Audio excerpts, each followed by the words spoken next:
Chapter 561. The Velima clan's sparring grounds were fairly comparable to what the Sky Islands had, making use of a three-dimensional space. That became particularly more relevant as cultivators grew stronger, regardless of battle location. Fighting on land, Earth cultivators became more able to burrow beneath the surface at a combat-functional speed. Everyone had some method of traversing higher through the air, at least for a few moments. Obviously, air cultivators would eventually fly, but even in hazardous terrain like the molten sea, three-dimensional considerations were important once people could tolerate the dangers for a time. It was possible the clan didn't think all that hard about it, though. After all, it was natural for water cultivators to be aware of three dimensions if they actually battled in the water. Low-tier sects tended to forget about potential barricades, either in the water or on land. Assuming a battle would be on an open field was a mistake that could cut short the careers of otherwise promising cultivators. John watched Rukai fight in the sparring grounds daily. She was very eager to grow and didn't stick to just one course of action. In fact, she didn't even stick to one sort of weapon. Though she had trained with John's style, neither sword nor throwing daggers were optimal underwater. Obviously, spiritual energy could be used to overcome the significant drag water provided, but sometimes swapping to something like a spear was just more efficient. John's apprentice didn't have to settle for one weapon forever, though after a decade or two some focus would be optimal. The Velima clan shared the same elements as Rukai, though their combat style was quite different. Darkness was an original part of their style, while Rukai had at first been only water and earth according to the region she was from. Spears were common underwater weapons, though they specifically used tridents. They weren't strictly better than a single-pointed spear, but it all came down to how they were used. With 3 points, a cultivator could imbue the head of the weapon with spiritual energy, focusing it on whichever point would actually connect at the last moment. That did leave the other portions of the weapon open to counterattack. But if the material quality was sufficient for the phase of the cultivator, it was generally a poor plan. After all, even if you sliced off part of a weapon while an attack was incoming, you still had to handle the rest. Darkness element helped hide the attacker's intent, and even the actual location of the weapon. Was an attack aiming a bit more to the right, and thus dodgeable, or was the weapon actually turned to the other side? Those were the sorts of judgments that Rukai had to make constantly. Here, the consequences were relatively minor. Rukai peeked around a floating earthen barrier, planning to catch the woman she was fighting off guard. Instead, she nearly missed her coming up from her left side. Her arm reached out to catch the trident, but the formations activated as it grazed her palm. Rukai took it in stride, moving back to her starting position, but after the match, she complained privately to John. "I mean, come on. That shouldn't count. It wouldn't even hurt. It was, basically, unaugmented." John shrugged. With it set to a safe threshold, there is only so much a formation can do, and most aren't set up to take into account advanced body tempering. "Do you think I could move the rocks?" "I don't know. Can you?" Rukai threw up her hands. She was precisely the level of annoyed that John was looking for. "Of course I can. I just wondered if they would get mad. The clan members already do it, you know." John didn't say precisely how, but subtly spinning one she was hiding on while hindering her perceptions had been quite effective on her. He might say it was bullying, but there was no point in a spar if they didn't try to challenge her. Because they were a clan, they did have more younger members, but most of those close to Rukai's age were too weak. They were slowly narrowing in on those who best matched her actual power, because matching cultivators' ranks simply wasn't sufficient. It would have benefited Rukai to stay with the Velima clan for a longer period, but John already extended their stay a couple days longer than strictly necessary. The actual negotiations had been easy enough. The meeting room was sparkling, but not in the way some cultivators tried to do, with excess gold and jewels everywhere. Instead, natural light filtered in from many different angles. The floor was a lattice that allowed John to see into the ocean below, similar to a glass bottom. He wondered if they had actually tried that. Surely it would be easier than formations. Though it was possible that the glassworking abilities of the locals weren't able to produce glass with a high enough purity. John would bring that up to Shannon. He wasn't going to say, "Couldn't you get glass to the clan head?" especially since it was actually more impressive. "I believe we have settled the most important details, then," Arani concluded. "We follow these terms, and you don't annihilate us." She did happen to say it in a joking manner, but the threat was implicitly there. If only other people took this process as seriously as you. John shook his head. They are averse to small losses and incur greater ones. We did hear about the Breezy Shore sect. It was a tragedy that they hadn't heard of the other couple dozen. Then again, perhaps she merely mentioned the most recent one. They were quite adamant that the story be shared, in fact, Aaroni said. But we were already prepared to negotiate properly. This should cover the points of contention, she said finally, like possible retribution for what your clan may or may not have done during the war. John didn't think the process was that difficult. People just had to say, hey, we didn't want to fight you, or even look, we don't want to fight you. Now, he wondered if being more ruthless would have saved lives somehow, but even thinking about wiping people out entirely, when some people clearly didn't participate, left a bad taste in his mouth. Hopefully, there will be no more of any of that for the foreseeable future. It seems like a dream, Aaroni said. A pleasant one, but when you wake up, you find yourself soft. You should see our tournaments.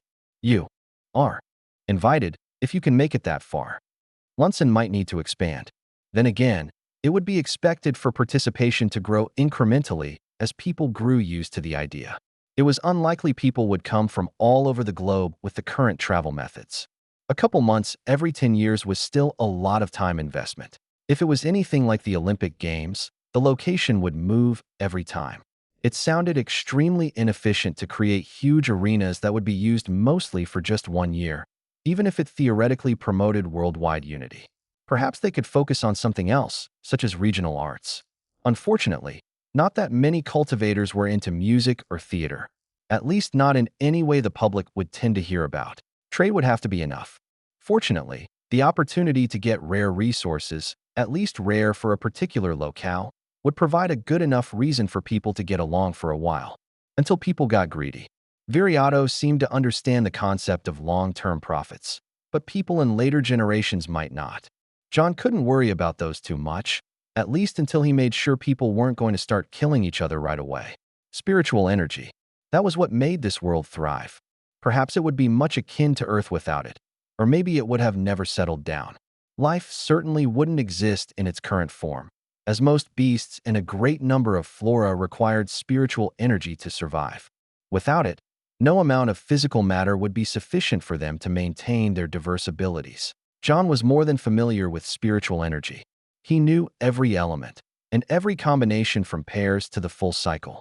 Meditating on how it worked revealed new mysteries time after time. It seemed to have endless resolution, as if shrinking from the cellular level to the molecular level and even past that. It also grew outward, vast elemental regions. But how far did it go? Everywhere on the planet, with few exceptions, had some dominant spiritual energy. Even a strain at least had an even mix that came out to a significant total amount of power. The dead fields were nearly empty of spiritual energy, but even then a vibrant light element world lived just below the surface. Yet John didn't know how far it went. The entire planet? Possibly, but he wasn't sure. He didn't just mean one thin layer at the surface. He'd never been motivated to fly much higher than the 10 kilometers or so necessary to reach the Sky Islands. The same was true even when scouting, as the horizon stretched a great distance at such heights. The Sky Islands certainly had more plentiful spiritual energy, but John wouldn't say random parts of the skies had been particularly empty of it. How deep? Certainly, the deepest ocean he had been down to was practically overflowing with water element spiritual energy. But below that, beneath the planet's crust, down into the mantle, the core, John only presumed the planet had those. It was possible he was wrong. As he meditated, he just let his spiritual energy stretch outward from his physical location on the ship. His energy was so thin that it was a negligible disturbance. The feedback he got was more of a vague thought than concrete knowledge. Up and up into the skies. His active spiritual energy senses shouldn't stretch so far, even at the exalted soul phase. It stretched wide, across the horizon, deeper and deeper into the waters and the ground beneath. It was all connected. But as for what that meant, John didn't know. His moment of enlightenment was cut short when footsteps stopped outside of his cabin. "Come in," he said as Rukai hesitated to knock. She opened the door. "Sorry to interrupt. I think. Were you doing something?" "I'm always doing something," John said. If I was performing a particularly risky cultivation experiment, I would make people aware. It felt strange to suddenly be so small. He really thought he'd touched on something there. Perhaps he could repeat it in a more controlled environment. Did you need something? John asked. Well, you're kind of late for training. John took a moment to estimate the time of day, feeling the angle and intensity of the sun and comparing to the direction he expected them to be traveling. Well, he was no clock, but he should be close enough. So I am. It seems I got distracted. That wasn't a bad thing, though it did make him more determined to do it right. Such large-scale sensing might not be dangerous, but he wouldn't know that for certain until something happened. The most likely result would simply be him running himself out of spiritual energy, but he might actually extend himself beyond himself. If that made any sense, it wasn't that illogical. John was aware that he was more than just a body and a brain. After all, his brain absolutely hadn't launched itself across or between universes into Fortkran's head. Souls were real, and if anyone could dislodge them, it might be John. Better not to even get close in a careless moment. It was possible there was no practical merit to the state John had been feeling. He certainly wouldn't have been able to control or absorb spiritual energy at such distances, but it was intriguing. He just needed a bit of luck with future negotiations to finish out his task smoothly. Another year, a year and a half max. Except luck wasn't the only factor. Perhaps he should instead just be better. It was impossible to actually experiment with a particular way he presented himself to an individual sect or clan, but John knew the approach could significantly influence those who were on the fence. Some would be planning to fight and die no matter what he did, but for the outcomes he could change, he wanted to maximize his influence in a positive direction. Chapter 562. Certain parts of the sovereign primacy had been under control of the triptych longer, directly correlating to their loyalty and thus the overall trouble they had caused for the twin continents. During the final battle, many of their top cultivators had been lost along with the triptych, but there were still a decent number remaining in various sections. After all, while it might seem like launching an assault with every ascending soul phase cultivator under their command would result in certain victory, they would have been leaving their territory essentially undefended. Any individual sect had fewer ascending soul phase cultivators than the couple dozen the diplomatic force had. And that wasn't counting John at the exalted soul phase as part of their combat force, but it was best to still maintain reasonable caution when approaching any of the core sections. After all, even certain victory didn't always come without casualties.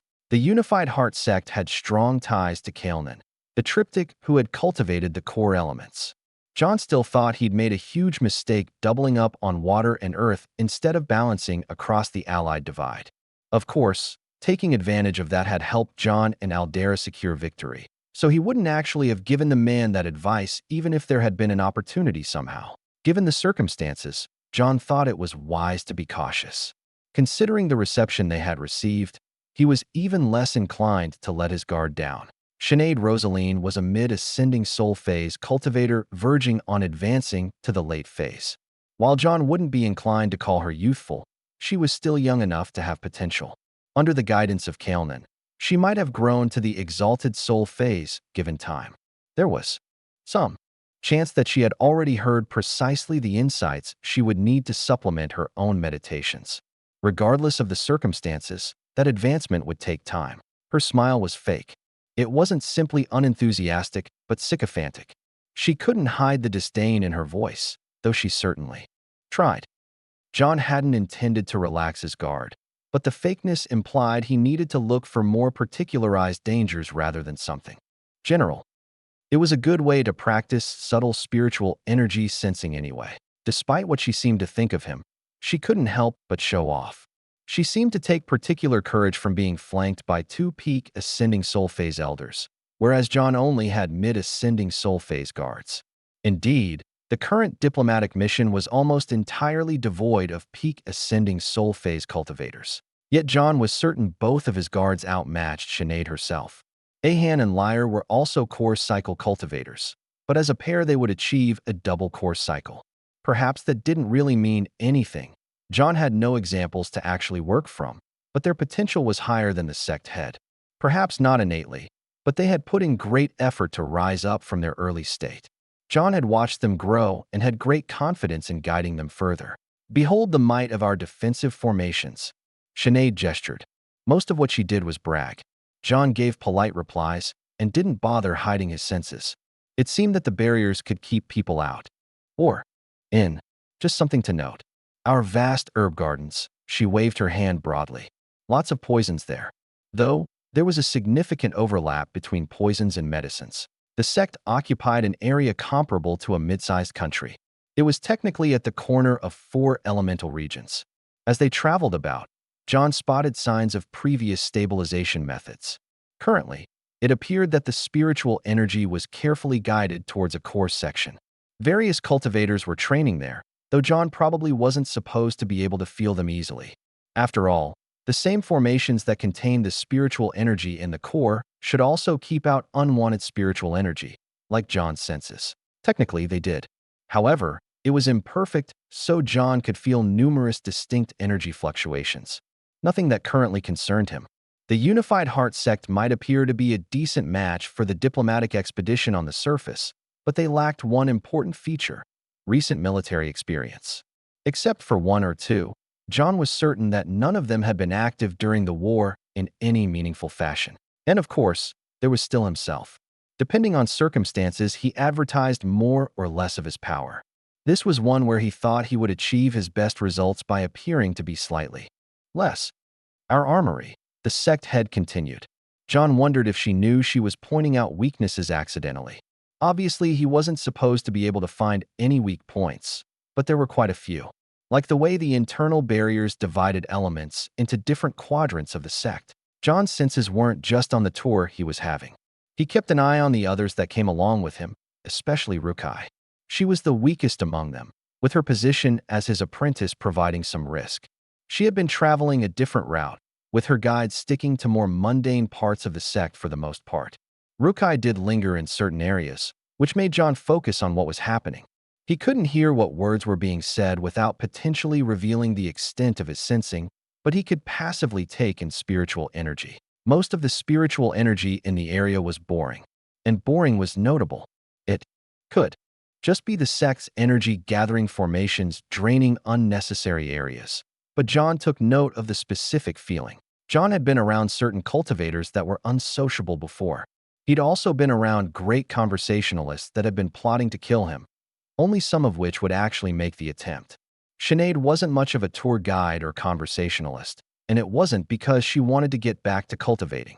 If she was focused in that way, John wouldn't have minded giving her a bit of guidance. Despite everything else, a sect that was hosting diplomatic guests was more or less obligated to provide a feast. Not doing so would imply they were poor or the guests unworthy. Not a good look, even if you were planning to try to kill them later. Rukai joined up with John as they approached their positions at the table.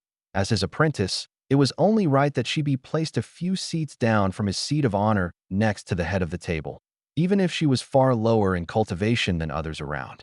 John did note that she was flanked by consolidated soul phase cultivators from the Unified Heart sect. It was possible that it was nothing. How did you find the sect, Master? Rukai prompted.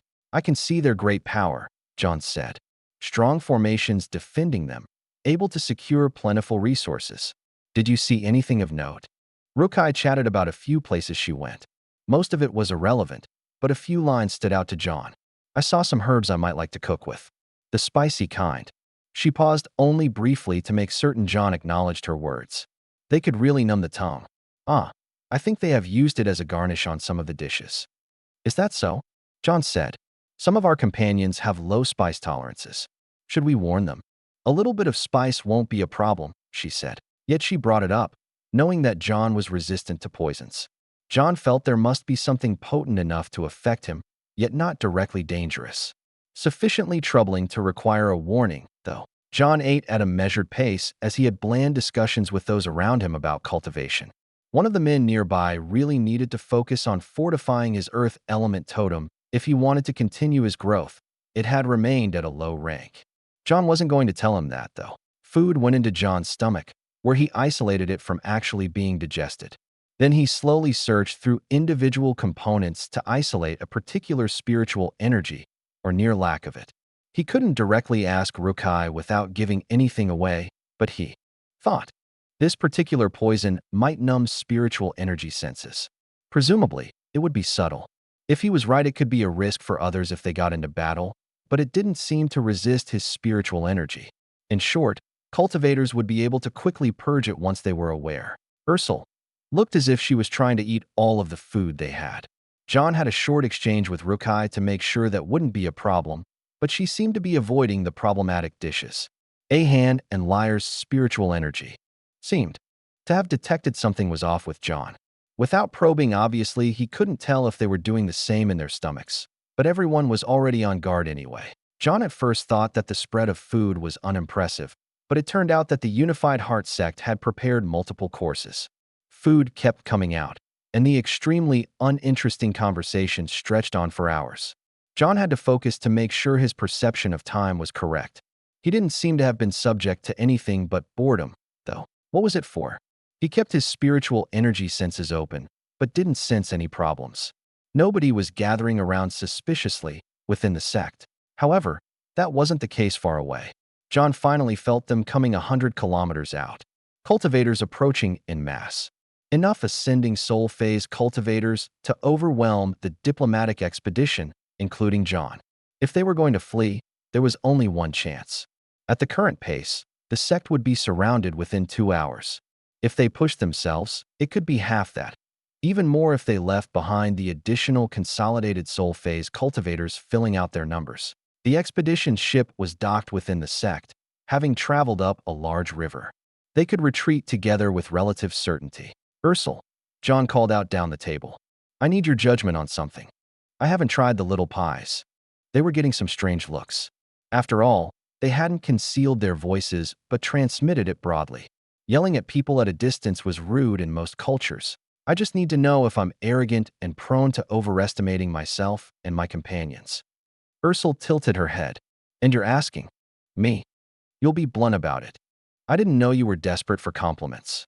Dad, you're probably the strongest person on the planet, and your tactics don't suck. Suspicion. Sect head Sinead had faint ripples in her spiritual energy. She was too slow, though. John's spiritual energy had already spread throughout the entire dining hall.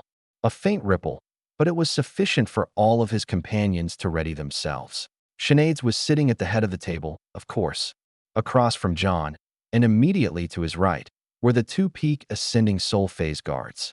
In short, they weren't closer to John than he was to Sinead, so her head was separated from her body before they could do anything. Kill them all. John ordered those with him. Armies are inbound.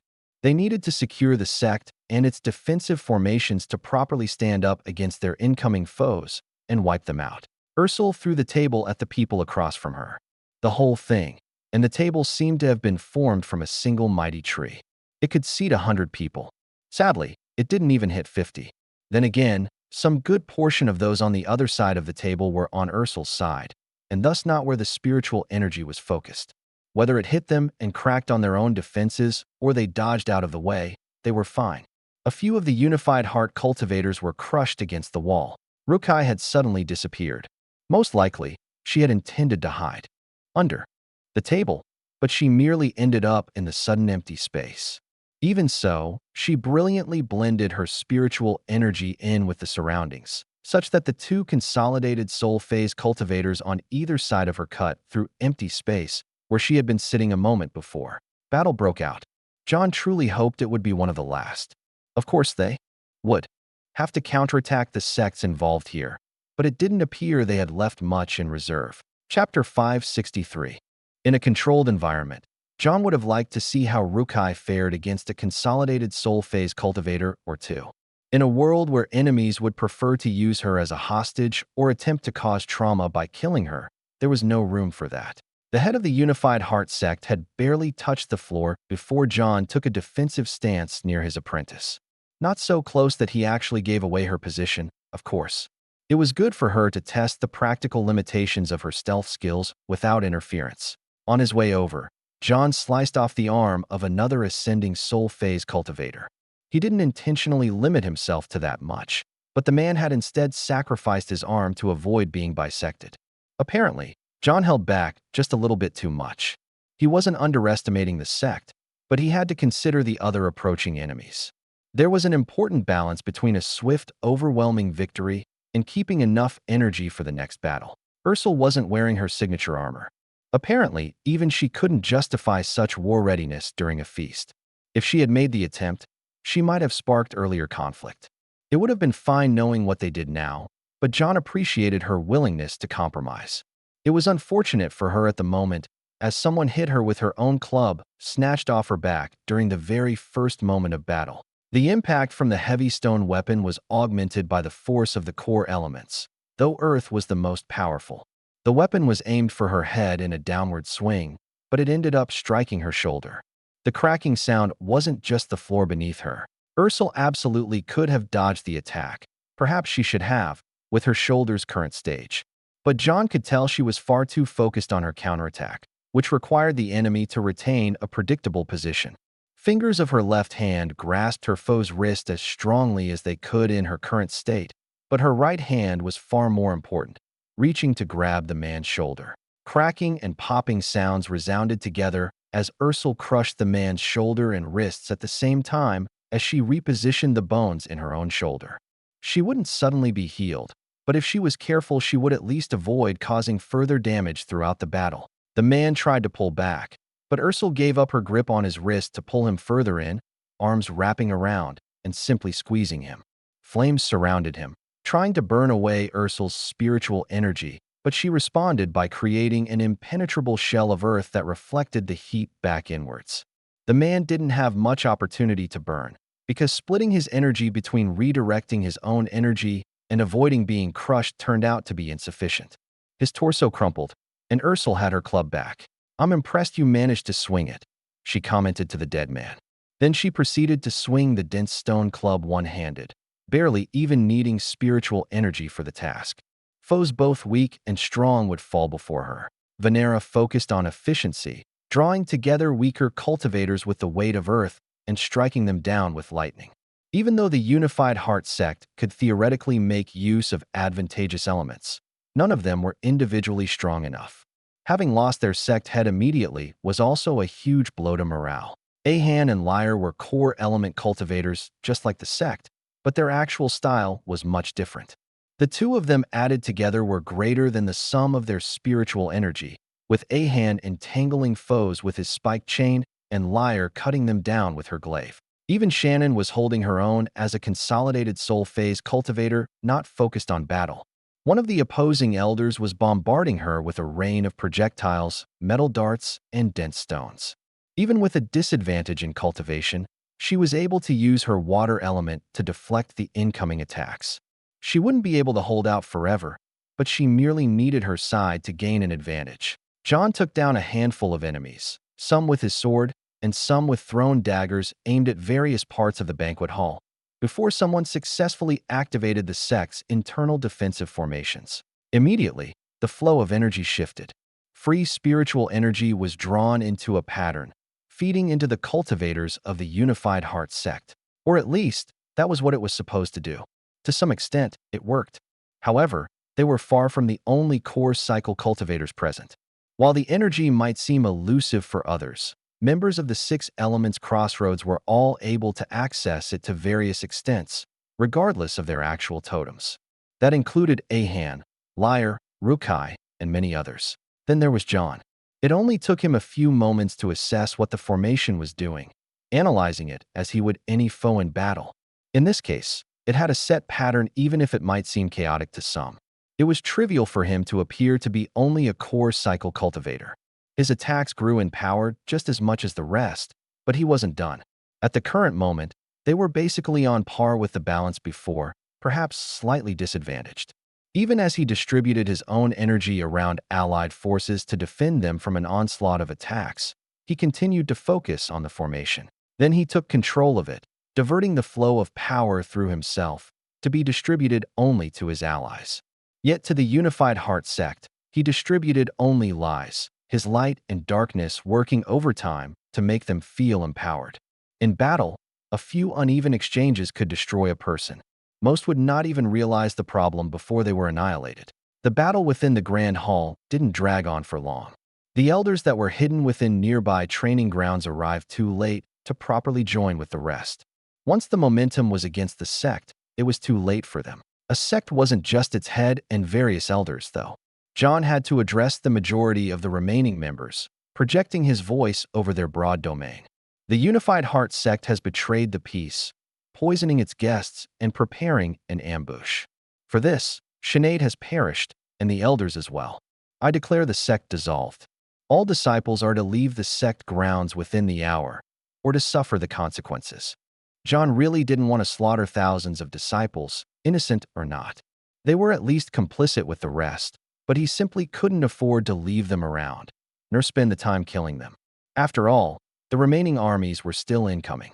They represented most of the forces meant to kill him. Over 50 ascending soul phase cultivators doubtless gathered from far reaches of the world. He needed to rest and recover as much as possible, and the others needed to do the same. As disciples began to flee, they didn't seem willing to call John's bluff. John sat down to meditate. Before he did, he noticed an exchange between Rukai and Ursel. "Sorry," the young woman apologized. Ursel tilted her head. "For what?" "I didn't properly warn you about the sensory diminishing poison. I didn't think it should affect people in combat. But because of that, your club was snatched away. And your shoulder." Don't worry about it," Ursel said. "It was my fault for not noticing on my own." At current, she was encasing herself in armor. She slapped the armor covering her busted shoulder. "This will hold up just fine in battle still." Purging the poison became a priority for every cultivator present, because even if it only diminished spiritual energy senses, that could be a factor in battle. The effect wasn't directly obvious, but John believed that the purpose was so that they wouldn't have noticed the approaching foes until they were already surrounding the sect. Then they would have been facing 5 times as many foes at once, with the sect's formations fully levied against them. They could still flee if they wished to. At most, they would have to fight their way through one army on their way out. However, John believed they could win, as long as they took advantage of the sect's defensive formations. He had briefly consulted with the rest, and they shared his assessment. On the other hand, if they fled now, the gathered foes could join together and cause them trouble at a later time. It was still a risk, but if they could break the strongest remaining forces from the remains of the sovereign primacy, true peace could come a bit sooner. The approaching foes were always in the back of John's mind as he recovered as much of his energy as he could. He had previously judged them to be 2 hours out, but they had obviously noticed the battle breaking out. They had accelerated their pace and would be arriving a short time after the hour that John had assigned for the disciples to flee. Some of them would doubtless run into the armies. They might join them, or they might find themselves punished. John couldn't find the desire to do much about either. They were all weak enough that most wouldn't make a significant tactical difference. Even so, he might still regret giving them a chance. When the hour came, John took note of those who hadn't made it out. It wasn't a matter of speed. Some disciples simply hadn't begun to depart until they were some of the last. They probably wanted to stay and fight, or they were cowards who couldn't act. Either way, John intended to keep his word mostly. A gust of wind suddenly pushed against a small group of disciples. They were indeed late, but they were carrying fellow disciples that were sick or injured. They'd been trying to leave the whole time and were simply slower because of their compassion. John didn't want to kill them, so he didn't. An hour has passed, John declared as soon as that group had been tossed beyond the barrier. Those who remain have chosen death. Indecisiveness would kill a cultivator. Sometimes, it was more direct. In other circumstances, John might have been more selective, but they couldn't afford to have any potential threats inside the formations. The formations were their lifeline. That was why John had assigned his best people to control different sections. The Unified Heart sect met at the corner of 4 elemental regions and had multiple critical points for the formations. It was much easier to destroy the mechanisms of a formation that controlled the energy flow than to overpower one, and thus those points needed to be defended. Ursel would of course be in the earth element section. Venera would handle air. Ahan and Lyre were best together, so together they would defend fire. Frozen Heights cultivators would be defending water, with an Elder of the Lone Spire taking over the critical position. None of the defenders would be alone, but their numbers were sparse enough that they had to rely on small groups. John, meanwhile, would remain mobile. He could both cover great distances and attack from much further out.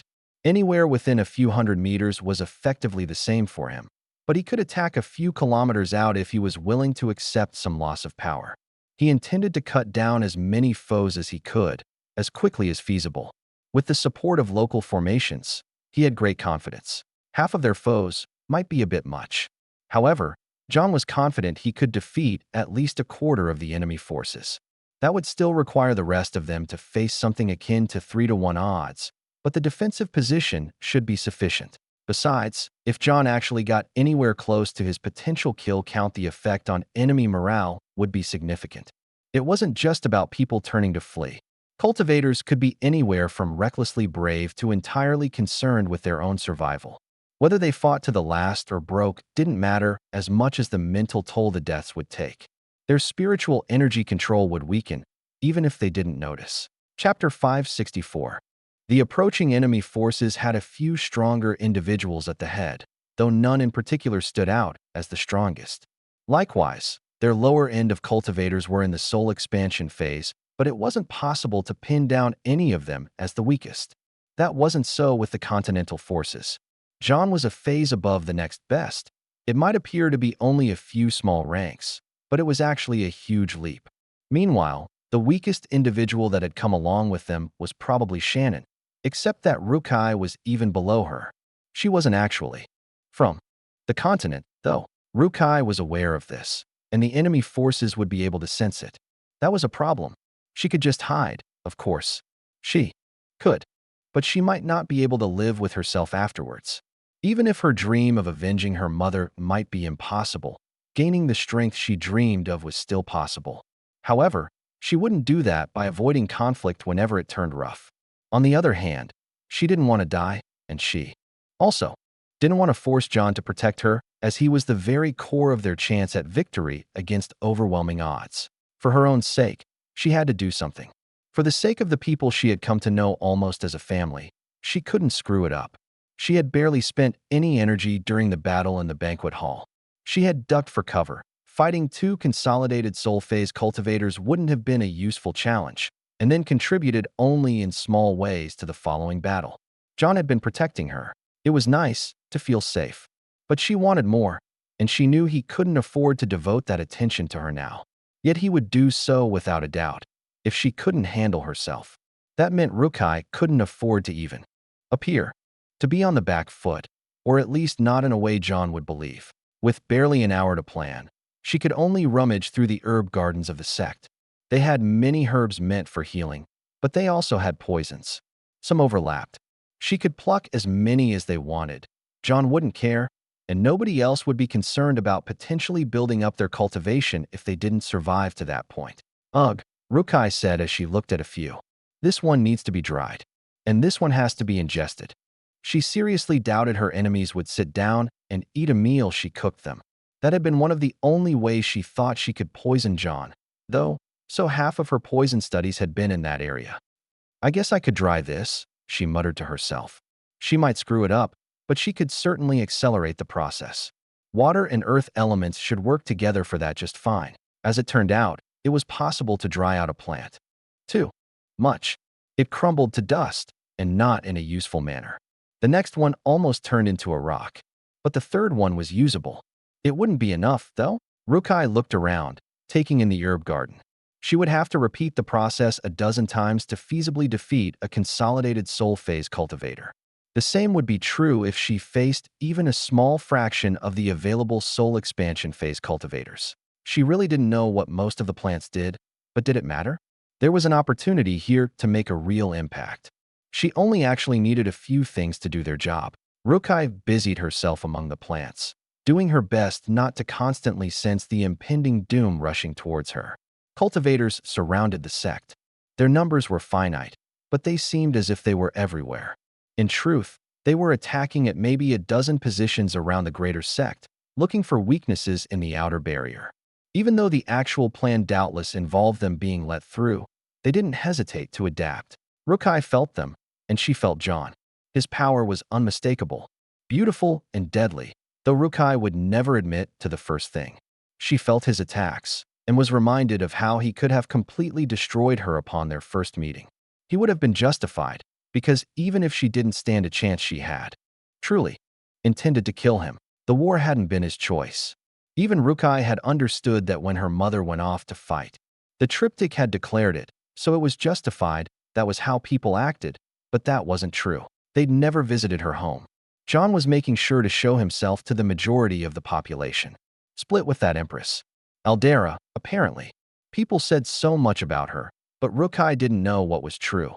Yet it seemed that she would inevitably meet her and find out if she survived. 6 elements cut down foes as John launched attacks out through the barrier. The maximum potency of his attacks was limited by the barrier. Completely.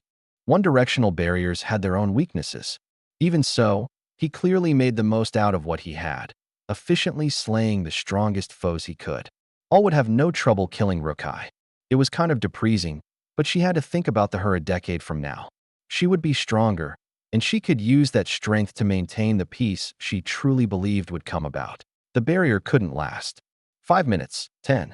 Each assault group found their own way through, allowing them to assault the next layers. The core of said formations lay in the different elemental sections of the Unified Heart sect, or the territory that had been theirs. The sect itself was effectively destroyed, no matter what happened after. Cultivators split up, looking for targets. Most concentrated around important defensive points, but some scattered towards anything valuable. That was how cultivators were, looking for their own benefit. Yet Rukai found it short-sighted.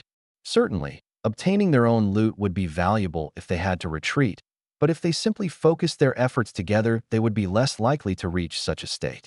It wasn't simply about that, though. It was a message that they could take whatever they wished. Probably.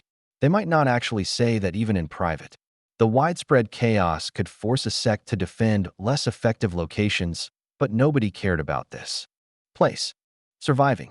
Yet Rukai found herself in one of the valuable locations, being approached by a dozen soul expansion phase cultivators, some lower in rank than herself and some greater. Then there were 3 early consolidated soul phase cultivators. She had literally zero chance of defeating them in a fair fight. Then again, she wouldn't be facing people so much higher rank than her in a fair fight. Now would she? Confidence. She had to be confident, and not just in the fact that Ursula was defending a nearby core of the sect's formations. The heavily armored woman shouldn't be distracted from her task. Likewise, Rukai shouldn't draw more foes towards her.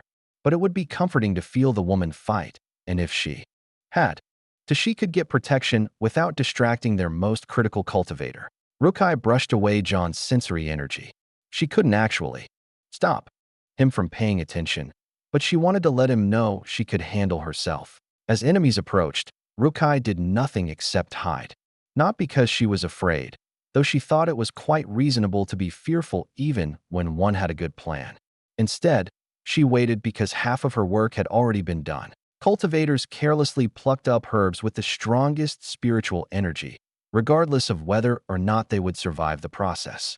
Rukai had to admit she didn't know how to properly harvest some things, but she at least knew that and wouldn't ruin perfectly good plants. Well, except that she already had.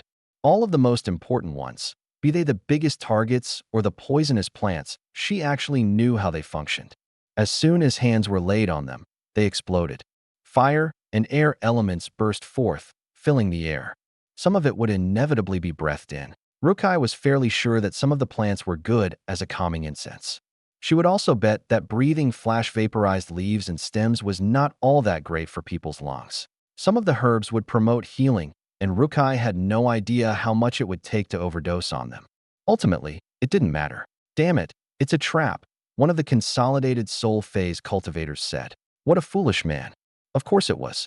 How could he have not figured it out earlier? There was another elder among them, not in terms of power, but simply age. Given his rank, he was likely from a prior generation.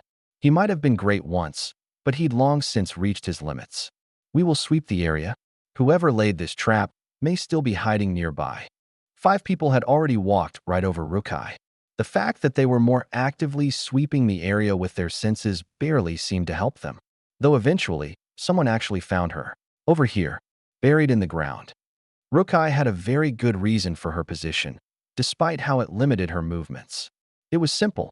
She literally had no idea what most of the herbs did, and she didn't want to breathe them in or get anything on her skin or in her eyes or anywhere. She actively triggered more of the energy she had left in various plants. Some properly caught fire. There were flammable fumes and pollen that allowed things to spread throughout the expensive herb garden. Then there were a whole ton of people charging towards Rukai. "Breathe your final breath," she said, her voice echoing through the ground. "See your final sights." There was no chance Rukai could win in a fair fight. No, if she was fighting at all, she would probably lose in unfair fight against 3 consolidated soul phase cultivators, let alone the rest. Smell the scent of your own death. Blood roils inside of you, seeking its way out. Your skin decays. Your bones liquefy. Very, very few plants could do any of those things. It was even less likely to be true when the potency was spread out over a large area, like being randomly dispersed into the air. And even though there were numerous ways for a body to absorb poison, through the skin, the air passages, digested in the stomach, absorbed directly into the bloodstream. Most were only minor irritants if encountered outside of certain circumstances. "Your attempts to poison us won't matter when you die," said the final consolidated soul phase cultivator, a woman. She stomped the ground, splitting it open to reveal Rukai. "Your words do not scare me." "So you say?" Yet the first one falls. Even as she said that, one of the soul expansion phase cultivators collapsed. Another retched into a nearby bush. One was scratching at her arms, rivulets of blood dripping from her. Numerous attacks converged on the open rift in the ground. A thin shell of water formed above, but couldn't stop them. The figure within was pulverized. "Trust not your senses," Rukai continued. "If you can even now hear my words, it is already too late for you." Steady voice. That was the important part here. She couldn't let them know she was sweating. She already felt sick enough for having brought a corpse with her. She had kind of wanted to snatch one of them, but none were weak enough for that to be practical. But a member of the Unified Heart sect? Their bodies matched her elements well enough. They wouldn't easily fall for further duplicates. But Rukai was already winning. Screams rang out from weaker disciples. The elders had to get involved. "Hold. I will purge your system," the first man said. Get them out," a disciple shouted. Her energy ran wild, fighting back against the man who was simply trying to help her. Rukai didn't know what most of the herbs did. Some were poison, some were medicine. Some caused minor itching, numbness for anesthesia, slight blurriness of vision. Of course, there was also the kind that limited energy senses that had been used against them at the banquet, even if the effects were more minor when inhaled. But even so, Rukai had found the one she needed and transplant stocks of it throughout the area. It was nothing more than a powerful hallucinogenic, often used for recreation. In fact, the effects tended to be quite mild if taken in isolation. Mixed with dozens of unknown substances and a little bit of suggestive influence, it could make people go mad. And the more they believed it, the worse it would become. Rukai couldn't afford to be caught, but she also couldn't let the consolidated soul phase cultivators figure it out. Darkness element inhibited their perceptions of themselves and the disciples around them. Light amplified the negative sounds, the screams and grunts of pain. Even if it wasn't strictly louder, it would ring more strongly in their ears. She just needed one to feel something. The weight of years presses down on you. Your lifespan reaches its end. Your journey here was meant to extend your decrepit form, but instead it brings your end. Rukai really hoped people were as afraid of being old as she had heard they were. She literally had no frame of reference for negative aspects of aging, so she had to guess. The old man stood firm, at least outwardly. The woman scratched her cheek. "Just a little push. It seeps in through your skin. You won't be able to dig it out." What was it? Rukai didn't know. Neither did anyone else, which would allow them to conjure their own horrifying thoughts. The consolidated soul phase cultivators had completely encased themselves in spiritual energy, allowing in not even a scrap of air. But they still allowed sound to pass, Rukai was certain. As they tried to focus on purging their disciples of half-imagined maladies, Rukai continued to whisper in their ears, quickening pulse and burning lungs. These lead quickly to death. Of course their pulse would be quick, and even if they mostly avoided breathing in the various substances, their lungs would be straining even if they refreshed their own air. It was a strange sensation that could easily be ignored unless it was brought to mind. "Enough," the first man said. "First, you will die." He raised a fist, striking downwards, towards the older man who was trying to dig down towards where he perceived Rukai to be. The sudden and unexpected attack half killed the man, who struck out wildly in all directions. Rukai dispersed her spiritual energy throughout the whole area, adding to the confusion. That did mean she didn't have much of anything to use for herself.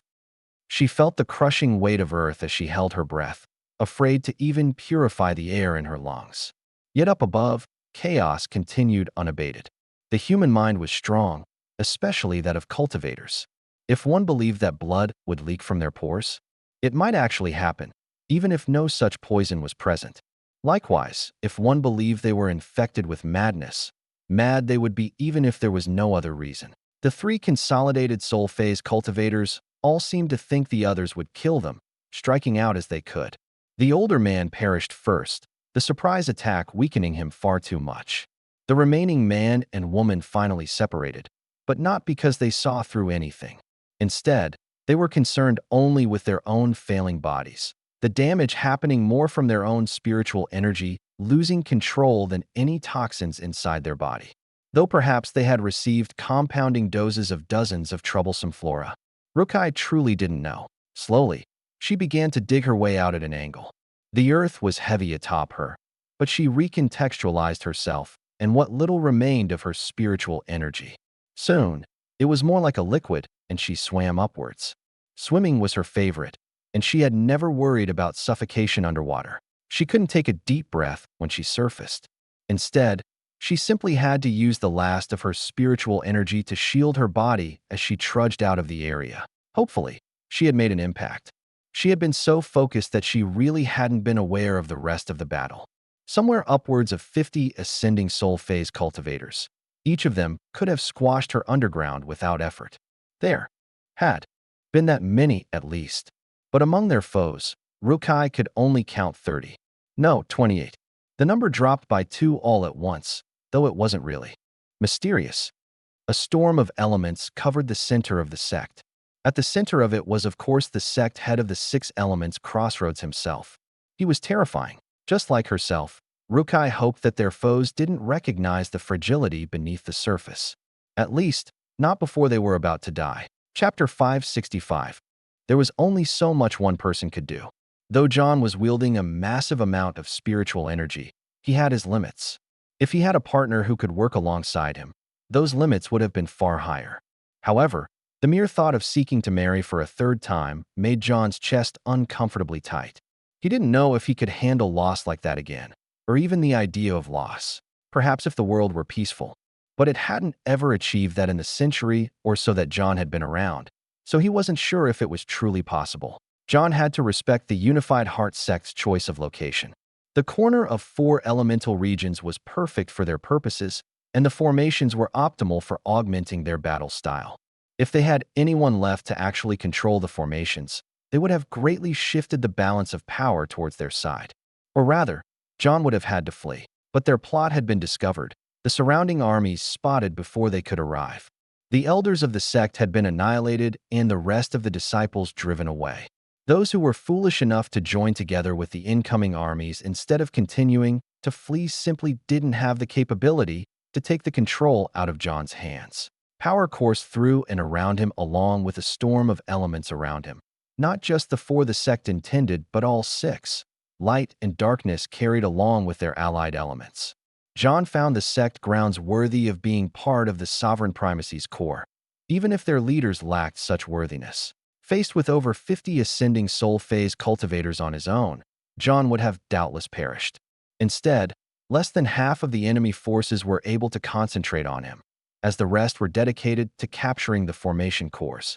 However, John had reliable allies in all locations. He was able to help channel the optimum amount of spiritual energy to them while keeping it from the hands of his foes. Ursel absorbed the earth element around her like an endless pit, at the same time constantly consuming said energy.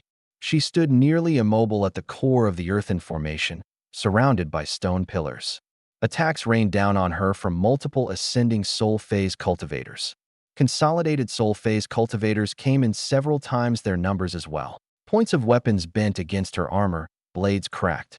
Ursel swung her stone club around her like the blade of a fan, sweeping people off of their feet with her momentum.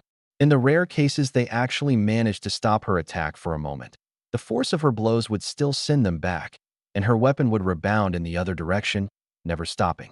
Air cultivators surrounded Venera, raining attacks from the sky. At least, that was their intention. Instead, she pulled them from their lofty perches in the sky, dragging them down to the ground. The Sky Islands were air and earth, making her the optimal defender for such a location.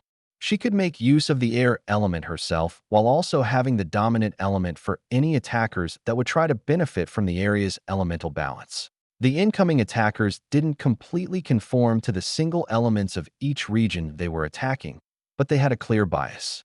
Where fire cultivators threatened Venera, cultivators of the six elements Crossroads and the Frozen Heights provided support. The same happened on other sections of the battlefield, though there weren't any elemental weaknesses to exploit among Ahan and Lyre. Members of the Amber Heart helped fortify the Frozen Heights cultivator in the water region. Everyone had to face against several cultivators of equivalent cultivation. John had far more to fight. Over 20 ascending soul phase cultivators and easily 100 consolidated soul phase foes. Or at least, that was how many there had been. John knew he wouldn't win a battle of endurance. There was no guarantee of winning at all. If there were guarantees, then neither side would participate in battle to begin with. But if he was going to win, he needed to strike fast. Thus, he had killed 2 ascending soul phase cultivators right off the bat, maximizing his speed and striking while they were still unaware of his power. Now he was controlling a great elemental storm to empower his allies and debilitate his foes. Each attack he made brought risk, as he would be met by coordinated assaults from the surrounding foes. Of course, he couldn't simply stay on the defensive, so he simply tried to minimize said risk. That was battle. Speed was his greatest ally. If he could use a portion of spiritual energy to outmaneuver his foes, he didn't have to deal with as much of their spiritual energy. The Exalted Soul phase didn't outclass his foes so much that he could repeatedly appear behind them and lop off ahead, but he could dash through a small group and cause injuries while minimizing his own. As much as possible, he precisely matched his defenses to incoming attacks that he couldn't avoid. As long as he negated the majority of spiritual energy, his body could handle the rest. Diamond defense hadn't simply remained stagnant from when he trained it in earlier phases. John's body wasn't comparable to Ursel, but he used every advantage he had.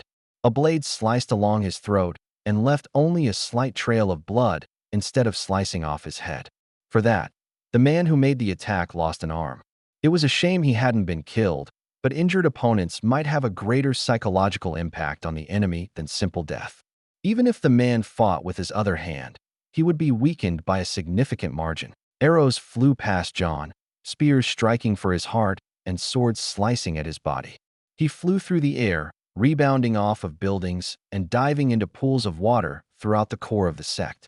Most were meant for luxury, but they were useful for defense and alternative forms of movement. Riding out of a small lake on a pillar of water left a certain sort of impression. That was what John needed. Based on the enemy numbers, they would likely win if they gave everything they had. Ultimately, however, cultivators were just people, and people were afraid of death. Some cultivators were more afraid of death than simple mortals. Of course, people who sought eternal life feared death by the blade. John intended to amplify that fear. Darkness could manipulate the senses, and these senses were connected to emotion. Forcing people into a blind panic was more or less impossible, but creeping dread throughout the battlefield was absolutely possible. Then John would amplify certain other sensations with light. The impact of a thrown dagger flying into the gut of an ally was one of those.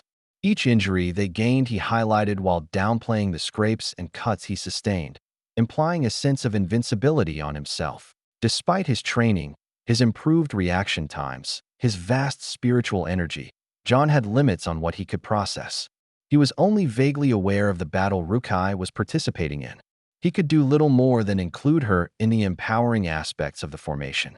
A moment saving her might result in his own battle going against him, and then all of them would surely die. Thus it was that he was relieved when the battle ended, and her energy signature was the most prominent of those that remained.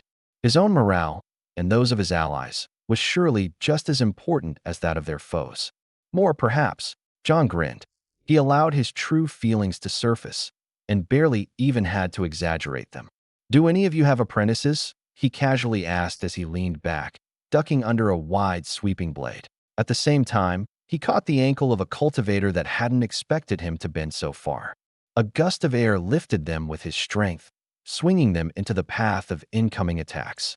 Sadly, they avoided being annihilated as most of the attacks were pulled back at the last instant. I just got a new one this last decade, John continued. She's a soul expansion phase cultivator. She just killed all of the idiots you sent to the herb gardens. It only took an instant. Just one turn of the head, an extension of spiritual energy away from John. A few people lost track of him. His sword cut through the air with a whistle. 3 consolidated soul phase cultivators fell, and 1 ascending soul phase cultivator. Many more charged John, weapons at the ready. With a kick, John pushed back the very ground his attackers were standing upon. Some leapt forward, while others tumbled back. Separated, they were far weaker. It would have only taken 1 or 2 seconds for them to be properly back in battle formation, but by that point John had incinerated half of those at the front. Of the remaining dozen or so foes, half tried to press the attack and half retreated. If they had all stood firm, the ascending soul phase cultivators behind John could have pinned him in.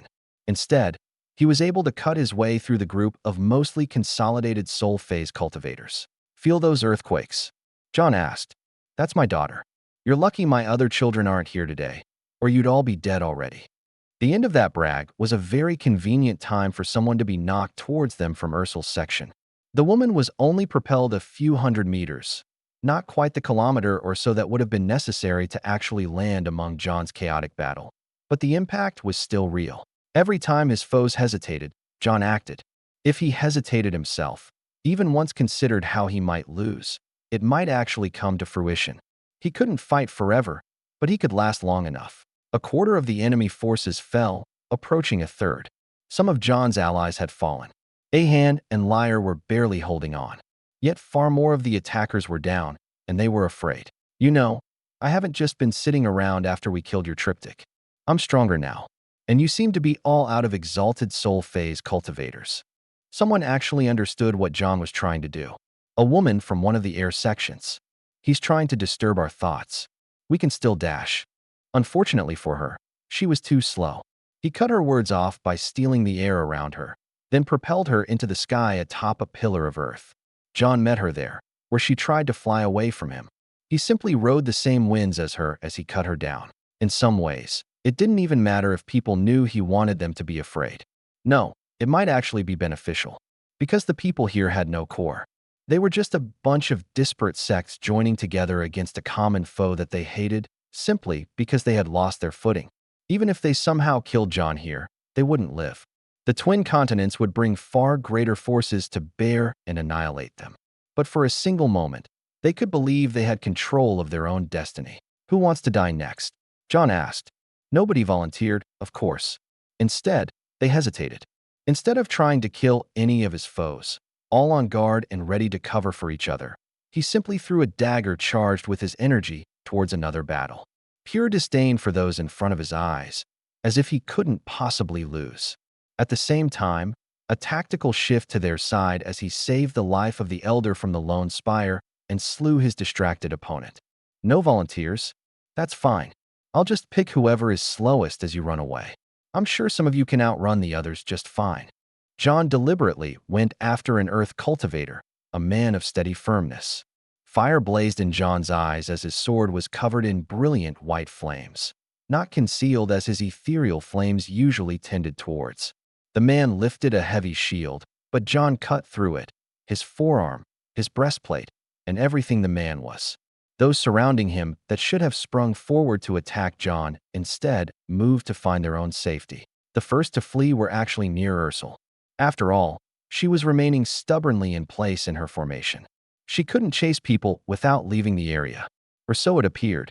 In actuality, the first to flee was launched back by the very earth folding in on itself, bringing the cowardly man straight into Ursul's club. Even so, the single attempt on one section of the battlefield to flee and not just tactically reposition gave subconscious license to others to do the same. Those who stood firm were the next target of John and his allies. The day ended with slaughter. Only a small remnant, perhaps a quarter or less of the assaulting armies, made it beyond the borders of the unified Heart sect. It was there that pursuit stopped for most. John continued to chase people beyond the border, picking off 2 or 3 at a time. Eventually, however, his targets spread out at a great distance such that he could not follow. He could barely even lift his arm to swing his sword. The sense of spiritual energy around him, a great cloud of power, was little more than a bluff at the end. But who would ever know his weakness? Their foes had fled, but this would not be the last time they were seen. After all, their sects were known, and they wouldn't be forgiven for such a massive betrayal of diplomatic efforts. They had already shown their true colors. John strode confidently back to the sect, head held high for his companions to see. Then he collapsed into the nicest bed they had. It didn't matter how expensive the material stuffed in it was. It could have been threaded with gold and filled with down from extinct phoenixes or golden geese. The bed could never be as comfortable as John's own bed simply for the fact that one was at home. On the other hand, he would have been able to sleep on rocks with how tired he was, so he was out in mere moments. Chapter 566. The biggest downside of having excellent spiritual energy senses was much the same as any other sense. It was far too easy to get woken up. It wasn't too big of an impact during normal times, but the remnants of the Unified Heart sect required a bit more effort to handle. Thus it was that John woke up before he was truly rested to the sensation of buildings being toppled.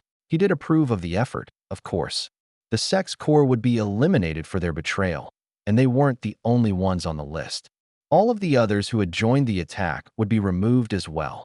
John stretched, feeling the aches and pains of sore muscles along with lacerations and bruises. Somewhere along the way, stumbling towards the bed, he had stopped the bleeding, but he hadn't really reached the point of proper first aid. He was going to have to throw on some new clothes, as well as get his textile armor repaired. Minor self-repair enchantments couldn't manage everything alone, especially when key parts of the armor were destroyed. Maybe it would be better to take something from the local vault, or from one of the various cultivators. Sect head Sinead's armor hadn't been damaged, though it would take some resizing to fit John. He considered his options as he stitched up his wounds. Being able to telekinetically move thread inside and outside of his body was extremely useful. For lesser wounds, he would actually just directly encourage his body to heal, but something needed to hold him together for now. He was familiar enough with his own body by now that he didn't need outside help as long as there weren't any injuries to his internal organs or the like. Despite how he felt, most of the injuries weren't major. Some were carefully calculated, and others were the best results he could achieve. A slight change in power from any of a dozen attacks, and his heart might have been punctured. John would have been disappointed if that battle had been his last, because there was still much left to do. He encouraged others in various ways as he came across them. Buildings were being toppled so that none of the sect would remain. Ursel was of course one of those most involved. "Excellent job," he said. "Do try to leave any formations for last, though. Perhaps our foes will gain the courage to rally for another assault." It was unlikely, but possible. At the moment, John couldn't feel anyone powerful within the range of his senses. With the way the enemy armies had been fleeing, they should be long gone. Still, he would remain wary. Rukai and a few others were picking through the remains of the sect's herb gardens. Much had been destroyed in the battle, but it was better than the enemy getting their hands on it. "That was an excellent battle," John said to Rukai. "You'll have to give me a detailed breakdown later, as I was not able to keep track of the smaller moments. But anything in which you overcome numerical superiority and a cultivation disadvantage is a great victory." Rukai was practically beaming. She had been in a good mood before John's praise, even if their victory came with some bitterness. It was impossible for such a battle to have no casualties on their own side. John was just glad that none of the deaths were of those closest to him. Of course, saying that aloud would be entirely inappropriate. John found Shannon looking despondent in the center of the sect grounds. He tried to think of anyone she had been particularly close to, but from what he recalled, she was closest to Ahan and Lyre, as members of the same sect. "What is the matter?" he asked. If it was just death, he felt it too. Though sending away the lesser disciples had saved thousands. The triptych had killed far more than that with each of their attacks on populated locations. Shannon just shook her head. "Nothing so profound. Just that I was useless here. And now we get a single harvest. How long will it take to build something new here? A decade? More." John supposed it wasn't an unreasonable position. Your only responsibilities are to get a good deal from anyone who will negotiate. You know I'd settle for a standard or lopsided trade agreement. We don't need the resources as much as we need connection, but only with reasonable folk. John wasn't sure if that actually made the trade specialist feel better about her theoretical failures, but at least she was able to move on for a moment. Normally, victories should be marked with celebrations. John would judge the mood, but he had the feeling that they would delay such celebrations until after they hunted down a few of the responsible sects. Everywhere they went, people fled. It likely didn't help that John carried an aggressive posture, one that extended to his displayed spiritual energy. However, he wasn't much interested in interruptions at the moment. They had goals, and sect after sect they were going to settle matters. As they approached their sect, John recalled previous battles with the last gasp. He was surprised they actually had the manpower to be part of the latest operation, given that he recalled killing several of their ascending soul phase cultivators in the war. Perhaps that loss had been what led to their latest actions, but now they were going to lose all of them. They didn't stand a chance, even if they had managed to secure some ascending soul phase cultivators from the other sects to come to their defense. You fools, John spoke at a moderate level, projecting his voice throughout the sect. Their formations wrestled against him as the power resembled an attack, but he wasn't able to be stopped. You must have heard by now. Everyone receives an opportunity to receive peace with the twin continents, but you threw it away. Now your sect will be erased from history. John considered a poetic end for them, but frankly that was far too much effort. Rather than suffocating the cultivators of the last gasp with their own techniques, he would simply shake their buildings out of the cliffs they were built into. With the aid of his fellow Earth cultivators, of course, John's oppressive spiritual energy spread over the sect, demonstrating to them his anger. Those below the consolidated soul phase will have one chance to flee. Throw away your ties, or perish with your sect. Begin now, if you wish to escape. Chaos broke out within the sect. Truthfully, John was so done with the war that anything that shifted the burden away from him was welcome. Forcing sect members to fight each other was one of those. The elders tried to stop their disciples from fleeing. After all, they had an even more minuscule chance of survival without their numbers. Likewise, those very same numbers allowed the disciples to have a chance to escape, especially since killing them, aside from the first few they tried to use as examples, would simply tire them out and further weaken the power they had. The sect was half encircled by John's forces. They didn't have the numbers to do so completely, even with them being able to cover wide areas alone. After all, thinning their numbers too much would let the enemy's limited forces concentrate on a single point and possibly break through, or kill some of the continental forces. Against the weakened remains of a single sect and the allies they scrounged up during their flight, John didn't think they should lose anyone. Battle was unpredictable, but they at the very least had to minimize it. Most of them were positioned at the bottom of the cliffs, looking up at the sect built into the hills. It was a functional defensive position, in theory. In practice, they simply didn't have sufficiently powerful formations to protect themselves. Nor could they stop Ursel from climbing over from the rear with a squad of other Earth cultivators. As they began to stomp the ground above the sect, John added his own Earth element from his own position. The Earth trembled as waves of energy pushed back and forth. What they were looking for was the resonant frequency of the local stone. Once they could find it, their power would escalate, each motion stacking on itself. The entire cliffside sect would crumble. The sect was forced to respond, splitting their efforts between stopping fleeing disciples and launching an assault on the peak of their own cliff. Though it might appear as if the peak was inaccessible to all but flying cultivators, anything physical could be climbed by sufficiently powerful Earth cultivators or others, given time. John was sure there had been trap formations, but with the region being air element-dominant Earth cultivators were highly resistant. Ursel could shrug off a huge amount of damage without even using an ounce of spiritual energy, her armor being formed by a combination of her own hands and John. It was actually able to stand up against attacks by exalted soul phase cultivators, if only a few. Aldera had ruined her previous armor, long ago in the war over the Molten Sea. A path was open for disciples to flee. If they weren't given that outlet, they would have no choice but to fight to the death, which would already be bad enough with the strongest cultivators involved. A maddened man chased after his disciple. "How dare a coward like you join the last gasp? I'll handle you myself." The man used their techniques to draw the air from the lungs of his own disciple. Even if he was the cause, John was angered at the results. A master should have some dignity. I didn't give you permission to flee, John commented as he suddenly appeared in front of the man. His fingers closed around the man's throat. You shouldn't have stepped beyond your sect's defensive formations. With his other hand, he jabbed the hilt of his sword into the man's abdomen, forcing air from his lungs. The moment there was a hint of momentum, John grabbed onto it with his own air element. He forced that same air into the lungs of the spasming disciple. I did say you could flee, and remind the other stubborn sects you pass by that their elders will suffer for their foolishness, along with any suicidal disciples. The younger man spared no effort in his flight, cutting the air in front of him out of his path.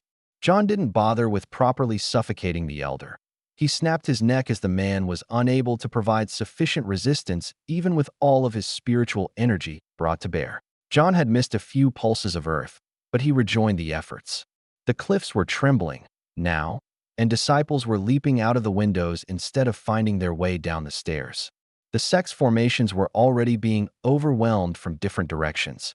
Some of the stronger cultivators were finally brave or desperate enough to strike out, and John picked them off one by one when his allies didn't get to them first.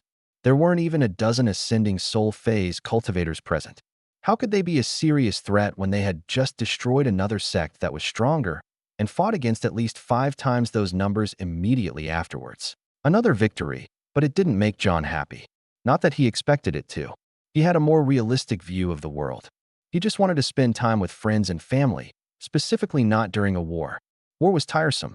John was glad he was almost done with his tour, and he trusted that Aldera would handle her own half of the world. He hadn't heard from her directly in a while, but he would have received word if something went truly wrong. He imagined she had gotten herself into similar predicaments, facing off against significant odds and overcoming them with tactics and raw power. Because the two of them were the strongest cultivators on the planet by far. Even if others could catch up, that would imply John and Aldera wouldn't continue to outgrow the others. And unlike before, they were now certain that it really was the planet, and not just their comfortable continents. Chapter 567. With a single sweep of his sword, John lopped off 3 heads. People didn't exactly hold still and let him kill them. So that was about the limit, at least when people were jumping and flying around. Tension slowly released out of him as he observed the remnants of the battlefield. He didn't want to get too ahead of himself, but this might be the end. It was a shame it had to go this far. None of these sects had needed to be wiped out until they made that choice for themselves. Even then, John knew it was possible that they had been too gentle. Sparing people could breed resentment. On the other hand, there was very little chance that most of them could grow to a threatening level without the support of their sections. It was a difficult balancing act based on various factors. John could only do his best to minimize deaths, and not just for his own people. Or rather, he was trying to consider everyone as his people. Everyone was part of humanity. They all lived on the same planet. Whether that perspective would actually hold up in practice was still in the testing phase. He could only hope that the future would be brighter. Of course, he could be jumping the gun. After all, they had a few months of travel in the former sovereign primacy territory for him to finish his section of the work. Even if all went well, and the same with Aldera's work, they would have to balance the understanding of the rest of the world. More than that, they'd have to keep that balance forever. Perhaps that was a bit much. John didn't expect to live forever. He was hoping for at least another century of life and peace that would outlast him. There was no guaranteeing what the future might bring. Once their ship was away from port, it was time to complain. That was what Shannon did, not bothering to hide her complaints from others up on deck. Those old coots. They knew we wanted a trade deal, so they stretched it to the limits. John shrugged. Sometimes, that will happen. Personally, I don't think our side came out too poorly. Shannon gave John a look. That's why you're not in charge of trade. You'd get walked all over. The number of demands these people had. What's the big deal? John asked. Just send them a bunch of crap. It will take them a while to realize all the good stuff went to the more favored training partners. I don't remember them specifying all that much about the quality of our materials. She raised an eyebrow. Are you suggesting we should cheat our trade partners? John shook his head. Of course not.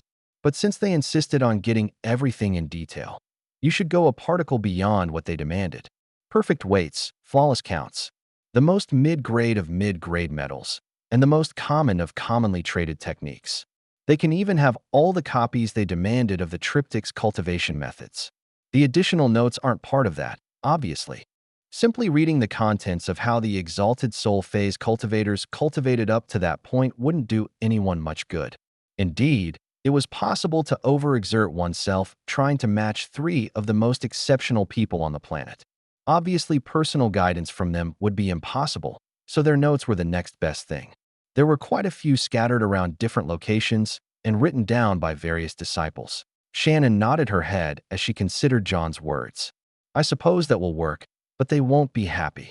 If that's the case, they can come see us in Lunson. You, me, or Viriato. We'll be available for any complaints they have. John grinned broadly. I can't imagine they'll be this stubborn away from home. I thought you were the nice one. You mean to threaten our new friends? If we become friends, none of that will be necessary. Besides, they can always buy the slightly better stuff from their neighbors. I'm sure the markup won't be that high. We can't force traders to bring them whatever goods we want. They could, obviously. Either just the 6 elements crossroads or with John's authority as the leader of the Continental Alliance. He could accomplish more or less whatever he set his mind to. That meant this latest group would be receiving extremely standard goods. John let himself ponder on ideas of trade as he looked towards the horizon. From their current location, it was pretty much a straight shot home. Well, that was more or less all seafaring. Given the speeds they could go, and the fact that they didn't fear anything in the deepest seas, as long as they didn't run into a large island or continent, they could maintain a more or less straight heading. Even those storms. The relevant point was that they only had to stop at a few places along the way, sects and clans that weren't quite in a straight line, but close enough. They would mostly receive short visits. That was sufficient honor for their value anyway. Most of them had already agreed to the broader peace indirectly, as subordinates of other sects or clans, or at least as members of alliances. Even if someone tried to kill John again, he would be home soon enough. And this time, he would be able to stay. Thus it was that they immediately set off for the Empire of Elements. John could ask Aldera to come to him, or to meet somewhere in the middle, but it would be fastest for him to just go instead of arranging for a meeting.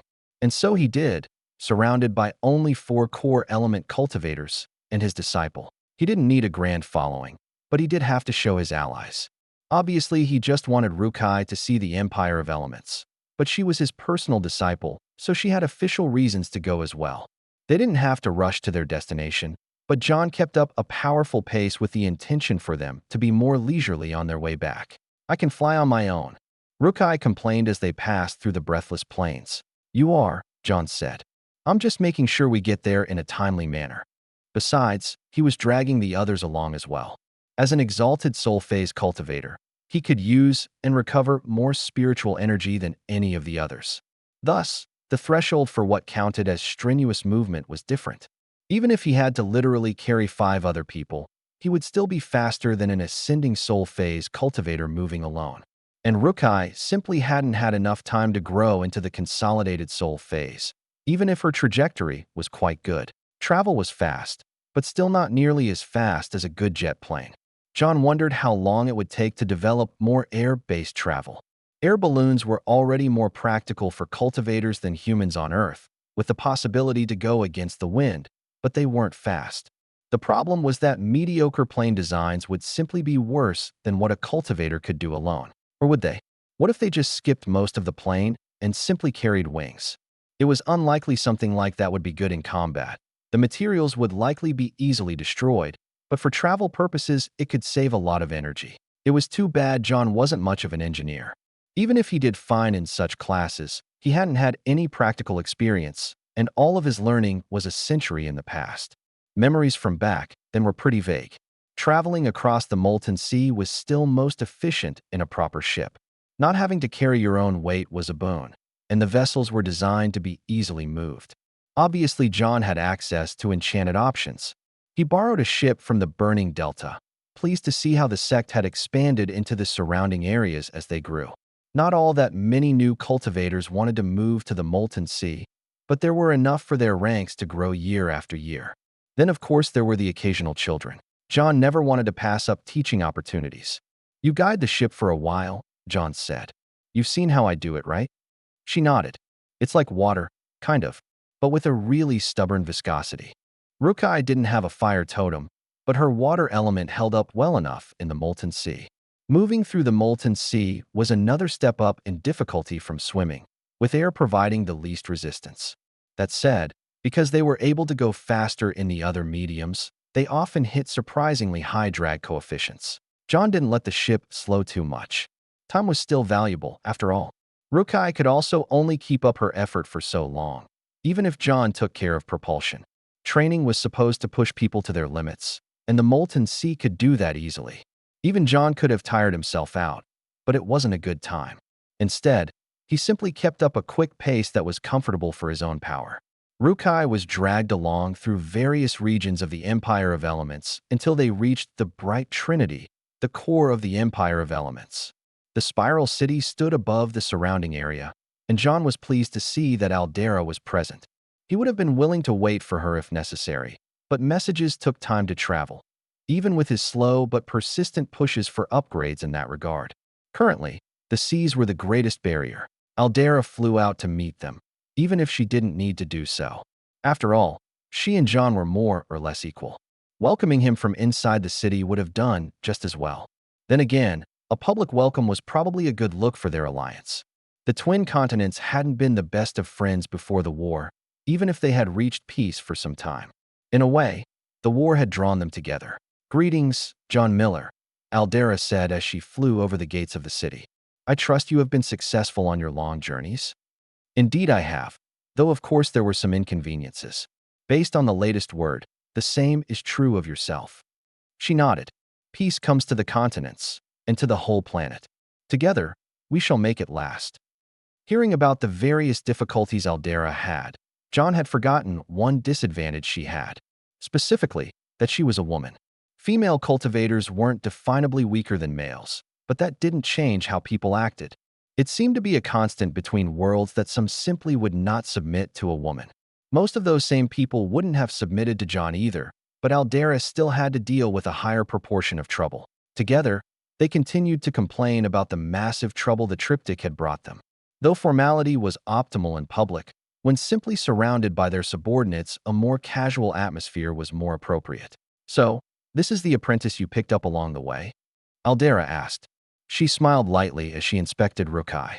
"Do you still try to kill him frequently?"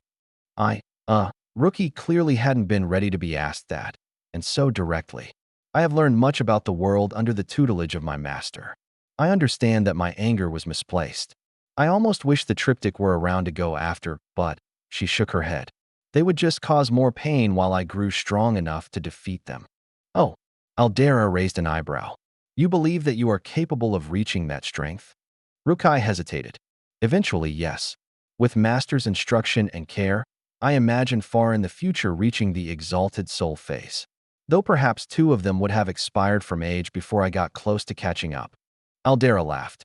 "It is certainly true that their talents and growth rates different. We won't be able to test directly, but I'm sure I will be able to approximate their strength for you in the future. Your master might not fight you seriously." John rolled his eyes. "I am not blind to her progress. I will gradually increase my difficulty. Though, we'll need to build somewhere sturdier if we intend to have even a somewhat serious spar at the exalted soul phase level. Unless we wish to resign ourselves to fighting over barren terrain." "Indeed," Aldera agreed. "The world itself does seem somewhat strained at our level of power. Perhaps we were not meant to reach this point. Since when have cultivators cared about that? No, I should say that most of us did this entirely because we should not have been able to gain such power. The same is true for myself, though I would say it was a required response to my surroundings. Only because he made many enemies. Then again, timidity didn't gain one more friends or fewer enemies. Just fake friends waiting to stab you in the back. John preferred to root them out before they could even declare friendship. It was possible he had provoked some unnecessary fights, but he remained satisfied that most of his actions were justified. Chapter 568.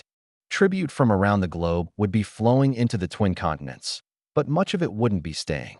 It was possible for John and Aldera to pump themselves and their closest allies full of spiritual energy, equipping them with the very best weapons and armor the world had ever seen. Then again, that was already basically true. It would simply be on a greater level. There were better things to do with the incoming wealth, however. Neglecting their own people would be foolish, but they could work for multiple purposes. For example, if the majority of the world felt respected, standing armies wouldn't be necessary. The world wouldn't suddenly become one without violence. Spiritual beasts would always exist, as well as disruptive humans. Troublesome clans and vile sects would likely exist as long as humans did. After all, even if the world was nominally at peace, oppressive control would only lead to hidden rebellion. It was a difficult balance, and one that John and Aldera would no doubt be spending the majority of their effort maintaining. Too little global control, and they would be seen as weak, which was just as bad as overbearing. Some groups would always want more for themselves and wouldn't be willing to put in the work, preferring to try to take from others. John had a million thoughts, and Aldera doubtless saw many more troubles from her perspective. Would it be unreasonable to suppress depictions of the triptych? A small portion still feel loyalty to them. Aldera nodded. Those that weren't foolish enough to get themselves killed, yes. I think we will require a nuanced approach. Simple historical recognition is one thing. Even using them as an inspiration for strength is quite reasonable. They were local heroes. But when used to gather people together, it becomes a risk. John hated talking about these things, but at least it didn't have to be done in a stuffy official room all the time. Instead, they were able to relax in some very impressive gardens. John personally liked his own better, but he had to admit that Aldera's gardens would probably have a greater impact on most. After all, John's gardens were more personal instead of for show. We'll have to consult our advisors, John said. If the two of them tried to run the whole planet alone, they would go insane.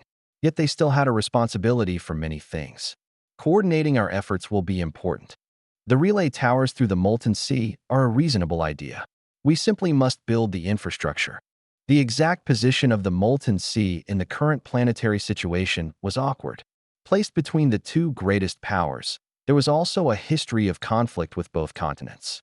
The war with the sovereign primacy had drawn them closer simply because of a common enemy, but from now on they had to figure out how they fit.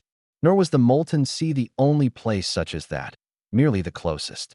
John sat atop a large root, not a supernaturally massive one like might be seen in other places, simply large by mundane standards. There was so much that needed to be done, but he barely had any idea how. What should the world look like? John asked. The big questions. Aldera chose to climb the tree to sit in a convenient crook. Some might believe we are already there, unified under a combined ideology. Others might say that without a single ruler, the world will forever be unstable. If we're going to fight it out, we should limit it to just the two of us, John commented. I'd rather not get everything else involved. He was able to say that in a relaxed manner because he knew Aldera had no desire to fight him, for numerous reasons. Or at least, not to take over the world. Certainly, they had much to gain from structured sparring, as they were able to test each other greatly. It wouldn't be worth the risk, Aldera said with a smile. Especially since I am certain I could convince you to implement any policies I wished. That might be true, but only because John believed she would only have reasonable policies to begin with. Even so, it was possible for rational minds to disagree. He might see flaws she didn't recognize, or thought were insignificant. That was why they needed more than just the two of them involved in major decisions. But it was easier to talk simply and openly first. After that, they could present a unified front around their advisors. That wasn't possible for every matter, but they agreed often enough. If everything went well, their various advisors would push back on certain matters, finding their own flaws. After a month, John wondered how long was reasonable to spend in a continental capital that was not his home. An actual month was reasonable. He couldn't just fly over on a jet the same day.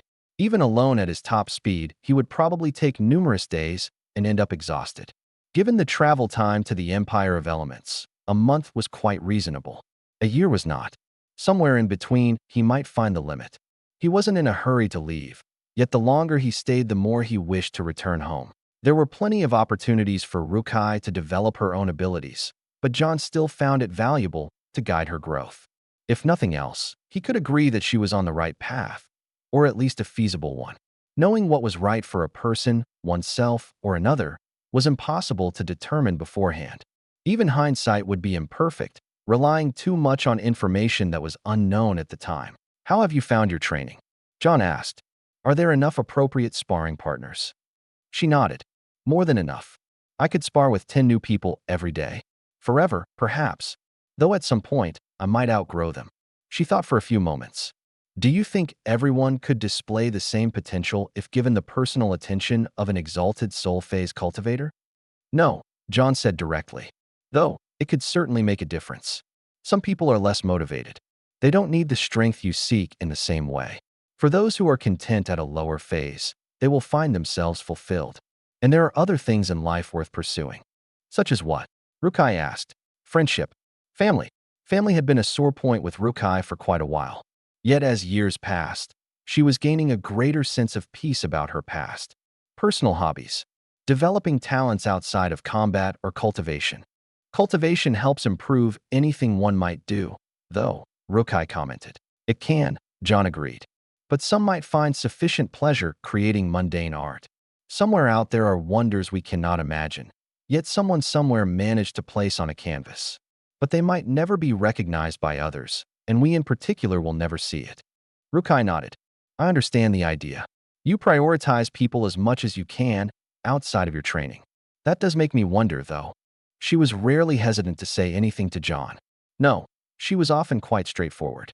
After all, she had frequently stated how she would grow strong enough to kill him. Beyond that, there wasn't too much to be timid about. You can say whatever is on your mind, John commented. I will listen. I have heard of your past with Aldera before. With just the official histories, I might not have noticed anything, but why haven't you forgiven her? What? John asked. He took a hard look at his apprentice, but she didn't seem to be joking. How have I not forgiven her? We fought side by side and have created the strongest alliance in known history. Perhaps you are misreading something. Rukai shook her head. I don't think so. Sometimes, you two get along like old friends. Yet other times, you treat her with less warmth than random sect heads that you expected to try to kill you. And I believe the latter is more common than the former. Maybe the reason is different, but that's what I've seen. It would be easy to get angry, to tell his apprentice she had no idea what she was talking about. After all, she was barely a few decades in age. John had been around far longer and seen more than she could imagine. He could tell her it wasn't anything like that, that she was reading the situation wrong. Yet control was one of the things John found most important as a cultivator. He felt something like anger, but that didn't mean he had to direct it at his apprentice. Nor should he, as he knew she had only good intentions, unless she still intended to kill him and had secretly shifted her focus to psychological warfare. In that case, she needed more practice.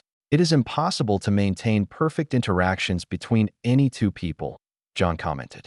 You have seen much when our guards were down. I believe you are overstating certain interactions in your mind. But I will consider your words. And he did, many times. Unfortunately, he found it impossible to come to any sort of conclusion while within the presence of Aldera, and anywhere within the region he would be able to feel her. So clear thoughts would have to wait. Travel could be boring. Yet John found that when moving under his own power, it was often more fun than not. Propelling a ship was a middle ground, but running and flying were simply enjoyable. Travel was even better when one could see new sights, and fortunately John could go pretty much wherever he wanted. He didn't have to worry about money or danger, and time was something he had plenty of. Rather than returning home directly through the molten sea, John took a slower route, yet one that was becoming the most common between the continents. Specifically, it was through the northwestern seas, where John and Aldera had placed the captive islands of the four core elements. Stealing islands had been a bit silly, but actually annihilating them would have been unacceptable. Since some grand impact had been required, it had seemed reasonable at the time. At his current point, John just thought it had been a bit too much. If the enemy had been properly coordinated, they could have chased them down with a larger combined fleet. They might not even have needed any of the triptych if they were brave enough. Especially since the task had been so exhausting. Cultivators from all over came to trade with the islands. In many cases, it was easier to simply land at one of the many ports on the continents themselves. But there was some portion of the trade that moved along a middle corridor. The islands themselves were actually critical because they provided a barrier against dangerous sea beasts. After all, not everyone had exalted soul phase cultivators on their trade ships. Some didn't even have consolidated soul phase cultivators to protect them. as relatively commonplace as they had become, they were still only a small fraction of the population. Less than 1% of cultivators. If John's numbers remained accurate, John wondered if it might be possible to raise 2 more islands to add in light and darkness. The only problem would be that if the arrangement wasn't stable, it would be far more dangerous to include those 2. Furthermore, even if they had managed to somehow keep the elemental balance with the islands of light and darkness would need a massive amount of special materials. If nothing else, an elemental region thrived on its entirety, from the structure of the ground itself to the flora and fauna and the air above. Transplanting other islands might be easier or lead to disaster. The fact that the core cycle remained strong was basically just luck, and even then it would take a few more decades for things to really settle down. Still, it was a nice place. A full cycle of elements was best, but if John couldn't get it, he was glad to experience the cycle of core elements. Very relaxing. He didn't have to think about all of the stressful things he was involved with, like possibly bringing about the end of the world if he was foolish. And more stressful than that thought was trying to figure out what Aldera meant to him. He was well aware that she was both Mateo and not. It didn't take too much soul-searching to find some bitterness regarding Astrid's death, but that was where things became complicated. John wasn't a psychiatrist, but as far as he understood, people didn't just hit a certain point where trauma suddenly ceased to affect them. It could simply be dealt with better and remain further in the past. He would have preferred this particular ache to be gone. Alternatively, even if he knew it wouldn't help, John would have liked to be able to kill whoever was at fault. Yet he couldn't for numerous reasons. Even if she was responsible, Aldera hadn't meant for things to happen that way. Her memories were incomplete, carrying with them emotions she couldn't necessarily handle.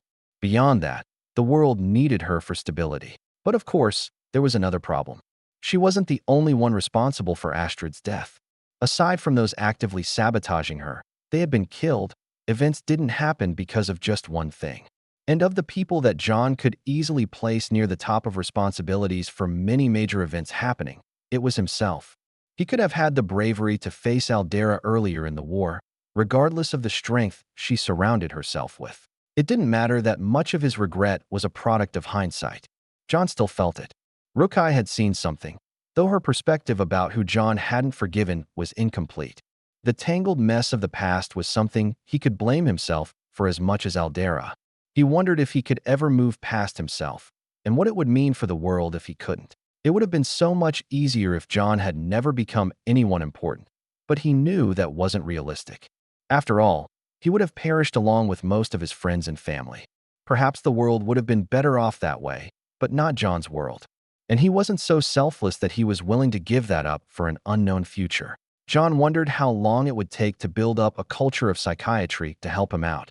He might actually be able to live long enough for that. Unfortunately, before that time, he'd just have to manage as well as he could, with help from friends and family. Rukai had the convenient perspective of never seeing John and Aldera interact before, and not being connected to the trauma. She'd revealed to John that he wasn't quite as far along as he thought he was. He much preferred getting stabbed. Healing from physical injuries was nice and straightforward, and he could usually tell when he messed something up worse than it had been. It was more difficult to ignore physical pain, because he could observe his body in detail. He simply was part of his own thoughts, which made it surprisingly easy to fool himself. John wondered how many problems the world had because someone impactful didn't understand themselves or the world properly. He wanted to at least try to get closer to understanding either, preferably without an internal or external war. There were plenty of things in the world to struggle against that weren't humans. Chapter 569. Guiding large numbers of people towards a better future was rather difficult to accomplish without actually acting like a dictator. John did have wide enough influence to guide people's actions, but some simply would do whatever they pleased. Well, within the greater laws that had been established. Taking from neighbors by force was a long tradition of cultivators, but avoiding conflict, especially lethal conflict, was a priority for both John and Aldera. Not because they weren't good at it, clearly. At a certain level of strength, you became more responsible for your surroundings. That area widened over time, and at the exalted soul phase it had rather suddenly expanded to the whole planet. Though perhaps that was related to the ambitions of the triptych, forcing John and Aldera to operate at the same scale. For the moment, John wanted to limit that scale to just the Continental Alliance and immediate neighbors. Technically, the same ideas he was trying to implement would work elsewhere, but he couldn't provide much guidance outside of the range of easy contact. Currently, the message relay system could pass a message from any large population center to any other within the Alliance in less than an hour.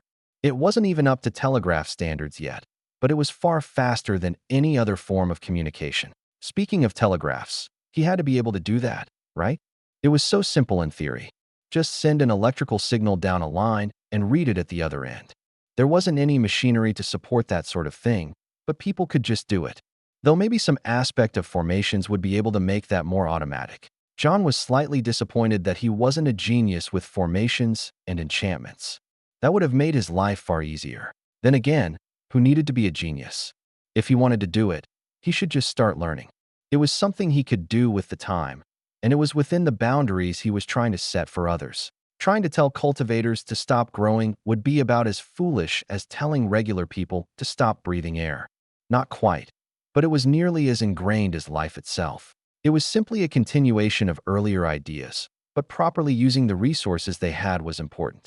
Building towards the future, not just the next day. There was some proverb about people planting trees whose shade they would never sit in. It was a nice idea, but the thing was, John was going to sit in that shade. If he wasn't living in a world that would be good in a century, it wasn't just going to screw up his children or grandchildren or great-great-great-grandchildren. He had every plan to be there, and maybe even a century beyond that. The lifespan of an exalted soul phase cultivator hadn't been exhaustively studied, given there had only been 5 examples in living memory, none of whom had died to age, but ascending soul phase cultivators from various places had made it beyond 2 centuries. 300 wasn't unreasonable even if John didn't beat the average. John just wanted the world he lived in to be good. Thus, instead of the indestructible Kapok Grove cutting down their primary trees to turn into a fancy table, he thought it would be better for them to plant more trees to provide them shelter and expand their domain. It wasn't really a good example because destroying that tree would be the stupidest thing they could do, but humans were known to make poor choices. There were more subtle things that were still worth considering the impacts they could have far into the future. For example, if the regions surrounding the Soulrot Bog decided to annihilate the horrid insects and unpleasant plant life in the region, they could. It might even be beneficial, providing a blank slate for a water and darkness element region. Alternatively, they might simply make a dead zone that would be nearly impossible to replace. Clans could pour all their resources into raising up the best competitors for the next tournament, or they could invest in training grounds and herb gardens to grow future generations.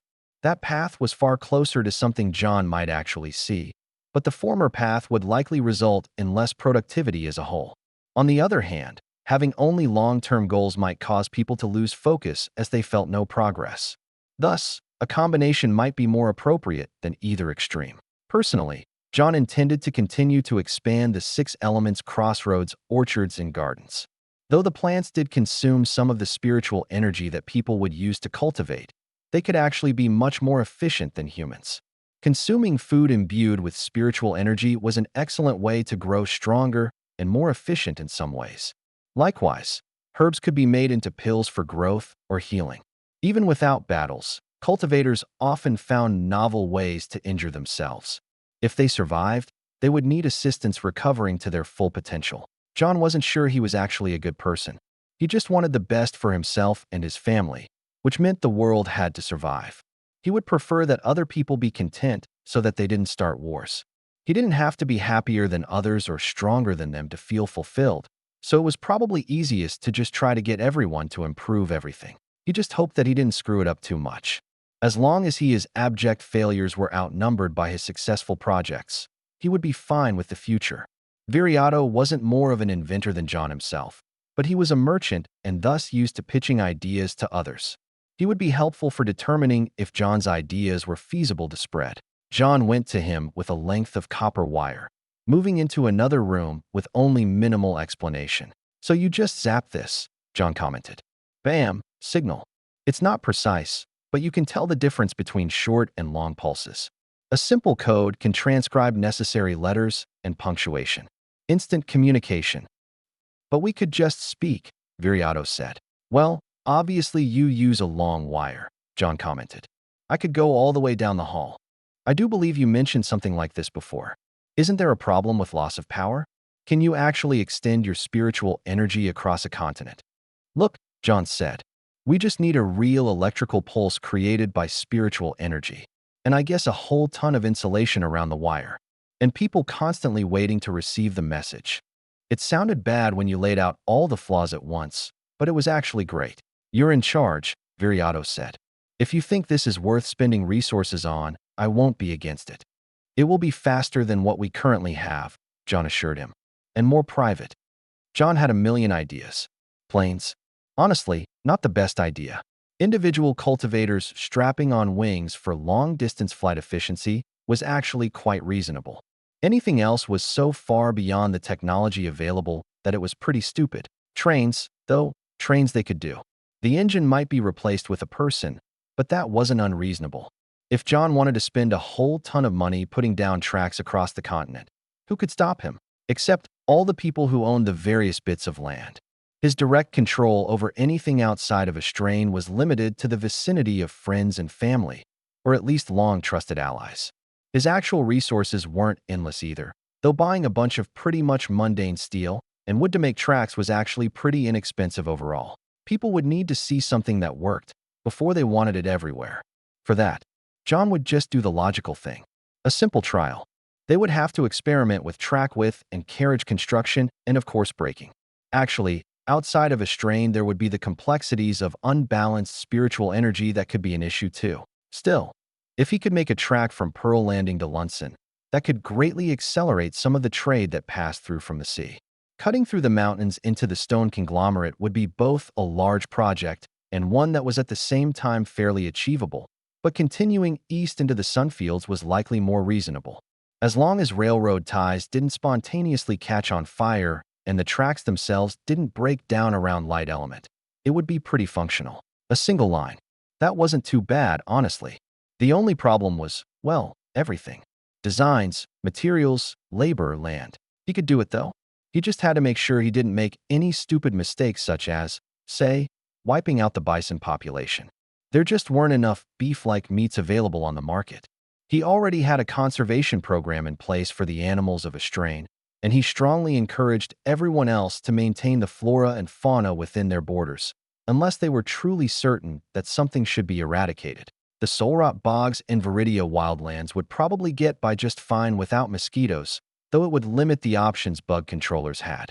But maybe they could pick something that didn't suck so much. Most of the people John talked to agreed that his ideas were good, at least in theory. Thus it was that John made certain to talk to the people that wouldn't simply agree with him.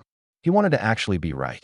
Renato would probably tell him he was dumb to his face, but if John's ideas were mediocre, he might still support him. Steve would, well, he might have done the same. Honestly, John would have loved Steve to say his ideas were stupid. To hear him at all, Justina would probably word her responses more politely, but be far more devastating in the end. Astrid would have convinced him to give things a try, if it seemed feasible. His grandfather Luctus would have provided his own encouragement. John sighed. Too many people gone. Not quite one had returned, and that was already a rare exception. Rukai poked John's nose. Are you thinking about troublesome stuff again? John shook his head to bring himself to the present moment. Frequently. Do you have any ideas about what we should try to make? The towers you told me about seemed pretty cool, Rukai said. But we can already make towers. I don't think this world needs more weapons. Conflicts are the best way to get people to spend money. And sometimes you get something useful invented by accident. It was slightly different for cultivators that tended to make themselves the weapons. New techniques were about as close as they usually got to technological advancement, though defensive formations did advance over time as well. The problem with formations was that they tended to take a lot of spiritual energy, and there wasn't much research about converting that into mechanical energy in efficient ways. Swinging open massive city gates every once in a while was different from running vehicles back and forth. People are dumb, Rukai said. But I get it. Being angry and afraid make people willing to do anything. Or at least try. She furrowed her brow for a few moments. Most of the things you talked about were neat, but I don't think we can really invent them. Like those computer things that do math. Math was literally the most basic part of a computer, but it was difficult to truly describe them to people who hadn't seen them. John hadn't been an expert on them either, so his ability to replicate them was non-existent. Maybe he could find someone else who reincarnated from Earth that might have useful knowledge. He wasn't afraid of revealing himself, or rather, he had been public about his transmigration since around the time he founded the Six Elements Crossroads. It wasn't something he specifically advertised, but anyone, even casually curious, could find out the information. With planetary influence, he might be able to convince some people to reveal themselves. Even if he didn't get highly qualified engineers, a handful of people might be able to put their heads together to replicate a few useful gadgets. Oh, Rukai nodded. That space thing seemed pretty cool too. Do you need planes and computers for that? She looked vaguely up into the sky. What spiritual element do you think is strongest on the moon? That would be interesting to find out. John wondered if he could fly to space. Thinner atmosphere as he went higher would probably make that troublesome, but he wasn't some sort of weak, consolidated soul phase cultivator. Carrying his own weight without the benefit of buoyancy should still be viable up to a certain point. And as long as he wasn't stupid about it, it should be safe to test. If he was really straining, he could just stop. It wouldn't even take a huge amount of preparation. In fact, he could fly to the edge of space right now. The moon was probably like 10,000 times as far, though. He could probably handle vacuum, but running out of spiritual energy on the way, or just food and water, was a serious problem. The moon was way too ambitious. But seeing how high he could fly should be fun. Chapter 570. The first threshold of flight had already been accomplished by John. The Sky Islands were more than just a small distance from the surface of the planet. Indeed, they were higher than all but the very highest mountains. Though given that they were over the open ocean, there was nothing to compete with them. 10 kilometers up was no longer as difficult to achieve for John, especially compared to when he first learned to fly. While scouting, he often did much the same. However, he generally only briefly remained at such a height, with thinning air. Then he would return to the ground after a few minutes. In the Sky Islands, the islands themselves provided more air to breathe and a place to rest. Here, he was planning to go higher. Even at a modest height, he could see most of a strain. He could already see the mountains and neighboring regions, jutting out from the landscapes. Soon he would be able to see the shimmering islands. He carried himself higher, not because he needed to spot approaching warships or because he did not know what path to take, but because he could.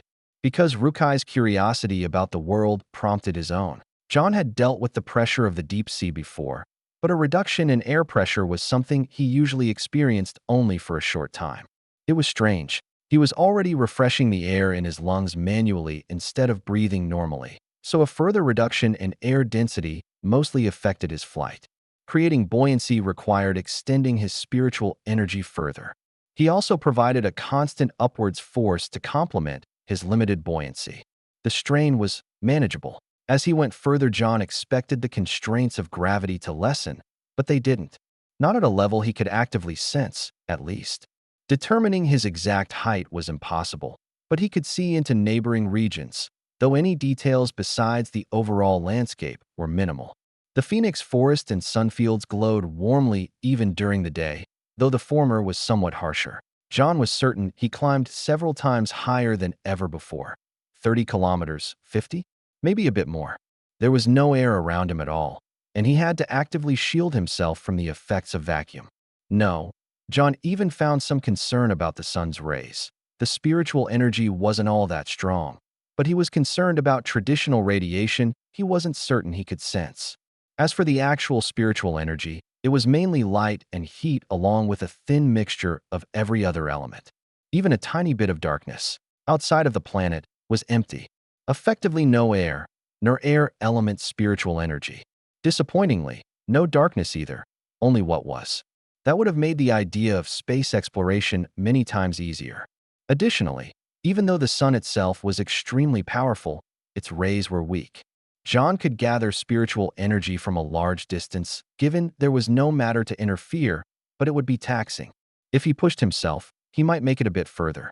He was already beginning to make out the curvature of the planet, but he was nowhere near to seeing it as a whole. Not even the continent. He let himself fall by reducing the upwards force. He still had to maintain most of it, however, because without atmosphere around him, he would fall incredibly quickly. Indeed, He had to slow himself to a near stop multiple times to not make a fool of himself and burn up. This was something he needed to warn others about if they were going to try anything similar. It might not be obvious that re-entry would be a danger, especially if people were used to terminal velocity existing. Then again, John doubted many people could even get that far. Himself, Aldera, and probably the top 10 or 20 air element cultivators in the world. Maybe 100 with some dedicated effort. That was actually a surprising amount, though of course it was just John's speculation. As for reaching the moon, John estimated he had gotten about 1% of the way there. Though he could easily be misremembering distances, or the local moon could be orbiting at a different distance. Maybe he only made it 0.1% of the way there, or even less. Either way, he would have to stay conscious for multiple days at a minimum.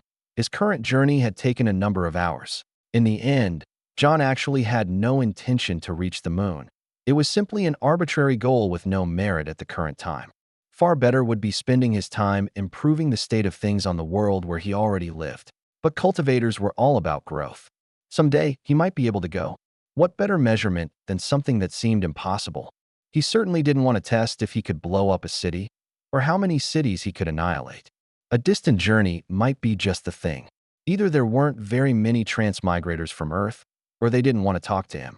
John half expected at least a few to show up within the first few months. Those from outside the continent might not feel safe, but he hoped that people within the alliance would. There was always the chance that they had died in the war. Would they be more likely to participate and take on dangerous missions? If John judged by himself and the other two he had known, it seemed to be the case.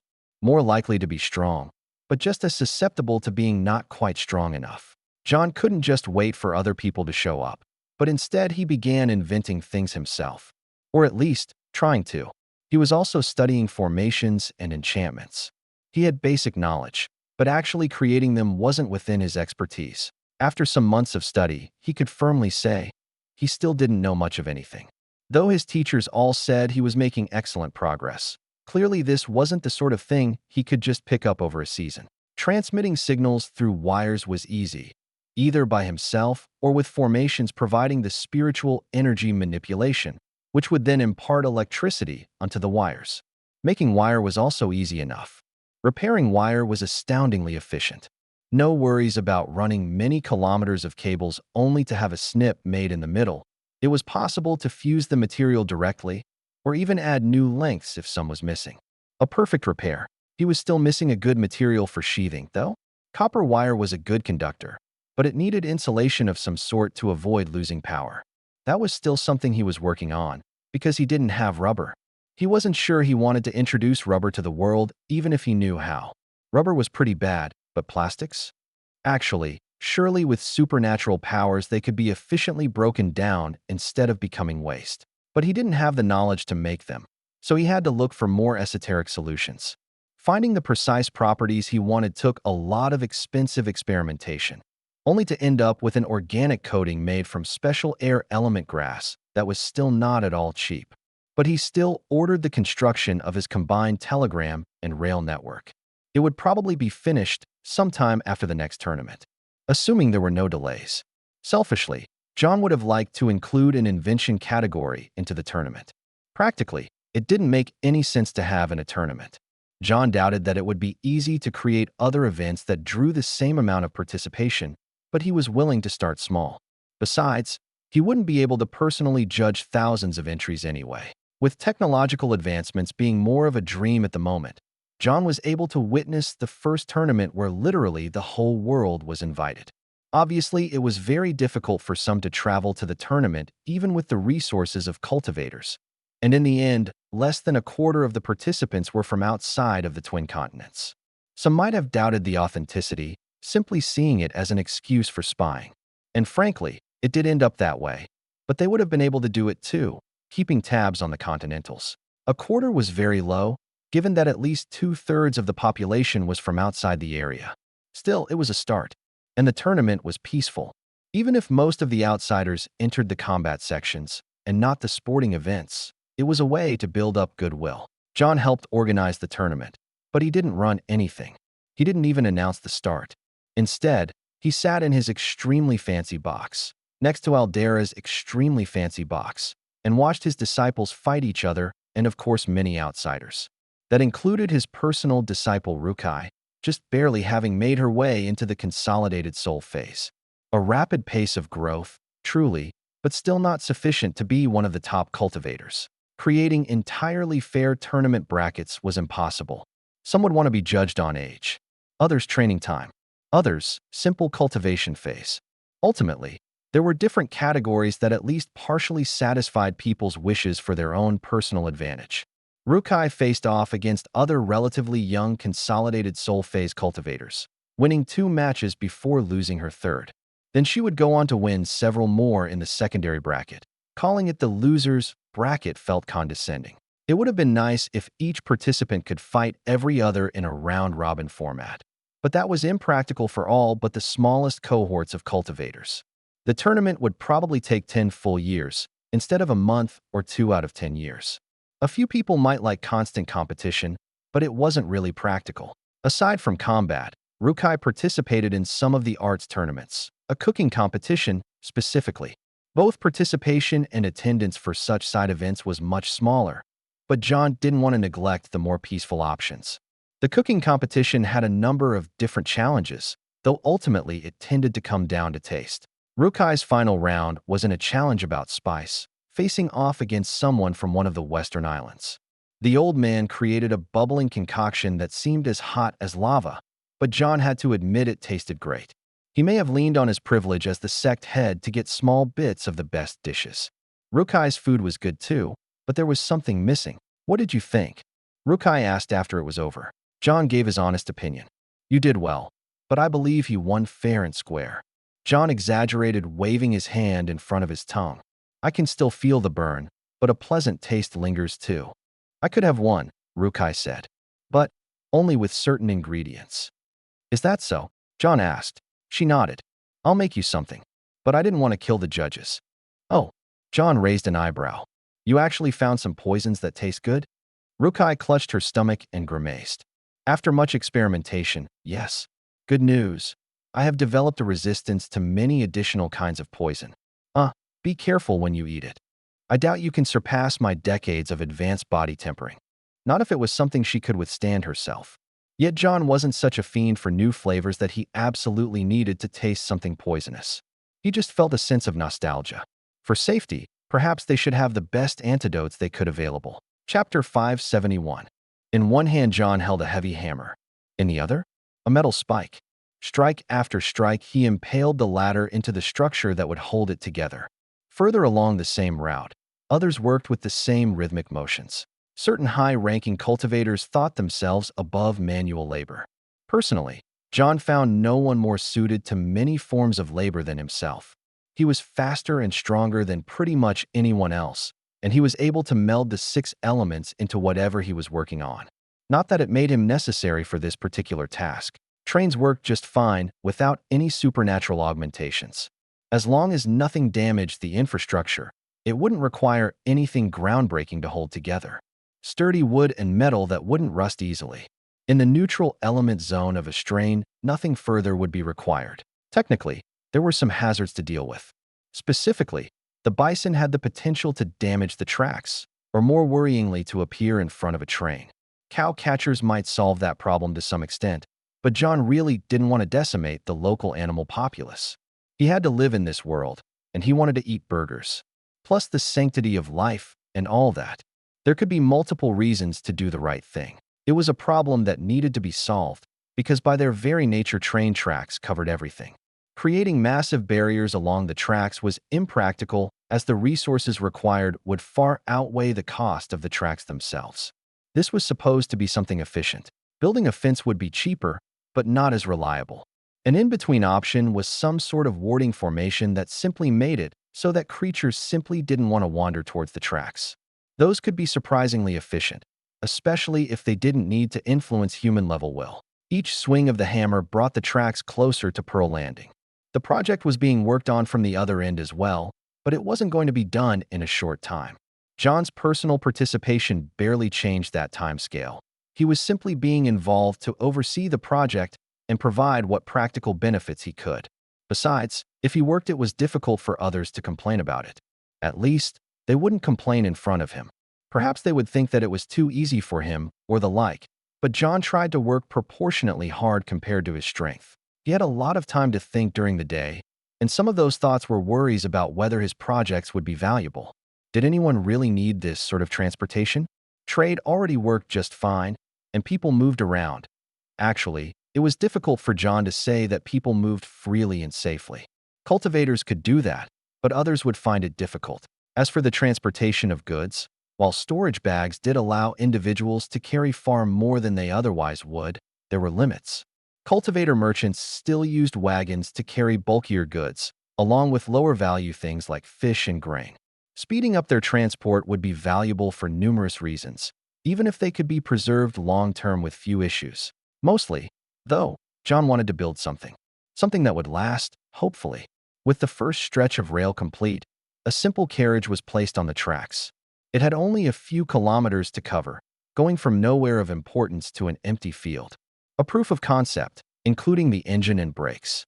Extensive tests would have been necessary before even getting to this point, except for one thing. The personal ability of individuals to compensate for trouble was far greater than humans without spiritual energy. In short, John could move train cars with his spiritual energy. If things were unstable, threatening to fall over or to move forward out of control, he could handle it. It was preferable that everything worked as intended, though, right away, he could feel some problems. The workers hadn't been sloppy, but there were effects he could feel right after they started. It was clunky. That was his best description at first as he tried to get a better feel for things. A prototype steam engine propelled the train with just a few carriages forward, one of many potential designs. If cultivators were intended to be part of the infrastructure, they could actually use quite a number of different designs that didn't involve actual engines much at all. For example, directly propelling a vehicle forward with earth element was within reason, depending on the strength of a cultivator. Though multiple working together might do just as well. John continued to inspect the ride. From a certain perspective, it didn't feel that bad. His memories of his last train ride were over a century old and thus somewhat imprecise. But he did think it was reasonable to have a bit of bumpiness. Anything that he felt might be exaggerated by his enhanced senses. Even so, something felt wrong. In the end, there were numerous issues, but one he determined was that the rails and wheels were too irregular. On the surface, they looked perfectly even, but the actual tolerance for size and straightness needed to be more precise. That was a consequence of doing most of the work by hand. It was entirely possible for cultivators to obtain machine precision, but they rarely needed to. Perhaps the best smiths would care about such things, but John had recruited a large number of earth cultivators to help mold the metal parts. Even if they had made mistakes, it was his own fault for not demonstrating a proper level of precision in the first place. Technically, everything worked. The train ran just fine, even braking at the other end without requiring John to interfere at all. That didn't mean he wasn't nervously preparing to intervene if there appeared to be even the slightest danger. Knowing he couldn't always be present, and indeed they shouldn't expect anyone at the consolidated soul phase or beyond to be permanent train engineers, John prepared the more stringent requirements. Of course, he couldn't do it alone. He had a number of others in charge of various aspects of the project, and even if nobody was an experienced engineer, they had various crafters from architects to wagon wrights involved. Everyone was learning as they developed something new, based half off memories and half on imagination. There were numerous issues John knew must have been solved on Earth that they undoubtedly found alternate methods for. Many people thought that John was crazy. That wasn't entirely new, but this project was far different from the tournament. It seemed like a waste of resources to some, which was why John was mainly using his own resources. As it turned out, being one of the two strongest people on the planet, and thus one of the most influential, he had access to quite a bit of wealth. Some of it was his, some was the sect's, and some portion of it came from alliance funds after going through some approval processes. John could have bypassed any sort of approval requirements, but he had implemented them for a reason. It would help keep him grounded and hopefully catch corruption from others. There was going to be some, but that didn't mean John had to tolerate it. With the tributes coming in from the rest of the world, resources abounded. Everyone wanted to take a slice, though it was the ones that wanted 3 or 4 that John was concerned about. Any fraud would have to be paid back several-fold. Otherwise, it wouldn't be a reasonable consequence. If someone stole a mountain of spirit elements and merely had to pay it back when they got caught, they'd happily do it again and try to appear as if they stole less the next time. John did have in mind additional punishments that would be appropriate depending on the scale of the theft. Execution was always an option. While it might seem rather extreme, depending on the scale of theft and the strength of those involved, it was actually the most feasible option. Stronger cultivators had to be more responsible, not less. Otherwise, John would be breeding an atmosphere of untrustworthy power around him, and that was unacceptable. Aldera seemed to have similar thoughts, though her specific tolerances would vary. A single wire stretched from just outside of Lunson proper all the way to the coast. At some point, they might determine that it was actually better to have multiple wires, but the ability to perfectly connect separate wires together was a determining factor. That wasn't possible on Earth, certainly not out in the field. At various points along the path, John knew there were small formations attached to the poles that held up the wire. Those formations used surrounding spiritual energy to boost the flow of electricity through the wire, such that the signal didn't fade by the time it reached the other end. While they had done their best to insulate the wire from the surroundings and the very poles that held it up, the results were far from perfect. John had thought long and hard about what message he wanted to send. This might be a historic moment told in the future. Or maybe someone would make up some first words that were better than anything he actually could, and that would somehow become the true story. The short list included "Behold the power of the human mind," as well as a few options about people working together to make something great. John also found himself tempted to say "Hello world." Practically, he almost sent a message like, "Please tell me this works." He took his time preparing the message, not wanting to have any errors in his execution. It would be devastating to memorialize a typo into the first message. In the end, the message he sent was this: the world draws closer together. The truly profound insights John had couldn't be shared with words, but only via spiritual energy. Rarely he had felt so limited in his expression as when he didn't even need to say anything specific. In the end, he thought the message was acceptable. John wondered if anyone would actually remember the message. Or the first reply. That one was extremely practical. Message received. Years of effort had gone into the project, and all they currently had to show was a single line between 2 points. Yet John could already sense people scrambling to use the system. It was only slightly faster than their current long-distance communications, but more secretive.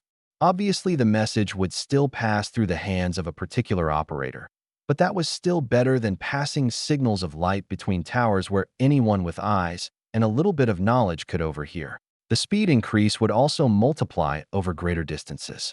The main communication towers required multiple relays where the message had to be repeated and directed towards the correct source.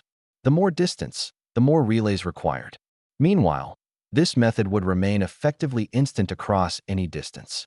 It was possible that someone would come up with something far better instead of relying on half-remembered and at the same time outdated technology from Earth, but John would happily accept any reasonable research proposals. In fact, a number of funds were devoted to developing anything.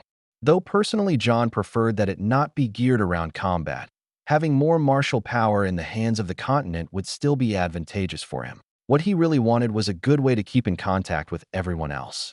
Undersea cables were a possibility, but John still thought that was at least a few decades out from the beginning. Then again, he might find himself surprised. Before any of that, though, they needed to boost the communication speed with the Empire of Elements. Hopefully, there wasn't any sort of human threat to deal with, but if there were political issues that would benefit from a third party, the sooner messages could arrive the better. Even if it was just a test, John found himself proud of the project. The actual work was only partially his, but as the main investor, he felt connected to its success or failure. One line was far from a network, though. John also expected to find huge flaws that hadn't yet revealed themselves, but they would be dealt with in time. Chapter 572. Very little of John's learning in his second life had come from sitting down in a classroom. That was in part because he had the luxury of private instructors, but also because most of what he was learning simply wasn't suited to that sort of environment. As far as cultivation went, being able to try something out was far more important than simply hearing about it. While certain training rooms could be compared to a classroom, it certainly involved far fewer whiteboards and uncomfortable chairs. It was difficult for John to say whether his learning was fast or slow. Without ever focusing on just classes, he couldn't compare to a standard curriculum. Nor was there anything like that for people in his position. He had considered taking some classes among the population of non-cultivators, but that would be awkward if for no other reason than that he would be the oldest person in the room. Most of what he was learning couldn't be taught by them anyway. Enchantments and formations weren't something that non-cultivators could interact with in any meaningful way. As for his other learning, it was basically experimental technology projects involving trains and telegrams and occasionally other things people had ideas for. Most ended up overlapping strongly with formations, because there was far more power in spiritual energy than a little bit of electricity. Plus, there was an infrastructure to support purely electrical machines to begin with. When he began his current projects, John hadn't really intended to lead the world towards industrialization, but he now recognized that as a possibility. Whether it was a good thing or not was a different question. Technological advancement would inherently come with problems. The only question was how they would be dealt with. John wasn't in the camp that side effects on the lower-class populace was acceptable. That meant several things, really. First, that people's working conditions shouldn't deteriorate. Second, that avoiding polluting the environment was important. Pretty much anyone whose opinion John had to consider strongly agreed with him on the second part. After all, as cultivators, they would also have to live with the world far longer into the future. Some were of the opinion that things would somehow clean themselves up or be figured out in the future.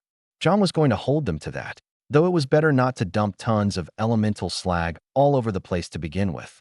It wasn't currently a problem, and cultivators were quite capable of filtering out and containing problematic byproducts if they bothered to put in the effort. Just like people back on Earth, really. Some people simply didn't care. If someone created a river full of toxic metals, John was going to drown them in it. Slowly. That was his official promise. Part of planning out a rail system throughout the region meant land surveys. Moving huge quantities of dirt actually wasn't that difficult for cultivators. A soul expansion phase cultivator was probably more effective than a bulldozer. However, that didn't mean that there was no purpose in trying to follow the natural course of terrain where it was convenient. Labor could be saved in multiple ways, especially since any adjustments had to be enduring. There was only one place where John was considering punching a tunnel straight through a mountain. That was the main connection to the stone conglomerate to the south, and honestly, it would also be the easiest place to do anything of the sort. Flight was the easiest way to see large sections of terrain at once, and so John was taking a look around some hills.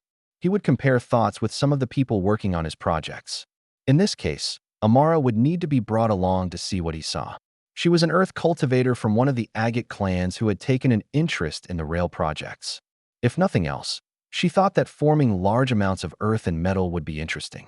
John observed the ridges and valleys, wondering if he should add map-making to his growing list of skills. Good map-making, and not just scrawling vague patterns onto overly expensive paper like he was currently doing. At least he could move around the ink when he made mistakes. When it was time for a break, John would land more or less wherever he felt like. Not on top of buildings, of course, but he didn't distinguish between the middle of a town or out in the wilderness. Both were equally safe and similarly comfortable. Sitting on a log was about the same as a low rock wall around someone's property. He came down on a layer of crunchy dry leaves.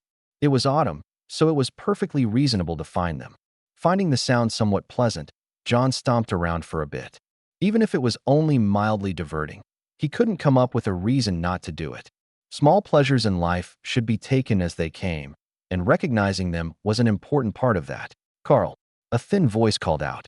John found himself surprised, but the old woman in question simply hadn't registered as notable. Neither she nor her hut stood out. "Is that you, Carl? I could use some help with the garden." John didn't see a garden.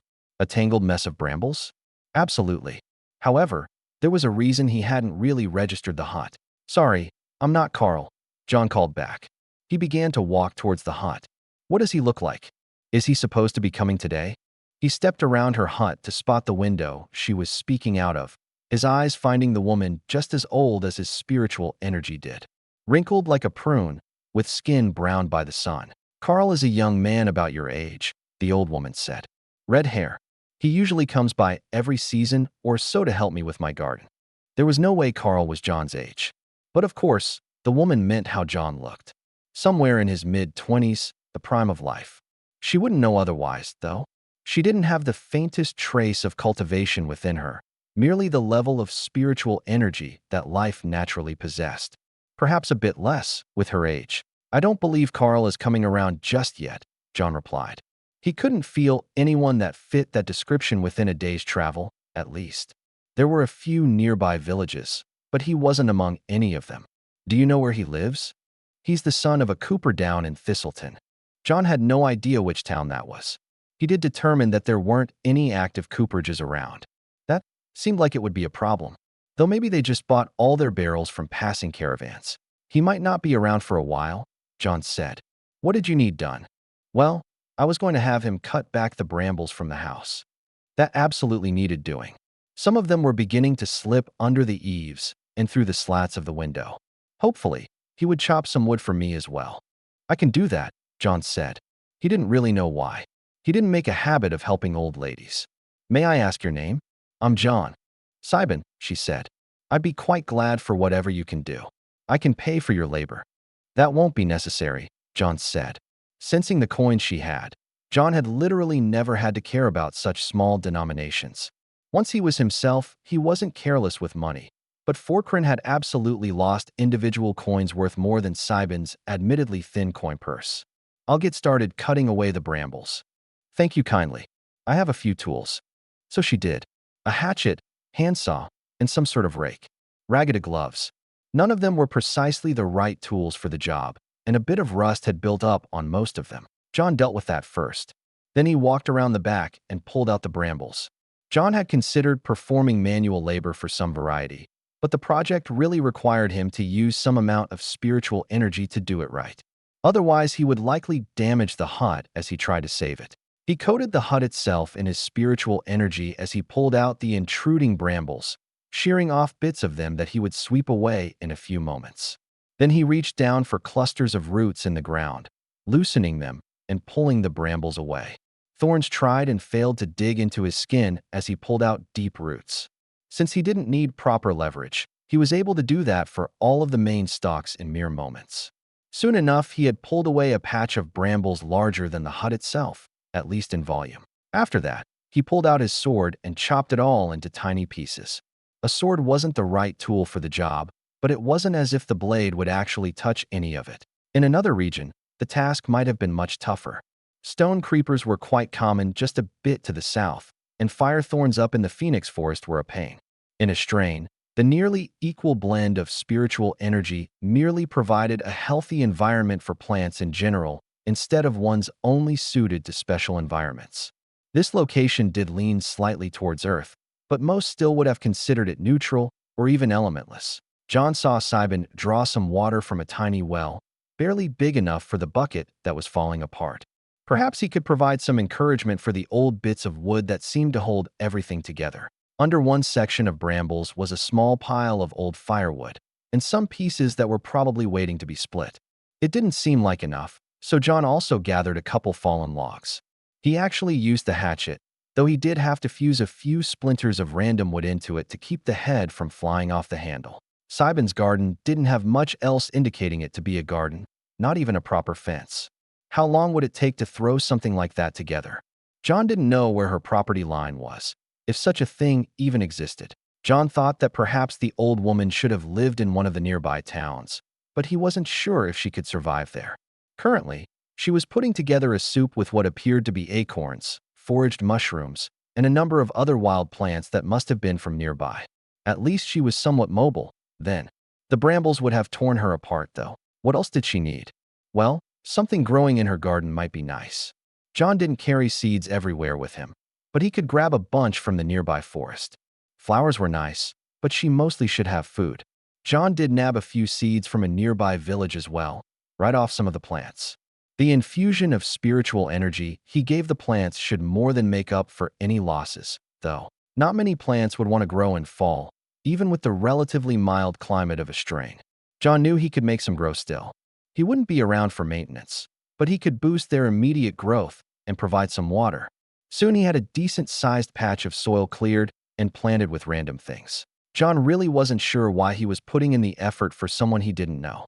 He was known to help people out from time to time, but he could have just paid someone else from the village below to do the same.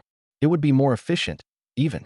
He was wildly overqualified, and they could probably use some money. Maybe he would still do that, as it wasn't guaranteed Carl would be coming back next season. No, he might have already missed a few. I'm done, John said, knocking on the woman's front door. It was slightly askew, and he remolded the warped wood so that it would close and seal properly. Already? Simon asked. I suppose this old woman has gotten even slower. I haven't even finished lunch. It isn't a race. I suppose not, she said. But you do need to have some before you move on. Ah, so he was being invited to eat with her. It wouldn't hurt. It actually smelled half decent considering her very limited options.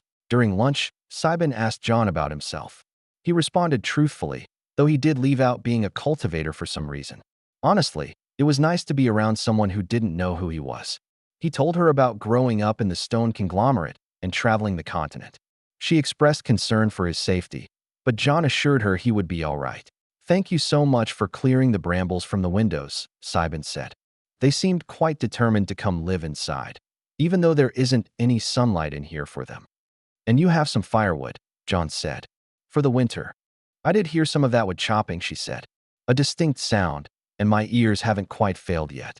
Are you certain you don't need some money for your travels? John shook his head. How could I charge you after lunch? I didn't work that long. It would be one thing if he needed the money, or if she had some to spare.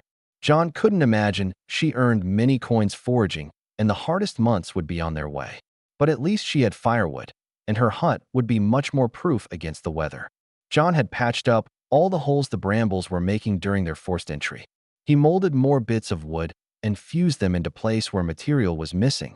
It wasn't pretty, but it was functional. He didn't have the skills to do traditional repairs nor proper materials anyway. Even though he had been using his spiritual energy, it was far below his recovery level. Thus, he was ready to get back to flying after a particularly extended break. He would try to make sure his projects wouldn't run over anyone's house or ruin their local wilderness. That was generally true, but now he had some specifics he cared about, at least a little. John suspected that if he didn't care about random non-cultivators, nobody would even bring it up. Perhaps not even the people themselves, used to living in a different world. Chapter 573. In a world without war, what use was strength? John might find an answer to that question in the future, but he would hardly say that he was living in such a world at his current moment. Even if the conflicts between humans weren't currently at a level he would count as war, various sects and clans still fought each other. That was true even within the Continental Alliance, though they generally had more caution than elsewhere. Even if one did not count humans, however, conflict still existed. Beyond humans, there were beasts of varying levels of intelligence. Occasionally, there were spirit beasts such as Qarn and Cyritzel, but powerful creatures unable to communicate with humans were the far greater threat. The continent had many wild lands. While most of Astrain could be populated by humans, the green sands weren't suitable for human habitation to begin with. The vast majority of the terrain was unoccupied, able to breed dangerous creatures. That was true in many, but not all, elemental regions. The largest areas that lacked human control were of course the oceans beyond the edge of the continent. Within the depths of the sea, monsters of unfathomable size could hide. Slipping past the human eye, they could hunt as they pleased. Among the promises John had made were both explicit and implicit promises of protection. It wasn't feasible to actually disarm everyone that had been part of the sovereign primacy, but some of what they had to hand over as tribute were functional weapons and armor. That made them all weaker and less likely to seek out further trouble, but it also meant John had to respond to requests for aid. Technically, the tasks could be managed without him. There were a great many competent warriors among his people, capable of traveling far and wide. Certain strongholds were being established to control the most dangerous regions, as having to travel halfway around the world wasn't swift, even with the best ships and most powerful cultivators. Just because John wasn't strictly needed didn't mean he was unhelpful, and personally, he had reasons to participate. First, it was for his public image. Truth be told, he could care less about the opinions of most people regarding him personally, but he had to admit that the political implications were important. As an exalted soul phase cultivator, he needed to remain active. As for personal reasons, he felt compelled to continue growing. Practical experience was optimal for that. Even if there were few beasts that could truly challenge him, he still had to seek out what opportunities existed. John was glad he only had to go a quarter of the way around the world to find his current quarry. It was still quite a long way, but the journey was more tolerable. He only made a limited number of stops along the way, enough that people didn't feel like they were being ignored, even while he was specifically responding to a request. It was reasonable, of course, because the sovereign primacy hadn't really been a unified whole. Different regions had sort of been forced into the group at various times, most remaining out of greed or fear. Some just believed in whatever ideals they espoused. Might makes right, more or less. John stood on the bow of their ship as they headed into the danger zone that had been reported. This should be an interesting one. Don't you agree, Rukai? His apprentice nodded. Yes, strange flying creatures that live in the clouds. Then they descend upon ships in the night to strangle the life out of innocent sailors. John suspected the description had been somewhat exaggerated. Very few people were innocent. Still, they didn't need to die for nothing.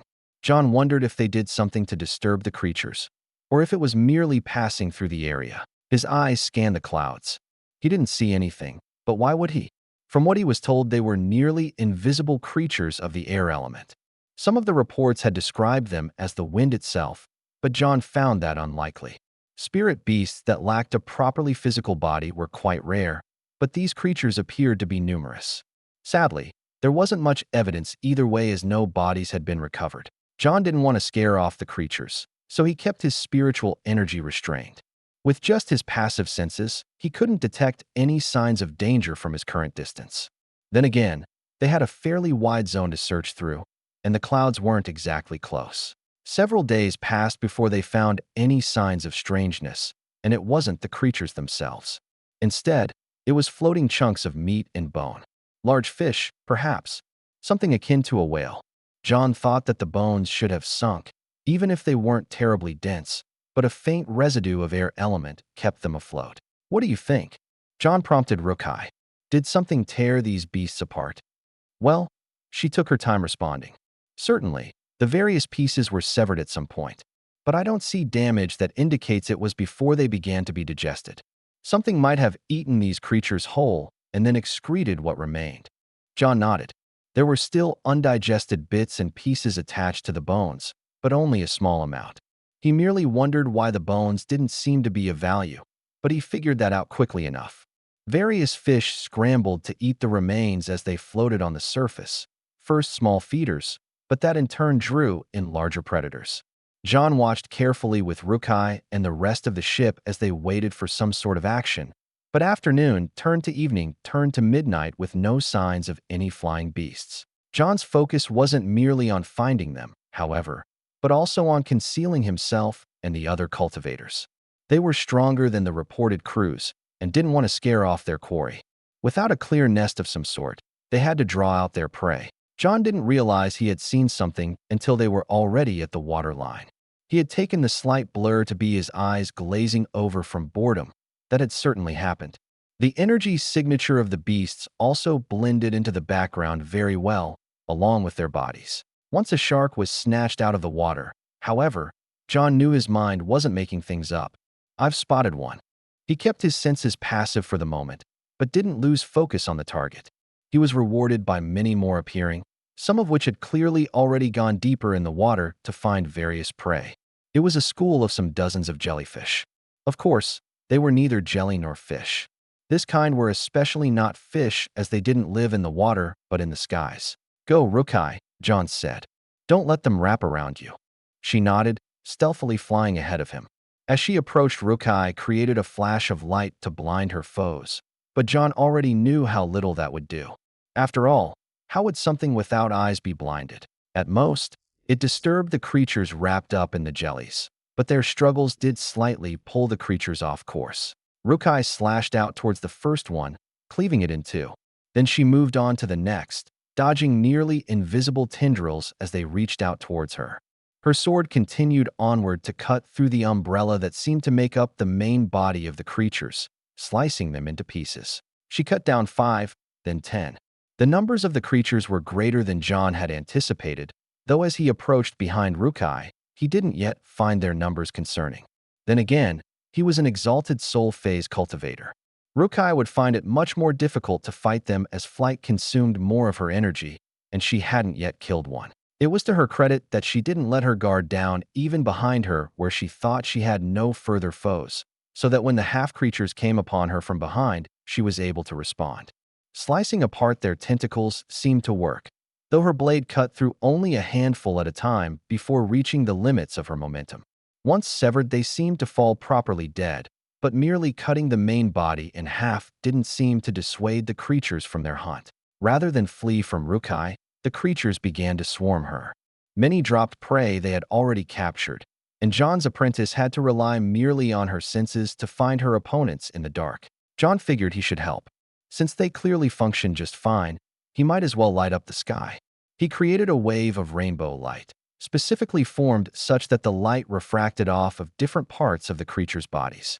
He achieved more or less the intended result of revealing their outlines through their almost perfectly transparent bodies. More were revealed descending from above, and John joined the fight properly, flying to stand with Rukai.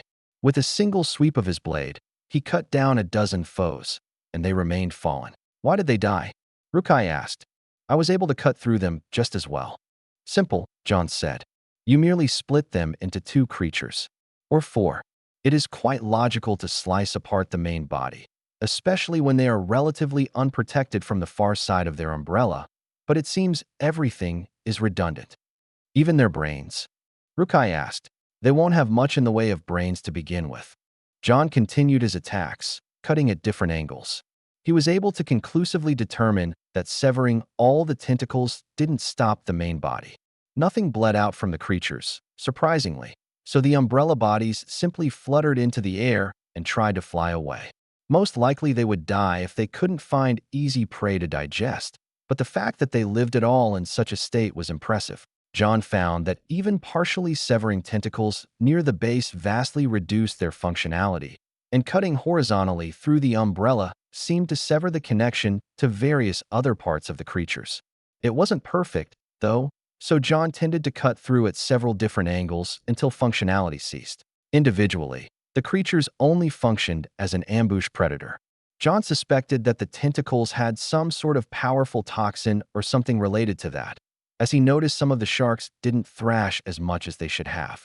He didn't think they should have run out of air right away, either, though once they were pulled beyond the surface, they certainly lost much of their strength. A few beasts actually had the spiritual energy to protect themselves and fight back, but the jellies had been the most dominant force in the feeding frenzy. At least, until the humans got involved. You handle the rest here, John said. I'll get the ones in the clouds. Knowing where they came from allowed John to track them down, and more importantly, their eggs. John hadn't been completely certain they would have eggs until he was close enough to properly sense them, floating among the clouds. No doubt each would turn into more of the same creatures rapidly. Unlike what he predicted, the creatures didn't protect their eggs, but they also didn't flee from him. Instead, seeing him as a potent food source, they merely sought to swarm him. It was true that with their numbers they didn't have to be afraid of most creatures. Rarely would a group fully be wiped out. Given that they had no capacity to actually think, fear also wasn't part of that. Cutting them apart was troublesome, but John actually found a good application of Earth Element for that. He didn't need more power, specifically. His attacks were already strong enough. Instead, he needed the impact to be greater. So John hardened their bodies, which allowed his attacks to spread for more than just the lines he cut through. A few he shattered, but completely solidifying their whole body was less efficient than just chopping a few more times. John soon found a balance, and he had plenty of time to practice. He had thought there were dozens, but there had to be hundreds. The sailors who reported back were lucky to be alive, though an intelligent response would certainly aid them in their retreat. John didn't need to retreat, of course. He was strong enough on his own, and Rukai could handle a good portion herself. Because of how they blended into the clouds, specifically the eggs, John dispersed the clouds to reveal the sky jellies.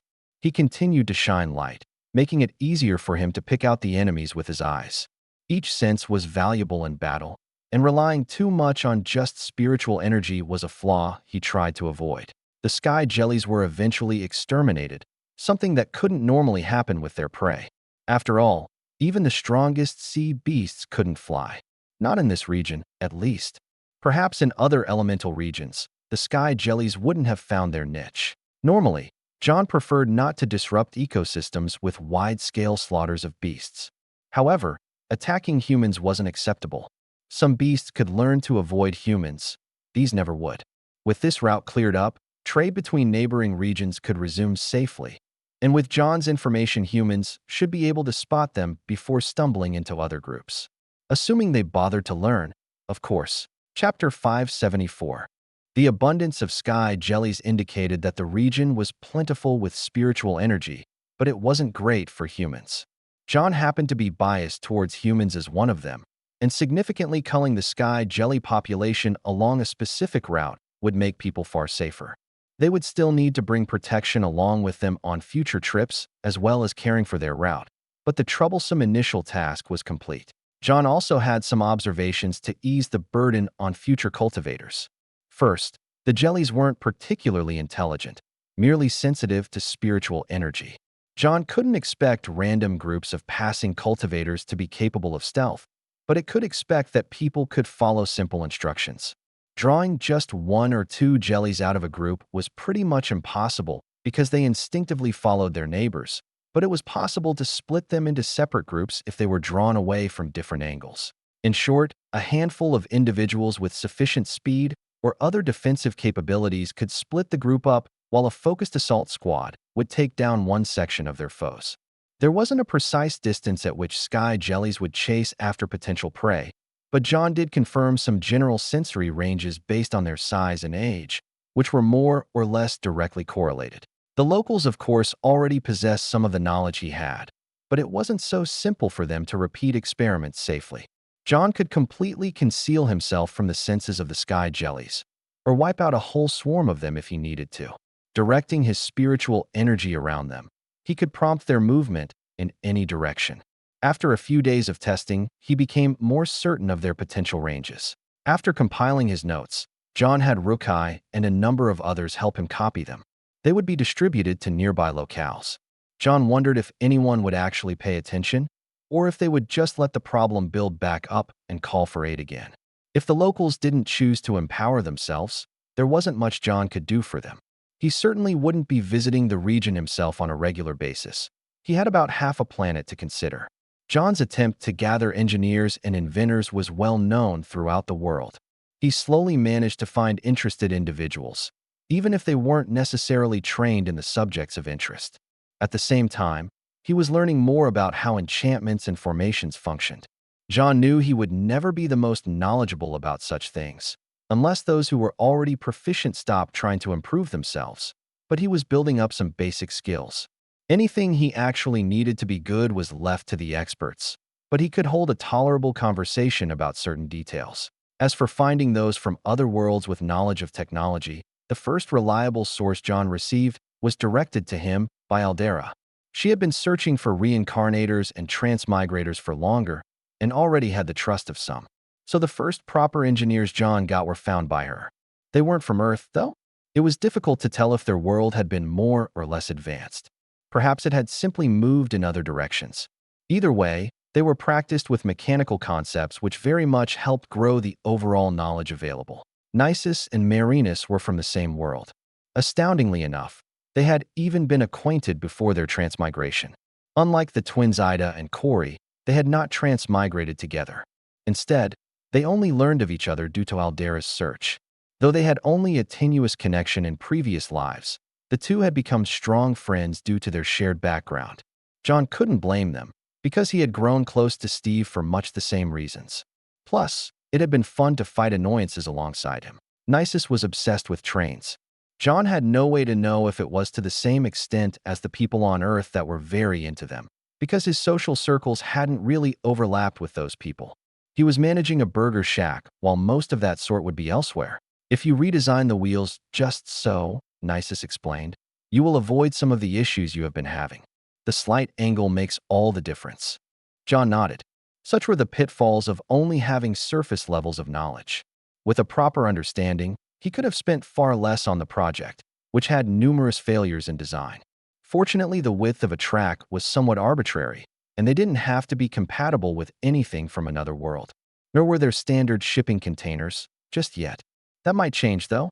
Cranes shouldn't be too difficult to invent, though there was also a chance that cultivators might lift such large containers themselves. We'll produce a few sets of those wheels, John commented. Nisus knew what he was doing, but even he had to admit his memory wasn't perfect. He didn't transfer over with exact details. Any other pitfalls you can think of? John had done his best to put his head together with others so far, but people with actual experience could save a huge hassle. Yeah, you're going to have to deal with leaves. Leaves? John asked. Won't a train just crush them? It will. And that's the problem. And thus it was that Nisus explained how leaves could be the bane of trains, forming a layer between wheels and the track, which caused sliding and all sorts of other issues that could potentially lead to derailments. Apparently, there were ways to solve them, but most of those that Nisus knew about required technology that didn't exist. Can we just blow them away? John asked. Assuming they're not crushed on there by something else, maybe, Nisus admitted. No, with air element you might be able to push directly away from the track. Alternatively, you could just burn them away with fire. Making fire element not damage the tracks should be simple enough. Given that they would effectively have to have tiny flamethrowers in front of each engine, John preferred the air element solution, but they would probably have to test both. Earth and water elements were also reasonable, though the latter would only really work for dry leaves. Making use of what was effectively telekinesis would greatly ease the troubles, though the difficulty was in detection or otherwise providing a constant effect. Marinus was more interested in planes, but he also had alternative solutions that were more practical in the near term. At least, for specific applications. Just use airships. What immediately came to mind for John were fantastical machines that relied on magic, and while spiritual energy could fill the same role, that wasn't what he wanted. But Marinus' suggestion was actually far more practical than John had first thought. By airships, he meant dirigibles. A couple steps removed from a hot air balloon and far larger scale. It wouldn't solve the issue of speed. Individual cultivators would outfly most of the best. However, that problem might be solvable. Just make sure you don't use the wrong filler, Marinus cautioned. The lightest gas is, he used his spiritual energy to concentrate some hydrogen. Marinus obviously knew what it was, but the study of individual elements, and thus their naming, wasn't particularly advanced. John supplied the name he was using, basically hydrogen, but adapted from English pronunciation to something that fit the local world more. Right? Hydrogen is lightest, but it is extremely flammable. I'm sure you can tell without testing it. I'm aware, John said. In fact, there is a famous incident in our world. John thought he had probably written off airships subconsciously because they had fallen out of prominent use on Earth, but they would actually have significant advantages in areas other than pure speed. For example, it was possible to directly gather helium out of the air, at least for a skilled cultivator. Helium was the best option as the second lightest gas, while also being basically on the opposite end of reactivity, not being flammable nor particularly prone to combining with anything else in any way. Marinus spoke of various issues. The skeleton of the balloon and the outer skin needed to be light but strong. Relevantly, the skin needed to not let out the helium. John was well aware with how easily it escaped most materials. I think we can resolve the latter with simple formations, John commented. Making an already existing material nearly impermeable should be feasible, especially if they were targeting a specific element. And we don't have to limit ourselves to simple elements for the skeleton. Actually, they could probably get by with heavier steel and just a tiny amount of the crystals that made the Sky Islands float. Such material was limited, but John had already created small amounts of it artificially. It might be labor-intensive, but it could be worth it, assuming the airships could carry significant mass or provide other unique value. Fires will still be an issue for the canopy, Marinus noted. But I suppose most cultivators could trivialize such issues. John nodded. Assuming it wasn't from hostile forces, putting out a fire would be fairly trivial for most cultivators of note. Obviously, damage to a canopy would still be troublesome, but it would be manageable. The project was another one that seemed as if it might span decades, though John would happily be surprised by faster results if they came. John found himself all over the place for the various duties he had and projects he'd opted into. Even if he trusted people working on various projects, they were mostly of personal interest. He could go see how a tunnel project was going in one place, then fly over to another side of a strain the same day to check out work on the harbor expansion project. He could also look at the constantly expanding arenas for the once-a-decade tournament. Because he found himself in the area, John decided to check in on Cybin, the old woman he'd stumbled across.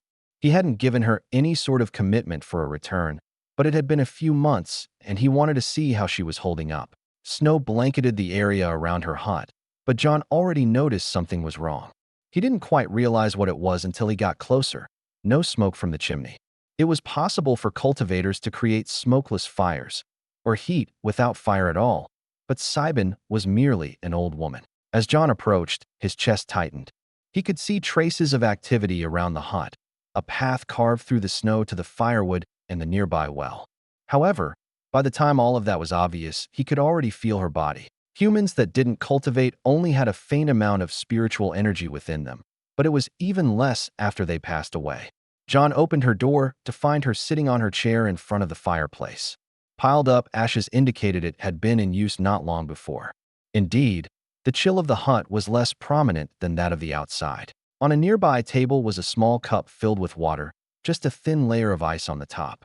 In Cybin's pantry was a decent store of various vegetables. The old woman showed no signs of physical trauma, nor should she have died of exposure.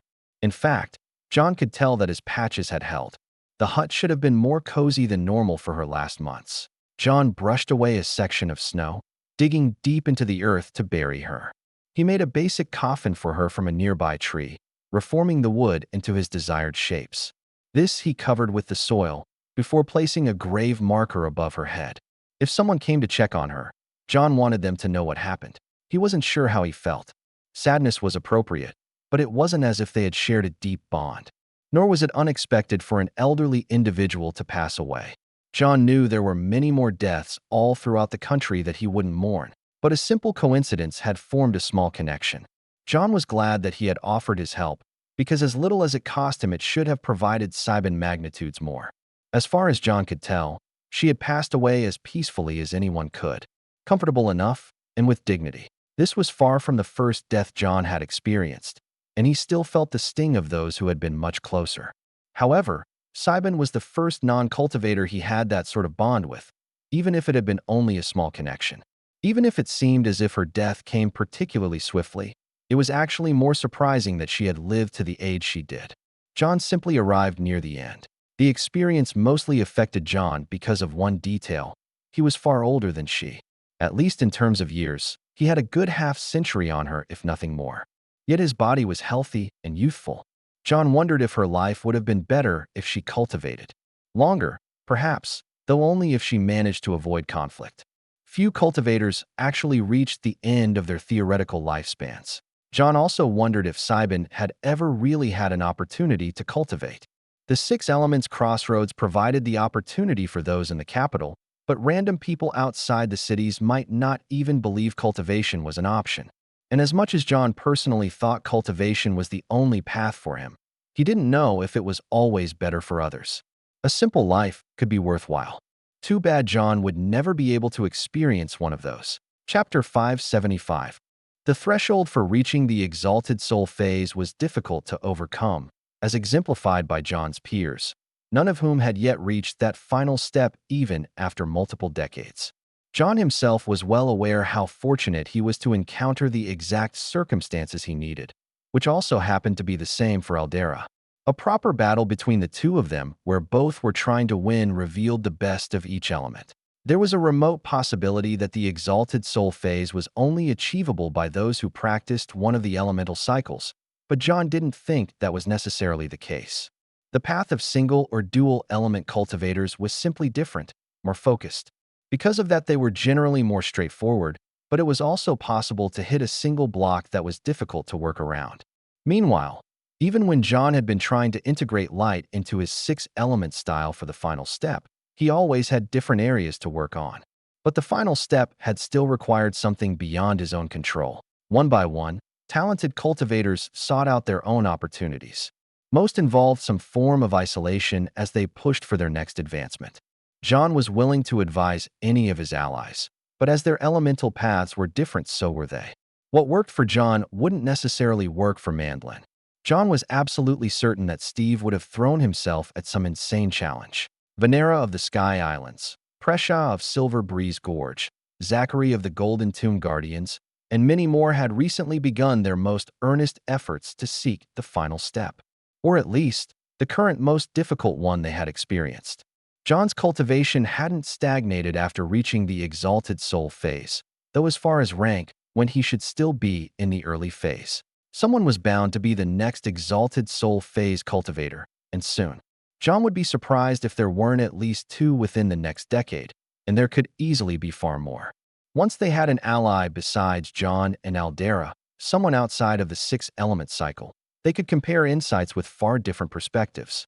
The notes of the triptych had been somewhat useful, but ultimately they could not have written down all of their valuable information, even if they had wanted to. Some things were obvious to one person, but a complete mystery to others, and the former wouldn't even think to bring it up unless prompted. The next one to go into isolation would be Renato. His idea was less extreme than Steve's probably would have been, but it was still unusual. Locking yourself into the crystal caverns, is it? John summarized. Certainly. I should expect that to be quite a challenge. While many of the dangers of the crystal caverns were far below the two of them, it was feasible for them to enter the crystal caverns in the spiritual collection phase. After all, there were certain depths that were more dangerous. Furthermore, the crystal caverns had grown in potency over the years, rising along with the boom in cultivation. Indeed, it should have been one of the factors that propelled cultivation forward for those who had access to various majestic locations. The spiritual energy will become rather intense while the area is sealed, Renato confirmed. Of course, we don't quite know what will happen. I am certain I could break the seal if necessary, but that risks damaging the treasured ground of the Order of the Amber Heart. John simply nodded. I would find it far more preferable for that to occur than harm to come to you, my friend. I have confidence in your abilities, however. There were some reservations that John held, but he would be a poor cultivator if he flinched at potential danger for himself or his allies. Risks were required and had to be overcome. There were limits, of course. Sometimes cultivators chose to face trials that were more akin to death sentences. Most died, but some overcame dangers through luck. In a way, powerful cultivators were all examples of survivorship bias in an extremely literal sense.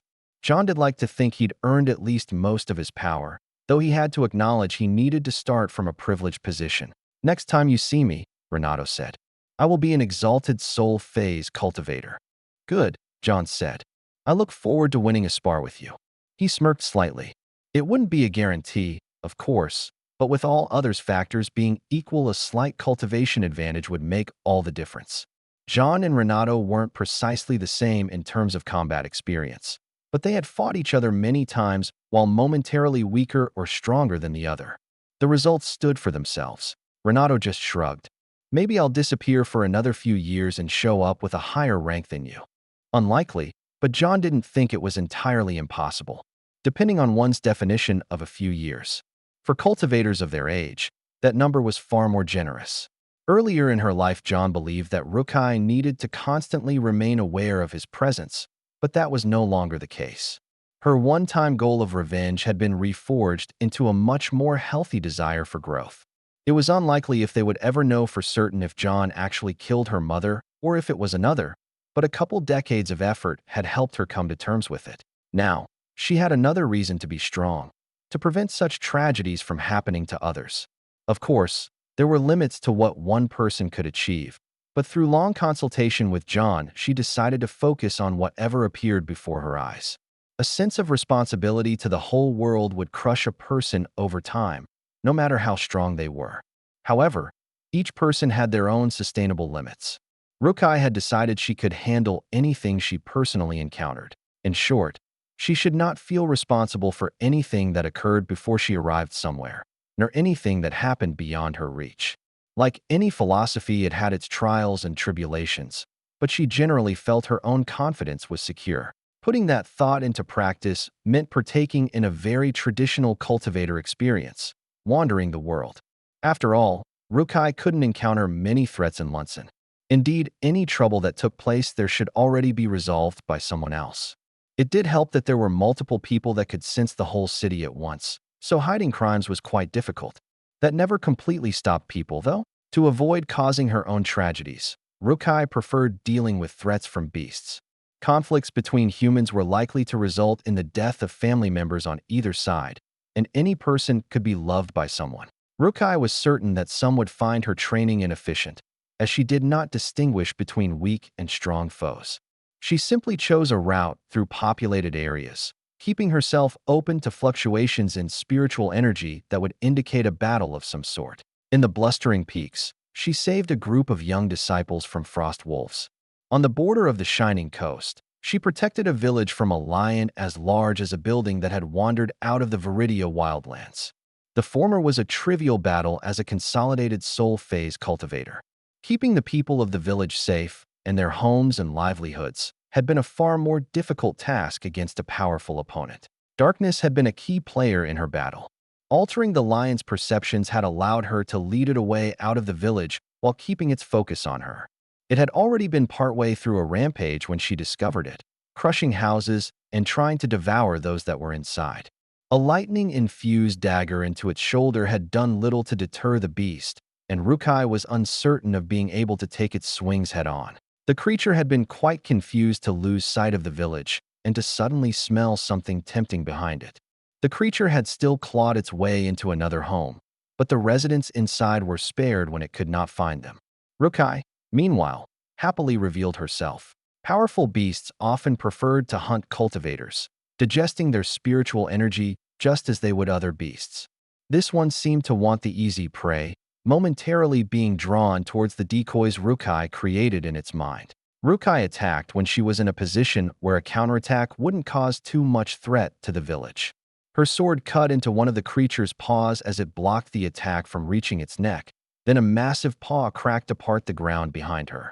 A barn collapsed, with several animals perishing. But the financial troubles the village would suffer could easily be overcome by the price of the lion's corpse. People, however, could not be replaced. Rukai continued to provide decoys, leading her battle away from the village as much as possible. The lion steadily grew annoyed at her attacks and the lack of food. A mighty roar pushed away her spiritual energy, revealing the area around it. Instantly, the lion prepared to pounce. With only one opportunity to counter, Rukai chose Earth. The creature itself radiated a strong Earth element, but her control was far superior even if the creature itself had a greater amount of that particular element. Furthermore, it actually didn't resist her. When the lion sprang forward, it rose high into the air, far higher than it intended. A couple dozen meters away was the closest building, full of people hiding. It was propelled even further than that, its trajectory leading it towards the center of the village. Not quite where Rukai had intended, but in this case gravity was on her side. She had managed to launch the lion 20 meters into the air, giving her 4 seconds where it had no access to the ground. Though the creature was able to twist and turn its body in the air, and it would absolutely land unscathed, Rukai was able to spin around it, keeping towards the back of its neck. Her sword chopped forward once, twice, 3 times. Each hit encountered a large barrier of spiritual energy and tough fur. On her 4th swing, she skillfully redirected it into a stab, concentrating the same amount of force onto a single point. The beast failed to react in time as her sword pierced into its spine. Then she had to catch it as it fell, because even if there was a large empty square in the center of the village, it would only barely fit the massive creature, and she hadn't been given long to try to redirect its trajectory. A huge gust of air tried to slow the creature. A barrier of water also sought to lower its momentum. Throwing herself ahead, Rukai smashed into the earth a moment before the creature, raising a large earthen embankment at an angle. The body of the lion tumbled up the pile of earth and stone, rolling onto a building. The roof cracked, then collapsed. However, Rukai was able to push the family hiding inside into safe corners, where the building maintained structural integrity whether it liked it or not. She might have saved a few more if she had shown up a few minutes sooner, but she wouldn't blame herself. She hadn't even been tracking this particular threat, and once she sensed it, she moved with her utmost speed. As long as she was proud of herself, Rukai knew John would be too. Rukai also took in all the families she had saved, It was quite possible that the beast would have eaten all of the hundreds of humans that lived in the small village. Parents and children hugged each other in fear, but they would continue on together. As they should. John was slightly peeved that someone came up with a sound transmission method that required far less infrastructure than the telegraph he made, nearly making it obsolete before it was even established. However, it did happen to be expensive, and it only worked between specifically paired devices. They could only work with a twin that was created at the same time. In short, a network would be pretty much impossible in the current form. Perhaps John should have been rooting for the invention to be successful, but he was relieved that all the hard work he had done wasn't entirely useless. Yet, then again, the faster such things developed, the sooner the world would grow more connected. It still took far too long to contact the opposite side of the world. If they could find a stable place there, it was possible to cut in half the maximum delay to respond to some form of discontent. John wasn't just talking sending armies, either. Sometimes, just sending a trade organizer to people grumbling about their neighbors could head off far worse trouble. John wanted there to be no more wars, and he didn't want to have to twist the meaning of that just to accomplish it. It was a lofty goal to get humans to stop killing each other, but that was precisely why it was worth the effort. Shaper 576. Hello, John said tentatively. It's tough to tell if this thing is connected. The response came immediately. It is working, Aldera's voice replied. It lacked a certain quality that John attributed to her in person, making it uncanny. It is quite strange to hear you from so far away. Agreed, John said. It's weird. There was a pause long enough for John to wonder if the connection had failed, as if there was anything to interfere. As far as he understood, the sound transmission devices weren't transmitting in a line between them, but directly connecting without worrying about what was in between. It made use of spatial manipulation in a different way than storage bags, but there were a few principles they shared. Even for John's current supernatural abilities, however, both seemed a bit magical. I would have thought that you would be used to something like this, Aldera finally said. Perhaps my memory is flawed, but were there not devices such as this on your Earth? John nodded, then remembered she couldn't see him. Yes, he said. We had something like this, but it has been long enough that it is now unfamiliar. I haven't had a proper conversation with anyone I couldn't feel in a lifetime. Now that he considered it, John hadn't been without a feeling of spiritual energy since he arrived. In fact, literally the first thing he felt was the painful aftereffects of mishandling spiritual energy. His connection had only grown stronger since that point. Only hearing words had something missing. It wasn't just the lack of expressions to read that were essential for human communication. It was something else. How does this new invention compare? She asked. How to explain? It's both better and worse. Normally, a network would be required, usually beginning with wires everywhere, like the telegraphs. The upsides are that when everything is connected, you're not restricted to specific devices. I think no matter what, this form will remain. John wondered if this was the most expensive conversation the world had ever experienced. They were burning through a large amount of spirit elements to maintain the connection. On the other hand, he had personally witnessed banquets with extreme luxuries, and he was certain much of it had been tossed out afterwards. The initial material cost of this pair of devices was high, but the ongoing costs were more manageable. It was akin to running a barrier for a small city, perhaps. The responsible thing to do was to minimize unnecessary chatter. So, how have you been doing lately? John couldn't tell if anyone else was around Aldera, which was also weird. Otherwise, he might have asked a deeper question. Aldera considered for a few moments, though the cost remained even for transmitting silence. It is quite relaxing not being at war, though I find that there are quite a few annoyances required to maintain our current state. We need to find some representatives for various regions, John agreed. Though if these sound transmission devices work out, our job will be far easier. Having to wait weeks for a reply is inefficient. John just hoped that it didn't devolve into people expecting too much efficiency. Technological progress should provide more opportunities for relaxation, not take away from it. The culture of the local world was enough different from Earth that it was unlikely to drift too much that way, especially with John guiding it. Personally, he preferred a flexible schedule, and others should as well. He might be particularly privileged, but that was precisely why he had to intentionally consider others. There was some disconnect between cultivators and the rest of the world, but John was working on that. Slowly, John had thought that riding in an airship would be more exciting, but when he actually considered it, that was too optimistic. It wasn't that the airship was lacking in features. It was well put together and comfortable. Good specs, with a focus on speed while still maintaining a decent carrying capacity. The problem was that flying under your own power was exhilarating. Any other form of flying was just meh. That said, John made sure to keep smiles on his face. He'd done so in far less preferable social situations, and he wasn't unhappy. This was an amazing step forward in the project. He just didn't personally benefit.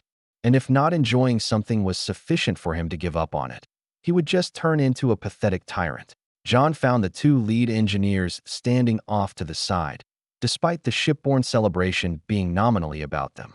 They were the introverted type, and as cultivators they could give off a proper aura that kept them from being swarmed. Even if people wanted to suck up to them, the implicit threat behind their ascending soul phase auras kept people in check. Even if they had been specifically trying to dissuade him, John wouldn't have had any trouble approaching. As it was, Nisus and Marinus knew he wouldn't bug them too much. Amazing results, Marinus, John said.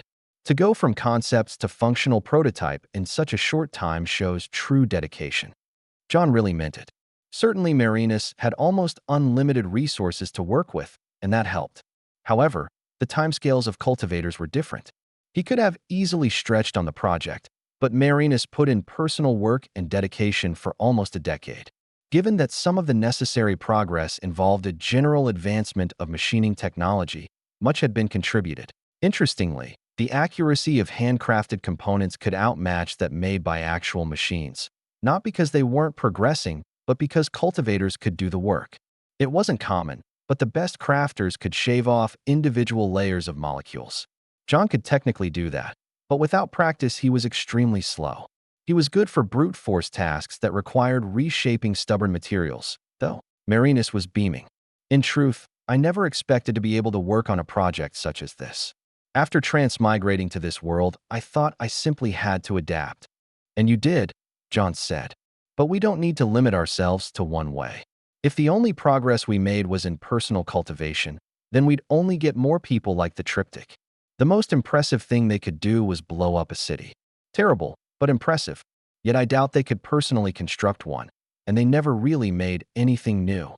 John was obviously more comfortable with the idea of developing technology because he was from somewhere it was prominent, but as a six-element cultivator, he would have absolutely entertained the idea if others were pushing it.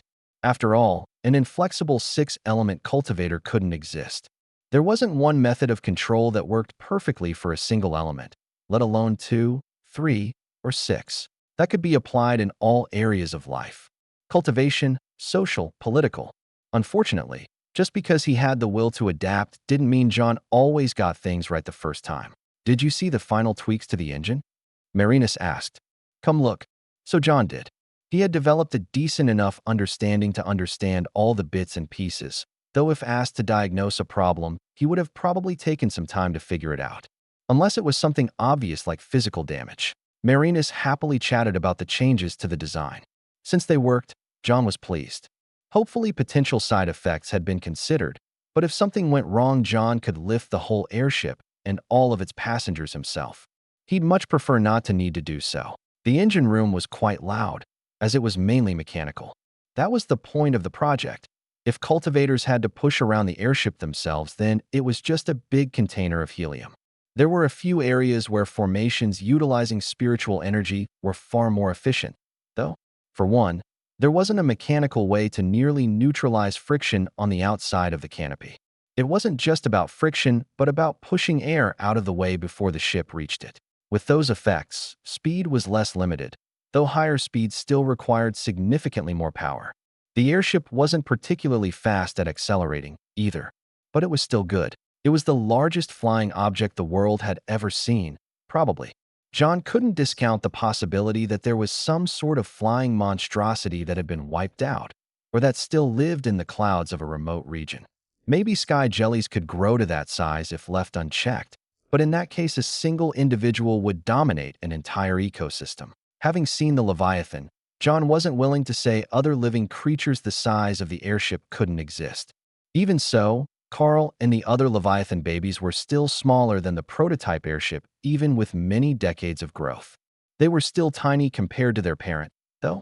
The Leviathan had stretched out for many kilometers. If it had actually had to eat, it might have devoured most of the biomass of the Shimmering Islands all by itself. Fortunately, it should have fed mainly on spiritual energy and had the ability to go dormant. After a tour of the engine room, John returned to the main seating area. The ride was smooth enough to have freestanding tables and chairs, along with what was basically a restaurant. John had to admit that even if this was an inferior travel speed compared to a jet or his own personal speed, it was much more comfortable. He sat near one of the windows, looking down on the world below as he sipped his beverage. It was quite relaxing to not have to keep himself aloft. John doubted that he would personally make frequent use of airships, though. The capacity of this prototype could already transport a great volume of goods, ignoring terrain difficulties. It wouldn't do well somewhere like the blustering peaks without a complete overhaul, and the breathless plains would be somewhat rough if for no other reason than the flying beasts that live there. But if not for flying beasts or saboteurs, it should do well in most environments. Ironically, air element regions were some of the most problematic despite having the most useful spiritual energy. Speaking of saboteurs, John supposed he should probably stop the fool sneaking into the engine room. It would have been fine if it was simply someone curious, but they didn't seem to be sneaking around for fun or even for espionage purposes. A hand was reached out towards some delicate gears and John's spiritual energy flooded the airship, though it was focused on a narrow band reaching out towards the woman in the engine room. A blast of light element dispersed her darkness element, revealing her presence to others. Even at a distance, John could overwhelm her earth element that intended to distort the machinery in front of her. "I am not pleased," John declared. "Whoever invited this woman better be prepared to give a proper explanation." John had to admit that she was pretty stealthy for being in the consolidated soul phase. She truly deserved the confidence she had in her stealth abilities. Unfortunately for her, she was just a little bit too confident. No doubt she had compared her abilities against ascending soul phase cultivators before, but she wouldn't have been able to test herself against an exalted soul phase cultivator until just now. She was pulled out of the engine room by several guards, individuals that looked as if they were worried about keeping their heads. However, unless they were traitors of some sort, they shouldn't have to worry about that. Though, a few months of intensive perception training might be reasonable. John shouldn't have had to stop the woman himself, but they had gotten focused on the main room and neglected the actual delicate parts of the vessel. John had noticed a few incidents distracting them, and now he wondered if those moments had been manufactured. He took careful note of those involved. It would be easy to condemn the people, but looking at the woman, John could absolutely believe she manipulated previously unknown individuals. Her looks wouldn't be all.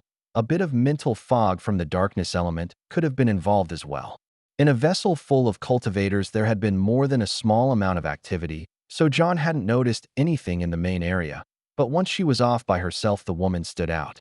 "You have a chance to live," John said to the woman. "Tell me who hired you." If she or her loved ones had been threatened, he would figure it out somehow. However, based on her spiritual energy, she should have been from one of the more remote regions, not all of which were entirely happy to be part of the global community. But if John found a decent connection, some of them were going to be far less happy that they tried to sabotage his project. It would have been obvious afterwards, so it wasn't as if it would have actually hindered progress. It was probably to make him look bad. Maybe he should crush them under the airship. That was a bit unnecessary and cruel. If he was going to kill people, John generally just did so as efficiently as possible. Abrit was a poetic exception, and nobody on the continent had forgotten the first peak. Perhaps he needed a similar example where the saboteur came from. Or maybe he just needed to chop off a couple heads. Chapter 577. Every detail of Estraine's terrain was becoming intimately familiar. Whether he was flying under his own power or in any sort of airship, John saw a view from the sky more often than he did from the ground. Whenever he was on the ground, he could feel deep beneath the surface to the different layers of rock and soil, as well as open caverns and underground water.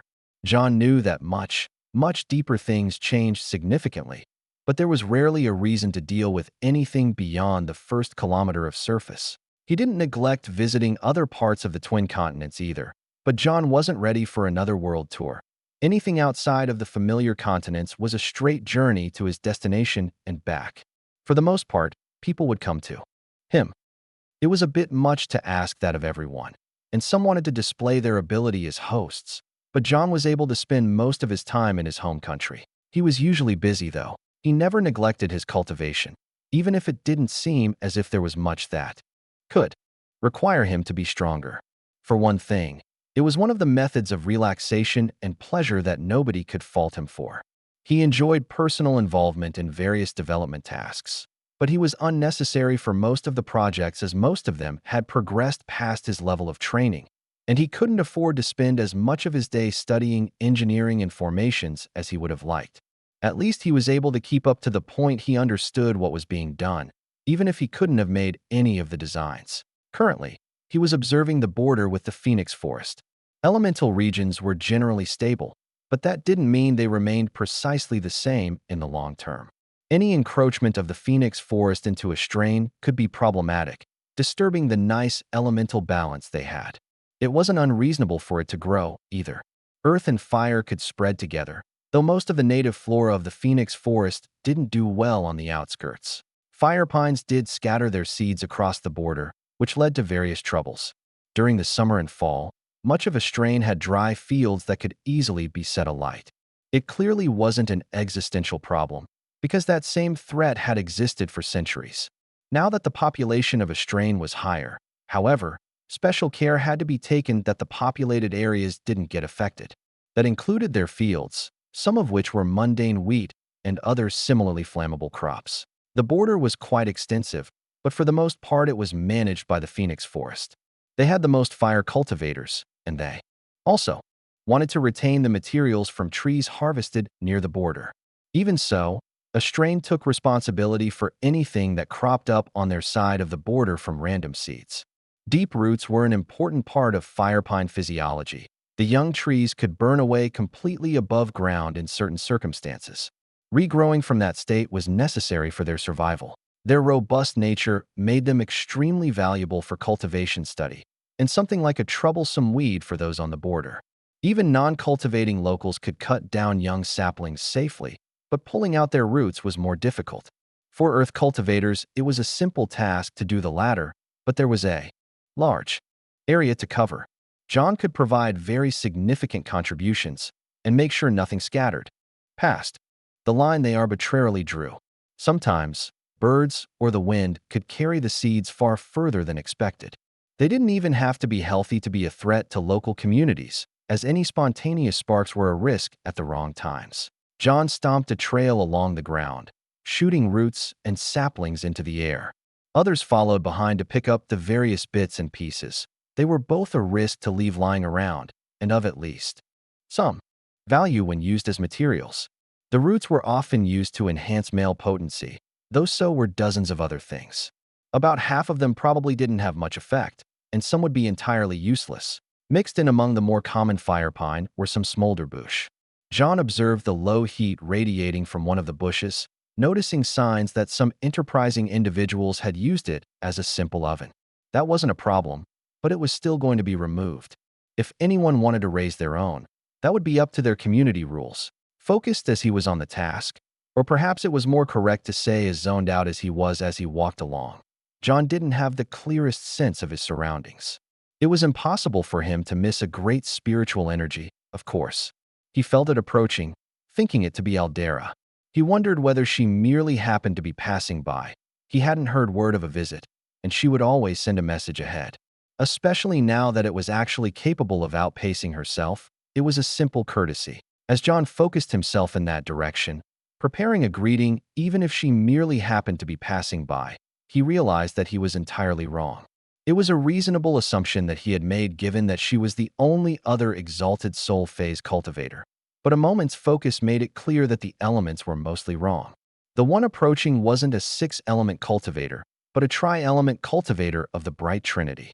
No, even that was slightly incorrect. It was a pair of them, but so closely entwined as to appear as a single individual. John recognized them. He had personal knowledge of most ascending soul phase cultivators, and thus anyone that became an exalted soul phase cultivator would also be known. The pair were the Transmigrator twins, Ida, and Corey. Given that they were from a different world than Earth, John hadn't found as many commonalities with them as he might with others, but he still had a fondness for them for what similarities they did have. And of course, they were valuable allies, but that wasn't really the most important thing. Everyone following after John was also focused on the pair. Why wouldn't they be? These were the first to advance to the exalted soul phase since John and Aldera. It did appear they were specifically coming to see him, and John could imagine why he hadn't received word. They had been concealing themselves, providing a false energy signature. Most people along the route wouldn't notice, and those who knew them would easily believe they were still peak ascending soul phase. "Congratulations," John said as he approached them. "Renato will be jealous to have lost the race." He looked between the two of them, finding that they felt close to being a single individual. Perhaps that had been their method of overcoming the barrier. It likely came with some downsides, but it wasn't like the twins would be opposed to being eternally connected. It would likely be more of a benefit, even if one didn't consider the increase in cultivation. "We wanted to appear next to you," Ida commented. Or perhaps it was Corey. John used to be able to distinguish them more clearly, but she said that would be unwise. The other twin shrugged. "If we were fortunate enough to escape your notice, we might provoke a rash reaction." John had to admit that someone randomly appearing next to him might cause him to immediately draw his sword and try to cut them in half, especially if their energy was unfamiliar. He would most likely be able to complete his recognition and stop his attack before it landed, but it was still a risk. "How does it feel to be the first?" John asked. "We aren't the first," Corey responded. "Probably. There is you and the Empress. But it feels good. We can see how much further there is to grow," said the other. "Many falsely see this as the end of the path, but—" John grinned. "It might stretch on forever. Or at least, I'm certain the path can outlast everyone on it." To some that might have been discouraging, but the thought that one could always progress at least a little bit further was comforting in its own way. Many people could be content to just continue existing, but once John had seen the wonders of cultivation, he was always encouraged to keep going. "I must assume Aldera knows. And soon everyone." The two nodded, speaking together. "We only wished to surprise you as much as possible." That they had. It wasn't a shock or startle, but instead an unexpected meeting. A pleasant one, but it was just like finding friends out of place. John always expected those around him to become stronger over time, though not specifically this particular step. It was quite difficult, which made his and Aldera's simultaneous advancement all the more wondrous. Yet at the same time, it was only natural as they trained from opposite ends to complete the path of 6 elements. "Will you be attending the tournament?" John asked. "And no, we don't have an arena for exalted soul phase cultivators to battle in. We can restrain ourselves," they said. "But also, we don't fight alone. So we would not fit into traditional tournament formats. You could likely still engage in sports. How practiced are you at Omniball?" The two just gave John a look. "About as much as you, we expect." "Hey, I've played it. A couple times." Omniball was a sport that had sort of invented itself. It involved 2, 3, or 6 teams on a field with 6 goals. The teams weren't restricted to specific elements, though that had been the original conceit. It was a chaotic sport that John thought represented a battlefield surprisingly well, but it was possible to practice. Actual conflict without the various convoluted rules. The various balls in play could only score points in certain elements goals, sometimes requiring 2 in rapid succession. Some people really liked it. John was happy for them. Personally, he preferred to watch the simpler activities like shot put. Either the elementally powered or body-focused were interesting in their own ways.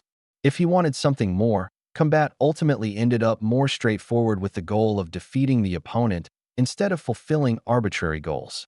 John understood that all sports had that, but he still wasn't certain that Omniball wasn't a conspiracy made up to make fun of him somehow. Should I make an announcement, or simply let word spread on its own? The two of them already appeared quite satisfied. "We simply wish to inform you ourselves. Perhaps word of us will inspire some of the others on the same path."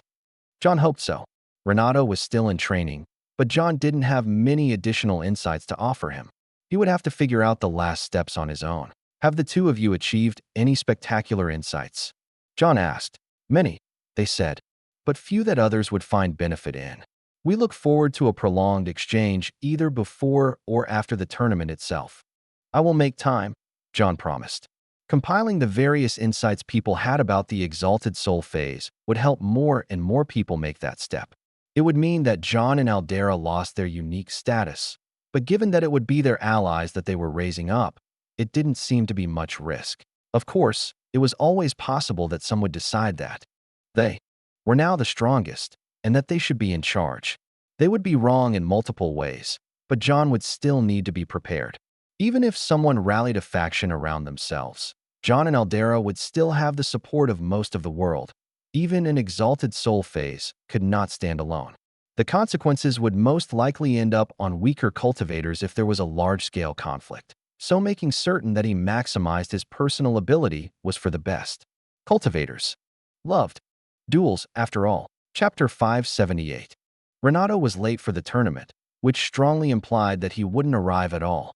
Even without him, however, things were looking to be the most interesting they had ever been. John could say that he was considering the various individuals signed up for different sports competitions or even the various musical groups that would be performing. But of course the truth was that the main event was always the combat section. A great excitement had fallen over the people because of the twins. Ida and Corey were the third and fourth Exalted Soul phase cultivators to reveal themselves, and their attendance at the tournament brought even more attention than it normally received. Of course, they weren't actually competing. How could they? Who would they face? John did have in mind that they might give some sort of display after the conclusion of the tournament. He had spoken about it with Aldera, but they hadn't reached a definitive answer. That might depend on the mood of the crowds at the conclusion of the tournament. That would be quite some time away. The participation in this year's tournament was greater than any other, as expected. The world was more connected than ever, and it had finally been stable for a significant period of time. That didn't mean the whole world was happy to engage with the twin continents, but it was at least a possibility for everyone. Traveling halfway across the world still wasn't easy or cheap, but the more powerful cultivators were able to come. Lunson was used to its population bloating during a tournament, but this time it was the most extreme it had ever been. To provide shelter for all of the extras that had been arriving, earthen shelters had been constructed around the city itself. That was on top of the normally prepared lodgings, as it had simply been required as more people continued to pour in. Fortunately, along with those people came food, as people in the surrounding areas saw opportunities. Even those with little or no cultivation were coming into a strain from the surrounding territories with food and goods to sell. Policing the city had been a headache, because even when John demonstrated his awareness of the city as a whole, people still thought they could get away with trouble. Perhaps some had, if they were mundane thieves. In the last few weeks before the tournament's official start, their resources had been strained, even with the penalties becoming more harsh. Part of the trouble was foreign cultivators that still didn't get that good behavior was expected even if they were strong, though trouble from them wasn't actually that much higher from those that were more local. As a percentage of the whole, it was technically only a tiny fraction of those in attendance. However, with many thousands of individuals pulling in every day and somewhere close to 500,000 in attendance, that meant only 1 in 1,000 had to cause trouble for there to be hundreds of individual events. Today was supposed to be a happy day, but it was marred by John thinking about how they had infrastructure issues they needed to solve if the tournament kept growing. He wanted to leave it open to everyone, but Lunson didn't have the structure for a surge like this. It wasn't that they couldn't have managed, but they didn't actually know how many people were going to be attending. Considering how difficult it actually was to travel halfway around the world, even with recent improvements, John had expected somewhat less. Yet unless something catastrophic happened, they could expect even greater attendance for the next event. That was a problem that needed solving. Moving the tournament to a different location would just cause different problems. John was aware of the general idea of how the Olympics worked on Earth, or at least how it had when he lived there. Moving about to different places had some benefits for world unity, in theory, though John wasn't actually certain how well it did in practice, nor if it was good for local economies to be briefly flooded then left dry.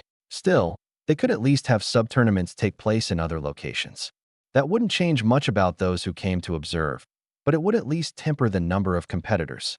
Likewise, separating the combat tournament from the rest would have some benefits, but John didn't want to minimize the importance of the rest.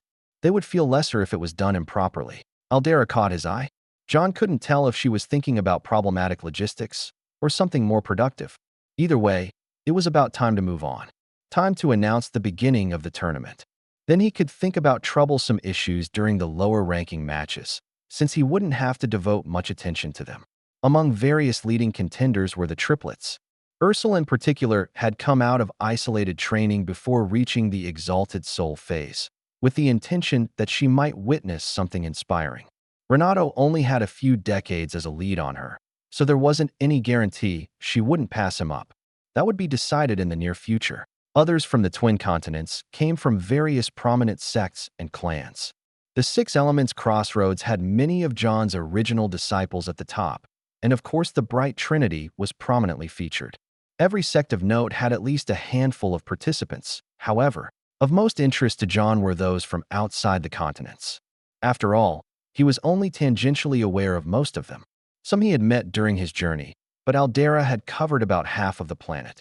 Even from within those groups he had visited, some grew strong that he hadn't anticipated.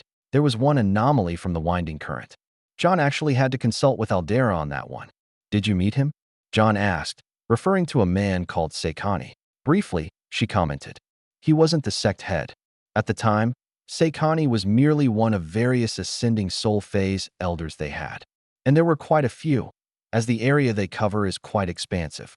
"I'm trying to recall," John began. "Where does the Winding Current make their home?" "Near Phalisade's origin region. Around there, and around a neighboring continent, as well as through the Ebon Ocean." "That is quite a broad territory," John commented. "They have many separate sect grounds, then?" Aldera shook her head. "They are one of the unusual sorts that almost entirely forgoes physical structures, though it would be difficult for them to construct anything within their region regardless. The Winding Current is an actual ocean current, of which they claim the entirety. Their disciples drift along in packs, some overtaking others depending on their speed. That said, their total population is no greater than 10,000. John hadn't quite realized the extent of their territory, though with Aldera's explanation he now recalled that they didn't claim the oceanic regions that their currents surrounded, nor much in the way of adjoining areas. "Do they claim no islands?" "The current goes around land masses, as most do. In a previous life, John would have expected them all to avoid land. It was sort of a requirement for a current. However, he could believe there were certain anomalies. John had seen a river that flowed backwards. After all, it wouldn't be too much of a stretch for an ocean current to reach onto land or to flow through the ground while still maintaining some sort of cohesion. What should we do about Seikani, then? As you can see, he is participating in a group tournament, and it might be somewhat unfair." Aldera shrugged. "I think we do nothing. If his opponents cannot properly judge their matches, then their loss would be inevitable anyway. We must be certain to keep an eye on him, though." "Indeed," John said. "We shall." The teamwork of Seikani and his fellows from the Winding Current was extraordinary. Given that they were clearly there to gain recognition, John had wondered why they weren't participating in individual tournaments. That was usually where people paid the most attention. However, that attention wasn't given to a group. If the Winding Current wanted to be recognized as a group, they had chosen the perfect method. They quite literally swept away their opponents, with Seikani leading the charge by the power of a late ascending soul phase cultivator. The formations of the group were unpredictable. Attacks could flow between any of them, and rarely in a straight line. They used water element techniques as well as flowing lengths of wire. What appeared to be an attack could instead be a flow of water element, intending to reposition one of them for a follow-up attack. They were constantly on the move, darting in between and around their opponents. The handful of other ascending soul phase cultivators along with Seikani proved to be equally formidable, capable of taking down foes of similar rank alone, though they rarely were. Surprisingly, when faced with smaller teams, Seikani was one of those that stepped down the most often. It showed great faith in the rest of his teammates that he would be willing to trust their continuance to others. It wasn't as if he needed the rest, either. He was the most efficient with his actions of the whole group. Furthermore, smaller teams tended to be the most individually powerful, expecting it to provide them an advantage in the overall tournament. While they could have 6 participants, and some alternatives, 4 was the actual minimum. The dynamics of team battles were being refined with every tournament, but the current form seemed fair enough. Those who could not even find a handful of allies to fight alongside them had to be individually powerful and enduring. They would still be able to rest between matches, but sometimes there were several in a day. The team tournament had nearly reached its end, and John found Seikani to be extremely skilled. Yet even so, given what he had already displayed, he might fall behind Turdo. There was an upcoming chance to prove that one way or another, though. They would soon meet, with Turdo and Varusha being on a team with Livna, Yonit, and 2 others from the Brandel clan. The battle was in a darkness element arena, a maze of angled walls that restricted the perceptions of those within the arena, while still allowing those outside to observe to some extent. It was an excellent design, and even the weaknesses in its structure from allowing for outside observation were a method to display skill. Those inside could overcome the limiting factors with the right techniques. The battle was between water cultivators, with the exception of Varusha. While she might appear to be at a disadvantage because of her fire element, Turdo was more than capable of overcoming any issues she might have, empowered directly by her. When she was young, Varusha was extremely hesitant about appearing subordinate in any way, but her relationship with Turdo had flourished over time, scouring away any insecurities she had. She had as much agency as Turdo as the one empowering him, guiding his hand according to her own promptings. Spears pierced out like bolts of lightning as the winding current cultivators flowed around the arena. Steam and ice met them and were circumvented, but the first to strike at Varusha found himself covered in unquenchable fire. Of course, nothing was absolute, but the man certainly didn't have the skill to overcome the flames without fully exhausting himself. Seikani had to step in there, forming a layer of protective energy and peeling away the flames. That moment of his attention allowed the Brandel clan cultivators to achieve a better position, 3 of them surrounding the pair, while the other 3 fended off the remaining 4 winding current cultivators. Seikani and the other cultivator held their ground, razor-wire deflecting spear attacks and easily cutting through barriers of water with little resistance. Even so, there was a limit to their power. Seikani took down the 3rd Brandel clan cultivator present, but at the same time Varusha struck his partner. The surrounding formations activated, considering both to be incapacitated. That left Seikani in a 2-on-1 situation.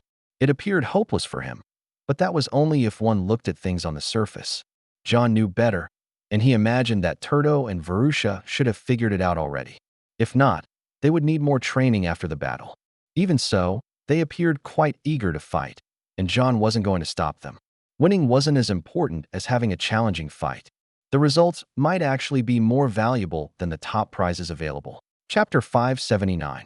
Seikani was in a position where the winding current cultivator had to deal with both Turdo and Varusha himself. He might be able to delay until his remaining allies overcame their support, but that was at least a short time of fighting them. John wondered how he would handle things. If the man decided he absolutely couldn't lose, he might do something rash. Even people that looked calm didn't always do sensible things. Turdo wasted no time attacking. His spear thrust forward, ringed in flame from Varusha. Seikani's wire wrapped around the spear, coiling tight, where it was instantly frozen in place. Rather than forcing his way through, Seikani simply tugged on the spear. It was pulled out of Turdo's grip at the same moment that Varusha charged forward, launching a spinning kick towards the man's head. He released his grip on one end of his wire weapon to deflect her attack, his water element only barely stopping the fiery attack. In fact, John thought the man's arm might have been singed in the process. Turdo didn't attempt to retrieve his weapon, but instead followed behind his wife, punching forward with the edge of his shield. Rather than facing the attack head-on, Seikani twirled away, which allowed Turdo to retrieve his spear, while at the same time severing most of the man's wire. Varusha kept up a constant barrage of attacks, but Seikani's flow kept him in constant motion. Even without his allies to support him, he was able to seemingly be anywhere and attack from any direction. Having a shorter wire didn't stop him from wielding it to great effect, either. It threatened to wrap around Varusha's limbs any time she got close, forcing her to attack with only extended spiritual energy. Even though her flames could usually pierce through watery defenses, it wasn't sufficient for Seikani. Bit by bit, his spiritual energy did drain away. John wondered what he would do if he reached his limit, but it didn't seem that the others intended on a battle of attrition. Turdo got directly behind him, propelling himself forward with his spear. Blocking that attack head-on would take more spiritual energy than Seikani had, or at least, more than a proper ascending soul phase cultivator could manage. He seemed to hesitate for a moment. Then he dove towards Varusha and somehow managed to entangle her and bring her into the path of the attack. A brilliant move, if obvious. That made it even harder to pull off, since Varusha was looking for it. She had shifted herself to dodge to one side, only to find her footing strangely slippery. Her spiritual energy couldn't find its place any more than her physical body. Turdo immediately dispersed his energy, but that meant only a portion of it was recovered. Furthermore, with his focus on that, he wasn't able to defend himself from the rest of the length of wire twisting around himself and Varusha's necks, using only the tiniest amount of spiritual energy. Little enough that it wasn't strange they failed to sense it. A surge of energy cut through their defenses. John tensed, but Seikani went no further. The arena's formations came into place, signaling their defeat. Livna and Yanet had been holding well with the final member by their side in a 3 versus 4, but with Seikani free to attack, the final result was inevitable. A handful of moves were exchanged, after which they surrendered. The ring official declared the Winding Current team as the victors of the match. From there, it was inevitable that they would go on to win the team tournament over the course of the next week. Their victory lost a bit of the potential dramatic flair due to the fact that their final opponents were one step below Turdo and Varusha, but perhaps that was John's personal bias. Technically, the final team defeated more of the Winding Current opponents before the end, taking down 3 of them. John couldn't focus on most of the rest of the tournament, for good reason. When it finally came time for the victory ceremonies, John offered his congratulations to Seikani. He was only there in a ceremonial role, even if he could influence parts of the tournament. It was bad form to get involved beyond that. A great victory in the team tournament. You have earned your prize well. Though I imagine you could have done much in the single tournament as well. Seikani's eyes were hard, focused. My individual strength is indeed significant. His spiritual energy billowed outward, for the first time fully revealing his strength as an exalted soul phase cultivator, though John had seen through him from the beginning. That is why I would like to challenge you to a match. John smiled pleasantly, taking a moment to think. Normally, I would have to refuse. We don't have any arenas set up for such a thing. However, I did anticipate something like this being a possibility, and you have sufficient control not to cause collateral damage. John looked towards the crowds. There is a field north of here, some 5 kilometers outside the city. I will draw a line at the edge. I will have no pity for any who step over the line, nor any who do not make it to observe within the hour. I would not wish to delay this proud cultivator overly much. It was obvious to John that Seikani wanted something, more than just to dramatically declare that he was the next exalted soul phase cultivator. If that was the case, he'd kind of missed out by being behind the twins.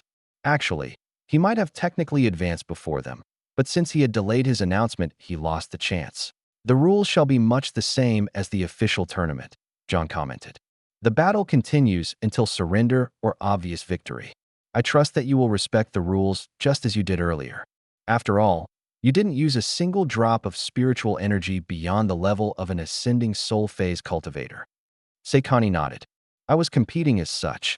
I could not allow my opponents to voice any complaints. Even if they had them now, it was unlikely that they would do anything about it. Being too annoying to the 5th, at the very worst, strongest cultivator on the planet wasn't a good way to spend your time. People rushed out of the city, those who could fly having the advantage. John oversaw the process with Aldera to make certain nobody was trampled too much, but with everyone involved being cultivators, people could be stepped on by a handful of people, and it would be fine. The sudden duel caused a bit of chaos, but the city soon gave way to open fields with plenty of space to run. John had the formations that stopped people from going over the walls suppressed, just to speed up the process. Then he made his way towards the arranged duel area, with Aldera trailing behind, full of amusement. John didn't have a watch, but he doubted he was far off on time. Most of those who were going to make it were already gathered around. Aldera and the twins were helpfully maintaining a line that kept people from accidentally moving beyond the line. If they were foolish enough to step into the arena area, John wouldn't mind slapping people away, or letting Seikani do it. Whenever you are ready, John said, gesturing to his sudden opponent. His sword was already drawn, and Seikani always had his wire coiled around one wrist. It had been repaired since the previous battle.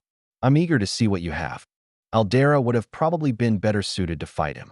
After all, she had actually been to the winding current.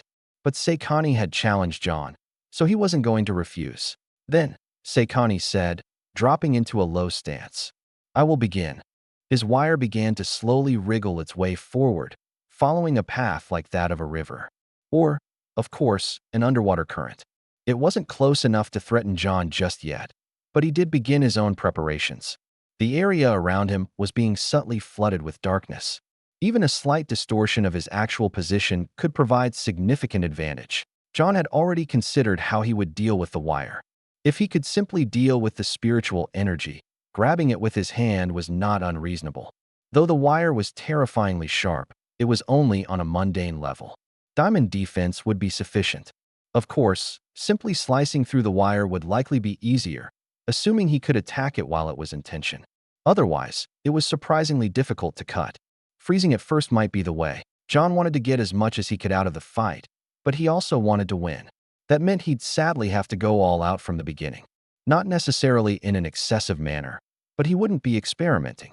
Air element would be key. A dominating element was always valuable, even if a foe was trained to counter it. As for the wire, wouldn't it conduct electricity? Perhaps not. Even if it did, Seikani might be able to ground the wire and waste John's attacks. The motion of the wire was truly beautiful as it flowed towards him. Almost hypnotic, in fact. It would be easy to forget it was a weapon, a flash. That was how John signaled the first of his attacks. It burned through the darkness around him, a focused cone of light. John didn't want to blind the thousands of people gathered to watch, and he needed the concentration for it to affect Seikani. The man didn't seem to be completely blinded.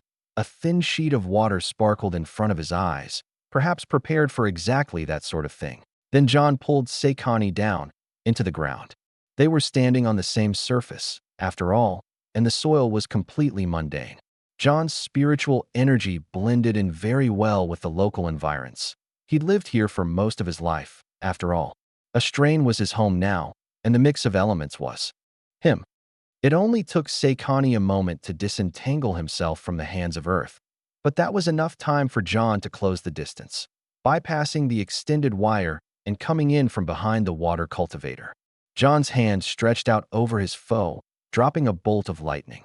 Some of it would disperse into the ground, but Seikani had to channel the rest around him, eating up a large amount of his spiritual energy. John's sword came in as a follow-up attack, cutting down but meeting the man's wire, which distorted around the blade.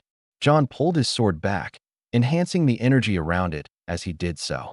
Rather than risk letting it be cut, Seikani let John pull back as he extricated himself from the ground. The same trick probably wouldn't work again, but John would still have plenty of uses for Earth. Each step Seikani took could find the ground shifting away from him. If he created a layer of water between him and the ground, John would still be ahead in terms of spiritual energy. With a sudden gust of wind, John flew forward. His available range of motion was different from a leap, his sword outstretched as he turned himself into a whirlwind assaulting Seikani from all sides. A coiling wire constantly reached out to meet him, and Seikani drifted around the battlefield to try to escape from John's assault. That was when the second wire came out. John knew it was there, but he'd never seen it. It wasn't unreasonable for the man to be able to control multiple streams at once. That little bit of concentration was expected of an exalted soul phase cultivator. 3 or 4 might be possible, but splitting his active spiritual energy between them would be a risk. Seikani had some tricks, too. While it seemed that he was fighting in a straightforward manner, he also dispersed tiny droplets throughout the air. The intent was likely to cling to John wherever his spiritual energy defenses faltered, but John wouldn't allow it. He did, however, let it seem to affect him as he slowly drifted from his actual position, hidden by darkness energy, while still seeming to be fully in view. The field of droplets actually helped him form the mirage, and a little bit of light element held tightly, so as to not annihilate with the darkness sealed the effect. John stabbed forward. His sword was wrapped in wire, then his arm. If Seikani could just concentrate enough spiritual energy into his attack, he would win, at least according to the conditions of the duel. but that required it to actually be John's arm. Seikani hesitated for a moment, perhaps waiting for John to surrender. He gradually ramped up his attack, slicing through spiritual energy and straight into the solid matter below. There was a convincing blood spray. John touched the point of his sword to Seikani's throat. The man barely focused on his defense. "You should battle more darkness cultivators." Seikani glared at John. Then he forced his face to settle down. "I have fought many, but none so capable as yourself. It is my loss." He stepped back, then turned around as if to leave. "What is your request?" John asked. He shielded his words from the rest, as he would with Seikani's response. "A loser has no right to make any request." "Is that so?" "By that logic, a victor has the right to do as they please." "I want to hear it." Seikani slowed his stride, then turned. "I wished for independence. I had witnessed the triptych in the past and thought my current self above them, but it seems I was wrong." "Perhaps not," John replied. "After all, we did defeat them with just Aldera and I.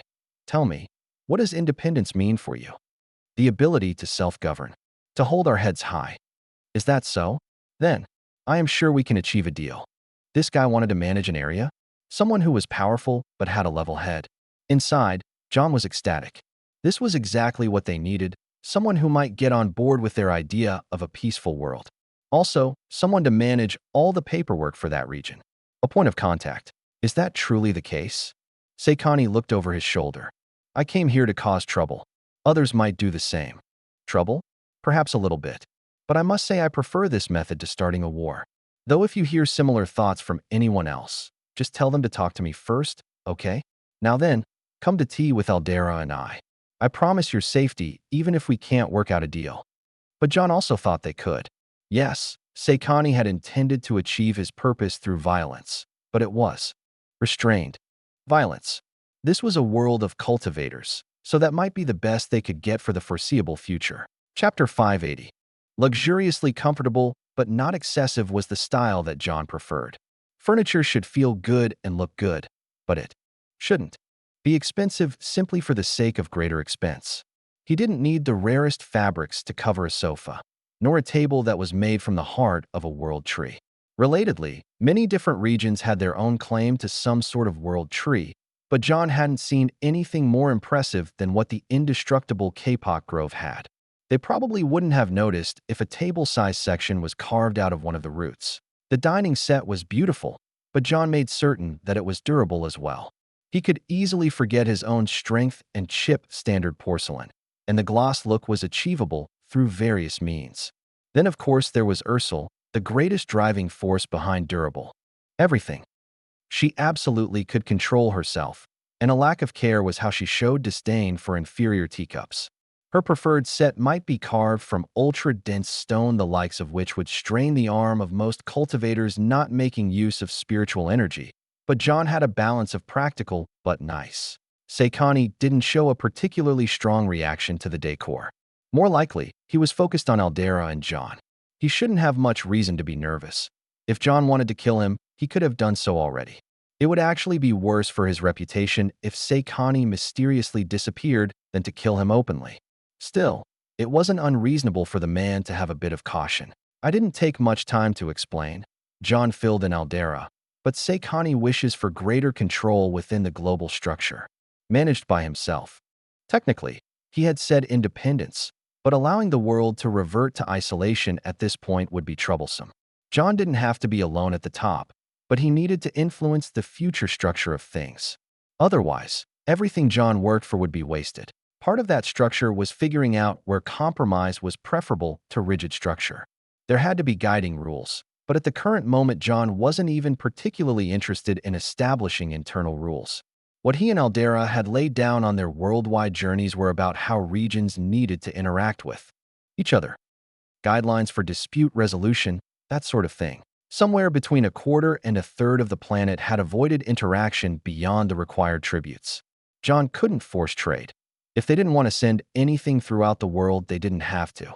Merchants weren't particularly interested in visiting such places either.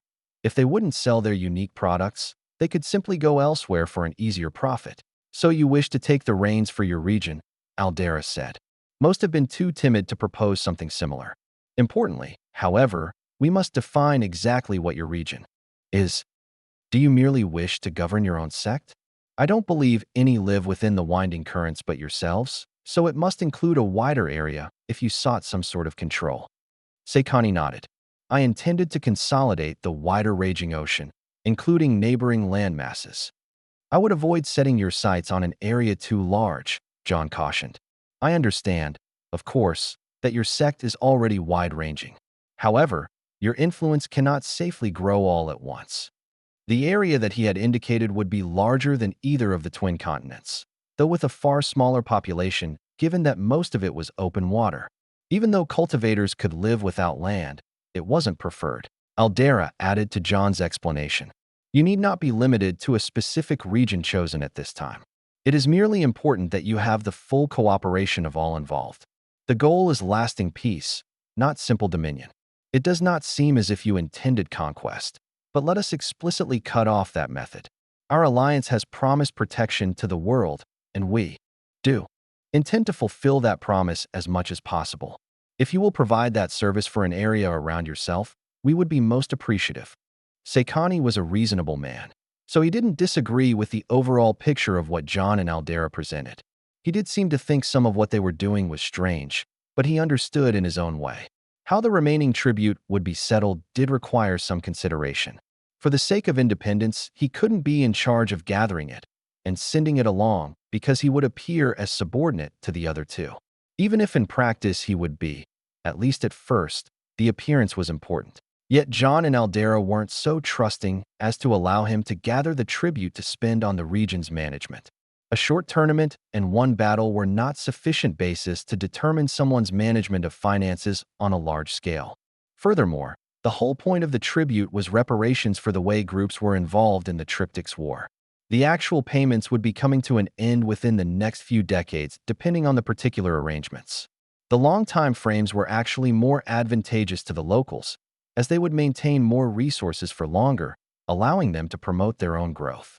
Ultimately, it was decided that some reduction in the yearly payments would be appropriate, though the total amount would remain the same. That would allow Seikani to levy whatever taxes were appropriate for his management, though in turn he would have to manage necessary government services. Take care to seek the advice of proper merchants and financiers, John said. Heed the advice of local governors as well. They will know local difficulties. Even with my frequent journeys around the continent, I don't know the finer details of the various counties within each region. Having grown up in the stone conglomerate, he knew that not everywhere would have the same needs as Marble County. Some were greater producers of crops and experienced more trouble with beasts. Some neighbors experienced frequent earthquakes, with the effects often being amplified by earth element, localizing the impact. Trying to apply the same set of rules to the different parts of just that one stable region would be disastrous. It was clear that Seikani had experience from managing his sect, but there were important differences when handling those that weren't your direct subordinates, as well as those that were new. Aldera had the most experience actually running a country. John had spent more of his effort delegating local management. Both approaches had worked well enough, and neither of their styles was absolute. John hadn't been afraid to step in and take charge where needed throughout the continent, and Aldera was wise enough to not try to do everything herself. Not every detail could be worked out in the abstract, but they prepared Seikani as well as they could. He would be familiar with their expectations. He would be the first of the local leaders, which was why they needed him to be a good example. The twins had also reached the exalted soul phase, but it was clear it would be a poor idea to plant them as governors in far-flung regions.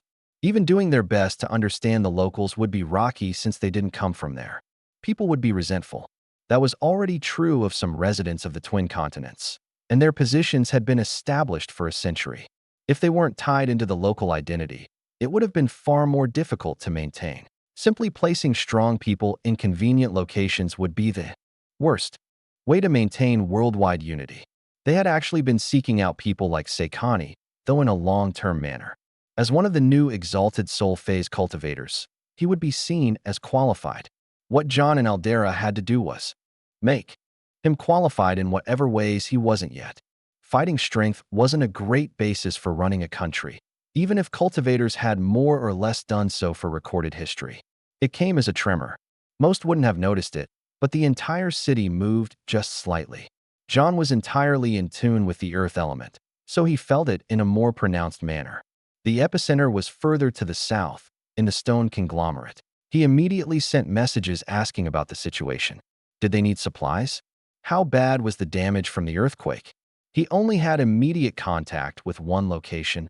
Point-to-point communicators were expensive, so it was just one connected to the Tenebach clan and the telegraph line straight into the heart of the stone conglomerate that was in play. Those managing the telegraph lines were uncertain of the details, though they did report that damage seemed to be minimal. That was surprising for John to have felt something from a country away. Specifically, though the ripples were small, the source of power had been great. The Tenebach clan also had no immediate answers, and their grounds were likewise intact. Damaged dishes were a problem hardly worth considering, and it was only the cheap ones. The Tenebach clan's practical taste had existed before John, and Melanthina continued it. Several hours passed before information came about the origin of the shockwave, the Order of the Amber Heart. John immediately knew it was something to do with Renato, and he hoped for the best. He wished he had direct contact with them, but they were relatively close to the Tenebach clan. Just a few hours of travel, at the pace of a good steed or a decent cultivator. Messages had to pass back and forth. If there had been damage, John would have made an appearance. However, it seemed that in most of the region, only the highest-ranking cultivators actually felt something was wrong. Earthquakes were commonplace in the area, so it hadn't seemed much different. The Order of the Amber Heart's reply to the Tenebach clan felt strange. No damage reported, but somehow more detailed information didn't get through. John was about ready to fly over when he sensed it. A great force moving through his ground. John rushed out of the city to the south. He flew high into the air, then dropped downward towards the source. At his impact point, soil sprayed in all directions and the earth rippled away as if water. He dove deep into the ground to impact his target. "You punk," John said. "You think telling your sect to keep quiet would let you sneak up on me?" The half-underground figure resolved into Renato. "TCH, I really thought I could slip beneath your notice. What was wrong with my aura? You're unbalanced. A strain is a near-perfect blend of 6 elements. Even if you spread out your spiritual energy patterns over a several-kilometer radius, it's notable." John looked his friend up and down. Physically, he was a bit skinnier, maybe. Detailed inspection would be rude, but he seemed to be in good health. As for his cultivation, it was excellent to behold. "What do you think?" Renato asked. John shrugged. His friend frowned. "Come on, be serious." "Why should I bother being serious with the 6th-ranked cultivator? You're not even in the top 5. You missed the tournament, by the way." "6th?" Renato asked. John explained about the twins and Seikani. "I was sealed away deep," Renato said. "So I missed the information on the twins. I can't believe that guy beat me by just a few months, though. Maybe I should go fight him." "That sounds like a Steve thing to say." "Well, it wouldn't hurt for you to check on him. A little world tour would be good for your reputation as well." "That sounds annoying as hell," Renato said. "I know how long you were away." "Planets are big," John shrugged. "And you wouldn't be obligated to go everywhere." "Speaking of fights," Renato looked at John. "Can we spar?" "Absolutely. I know a really good empty field." John looked around. "We should probably fix this one first." There hadn't been any crops, but he needed to make sure the topsoil was in the right spot and that he hadn't messed up any roads or anything else.